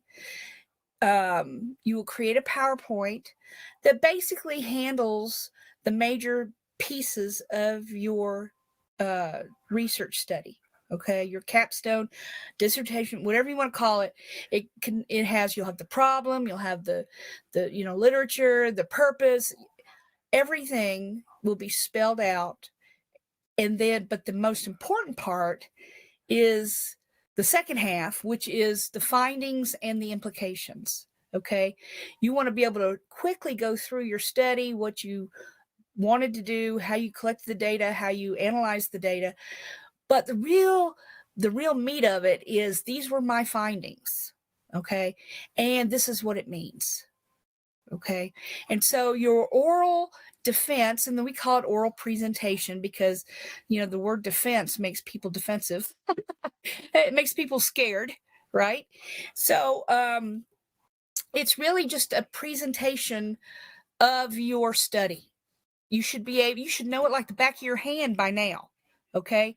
You did everything. You sweated over it. You hopefully didn't cry over it, but you sweated over it for a year, 2 years. This is your baby. And you want to be proud of it, and you worked hard. And so this is it. Okay. So what you do is you send your chair your PowerPoint, and they will say, oh, this looks good, but you left out your discussion on validity and reliability or whatever, right? Once they agree that it's ready, then what you do is you meet. It will be with your chair, your committee member, and the PD or designee. Okay, sometimes there might be a designee, sometimes it might be the PD. Okay, a PD, I should say. And so what you'll do is the 4 of you will meet. You will present. Once you're done presenting, then the other 3 members are free to ask questions, make comments, et cetera, et cetera. Okay. Once they're done with that, then they will ask you to leave, and you will leave. They will discuss, take a vote, whatever they need to do to make a decision on whether or not you meet the expectations of the oral defense. And basically what that means is that you did the work, it, you qualify as some level of research scientist. Okay. And so once they, the presentation is online, in Ring Central, right here in Ring Central. The final results could be pass or not pass, or I say pass, I mean approve or not approved, or approved with modifications. And what that means is maybe you have something that after discussion they decide needs to be changed. Like maybe you're missing a section, or that shouldn't be, but I'm just giving examples. Or perhaps they want you to move something, or work on your APA or something. Okay. And so they will approve with modifications, and they will give you a time period, a week, 2 weeks, to get that done and get that turned in. Okay. But in essence, with those 2, you've passed. We're going to hold it until you get us back the changes we asked you for. And it's not going to be significant. We're not going to ask you to go back and change your research question or go back and change your problem statement. We're not going to do that. Okay. It's just something, it's something that needs to be corrected so that so that we're consistent. Okay. Okay, that's most of the time. Now I see a bunch of questions coming in the chat. So let's see. Do you get brought back in, or does the chair call or message you? It depends. Okay. Mine, I just tell them I will call you. Okay. And I think it just depends on the chair and everybody. You know, there's no one way of doing it, but I think most of the time they just call you. Okay. Yeah, good questions. Is there a fail pass rate that you can share? Honestly, I think our pass rate is probably 100%. Now, there's some of them are pass or approved with modifications. I've had several like that myself because I didn't realize that they were missing something, maybe a piece of the appendix or something, you know. But I've had at least 3 or 4 that were passed with modifications. But here's the thing. I, as your chair, am not going to schedule your defense unless I have every faith that you're going to pass it. Okay. It's, you know, the only time that I've had one that didn't immediately pass was and this wasn't even here. It was at a different school some time ago. I had a student who absolutely had a panic attack, a severe anxiety. And, you know, we tell you when you do the PowerPoint, don't read from the PowerPoint. You know, talk to the points. Don't read it. We know if you read it. We don't want you to read it. We want you to talk about the study like you know it. And she read every single slide, her presentation. Now, most of the time we allow you 30 to 40 minutes to present. Hers lasted 10 minutes. Okay. Yeah. Well, yeah, I do too. I do too, Tanya.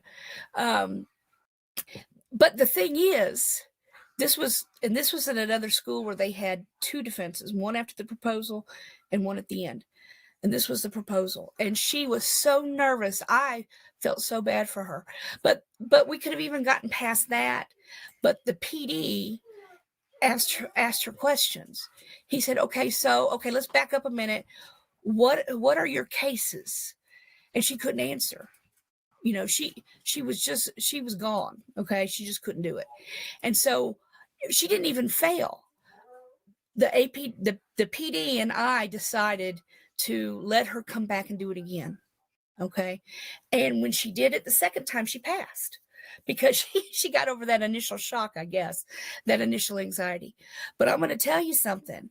When she came back for her final oral defense for the full study, she was on it. She did so good because she lived that study.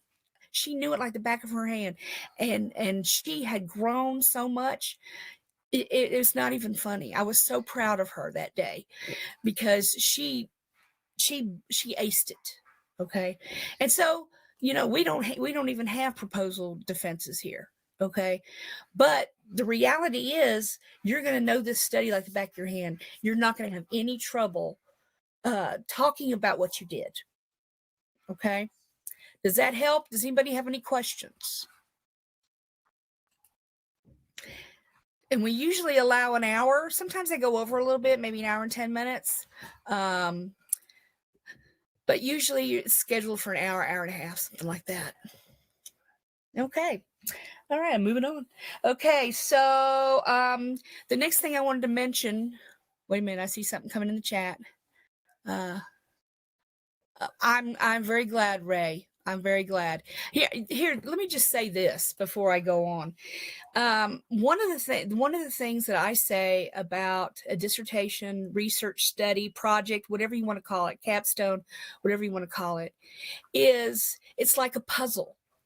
Okay, so you don't just throw a puzzle at a table and hope it comes together. Okay, you have to put it together.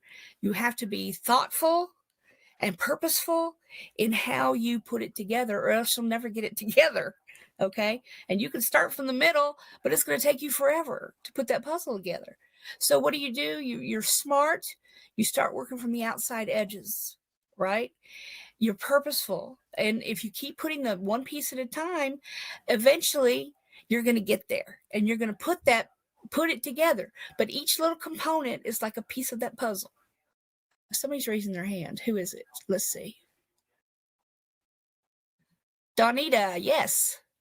Yes. Actually, Yusuf asked the question, and I wanted to know as well: is the presentation in person, or is there a way to do it online? Oh, yes, it's always online.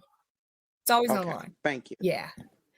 Yeah. Most everything's online. You might find people who want to be interviewed in person, but most of the time everything's online. So Thank you. You're welcome. Okay. So the other thing that I say about doc studies is that when we're talking about you and your chair, okay, imagine that you are in a canoeing down some river. Okay, who's sitting on the back of that canoe but your chair? And you're canoeing, but your chair is directing. Okay, and they're telling you, go to the left, go to the right. Don't go down those those rocks and get banged up, and don't head over to the side and stall. You're going to head down the middle, and they're telling you what to do. Now, of course, I'm sitting there and I have a parasol because I burn easy, but I am telling you how to go. You are doing all the work, all the rowing. I will never row for you. Okay, I'm not doing it. Okay, you are doing the rowing. I'm guiding you. And so that is the relationship in a nutshell between you and your chair. Okay. Does that make sense for everybody?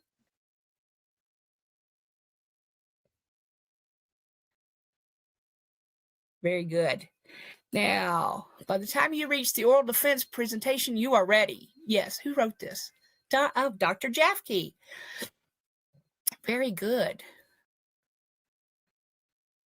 Yep.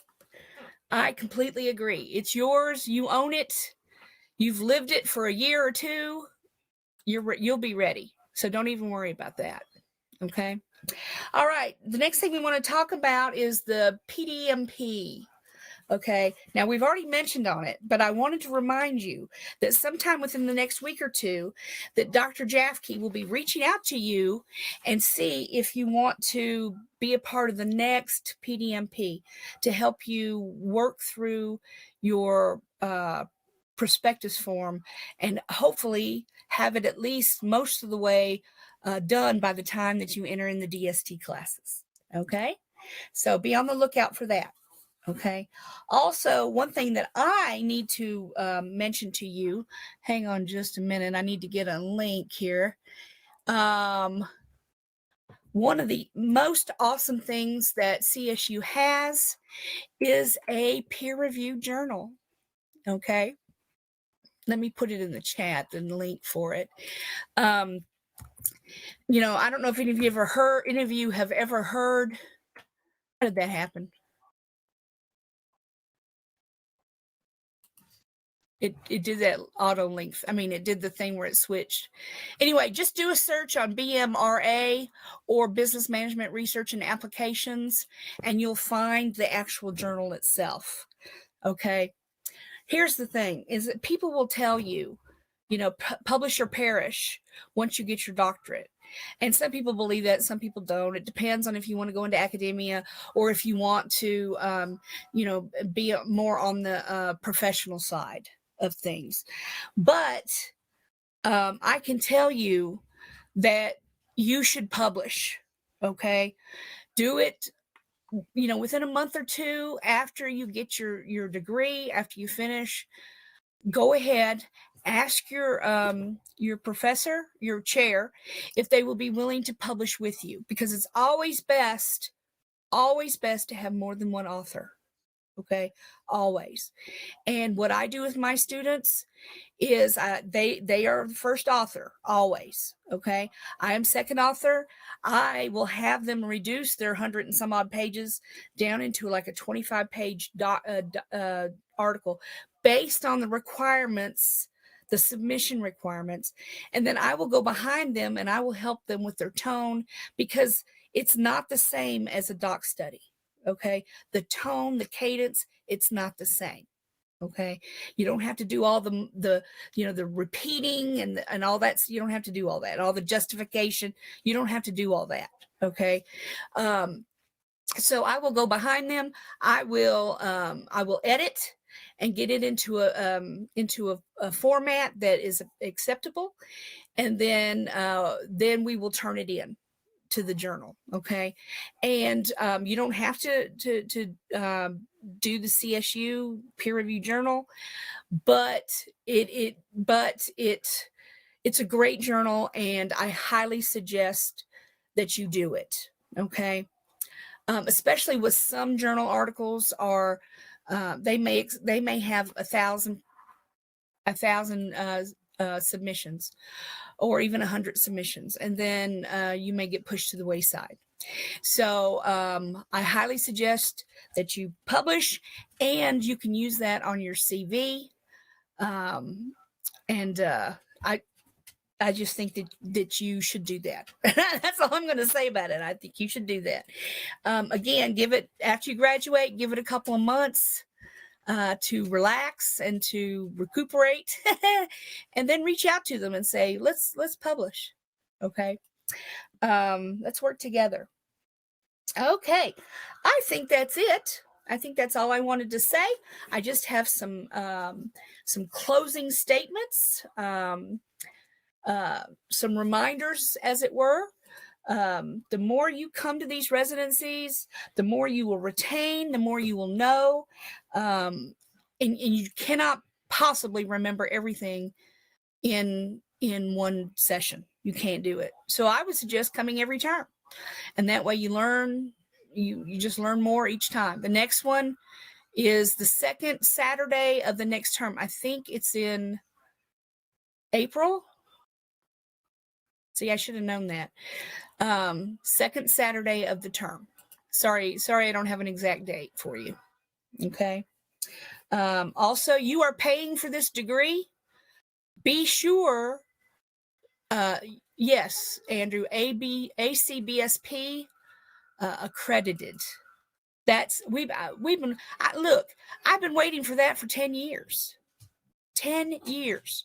We didn't even apply to a year ago, but we got COC accreditation back, 2 years ago, Dr. Jafke, something like that. And then we went right for the ACBSP, and we got it quicker than I've heard of any university getting it. And this is a boost for all of you. Okay. So anyway, as I was saying, you're paying for this degree, so make sure that you are strategic and take advantage of all the resources that are available to you. We work really hard to make sure that you have what you need, okay? Because we don't want you to fail because you didn't have a writing coach, okay? Or you didn't have some form or some template or something. That's unacceptable, okay? So we've worked really hard to give you all the resources that you need.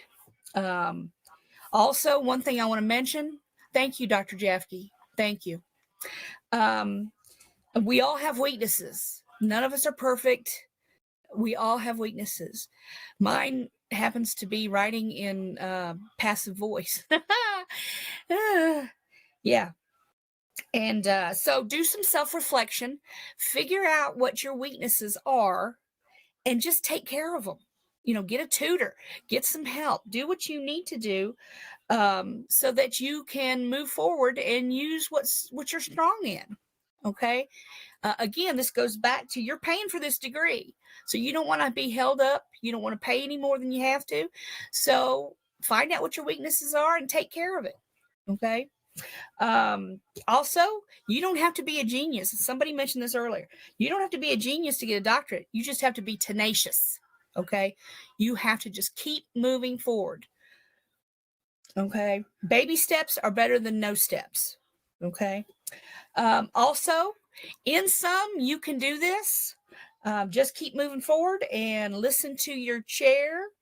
And again, look for an email in the from Dr. Jafke in the next couple of weeks. Other than that, I am done. I have nothing left to say. Does anybody have any final questions?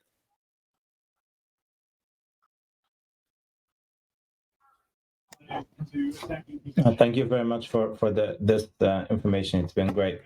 Thank you for attending. It's been a great session today. Again, come back and see us. And have a great rest of your weekend. And take care.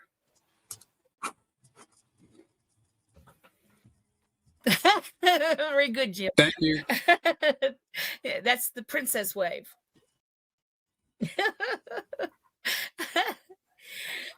Y'all take care. Thank you so much. Thank you. Take care. Bye-bye. Thank you very much. You too.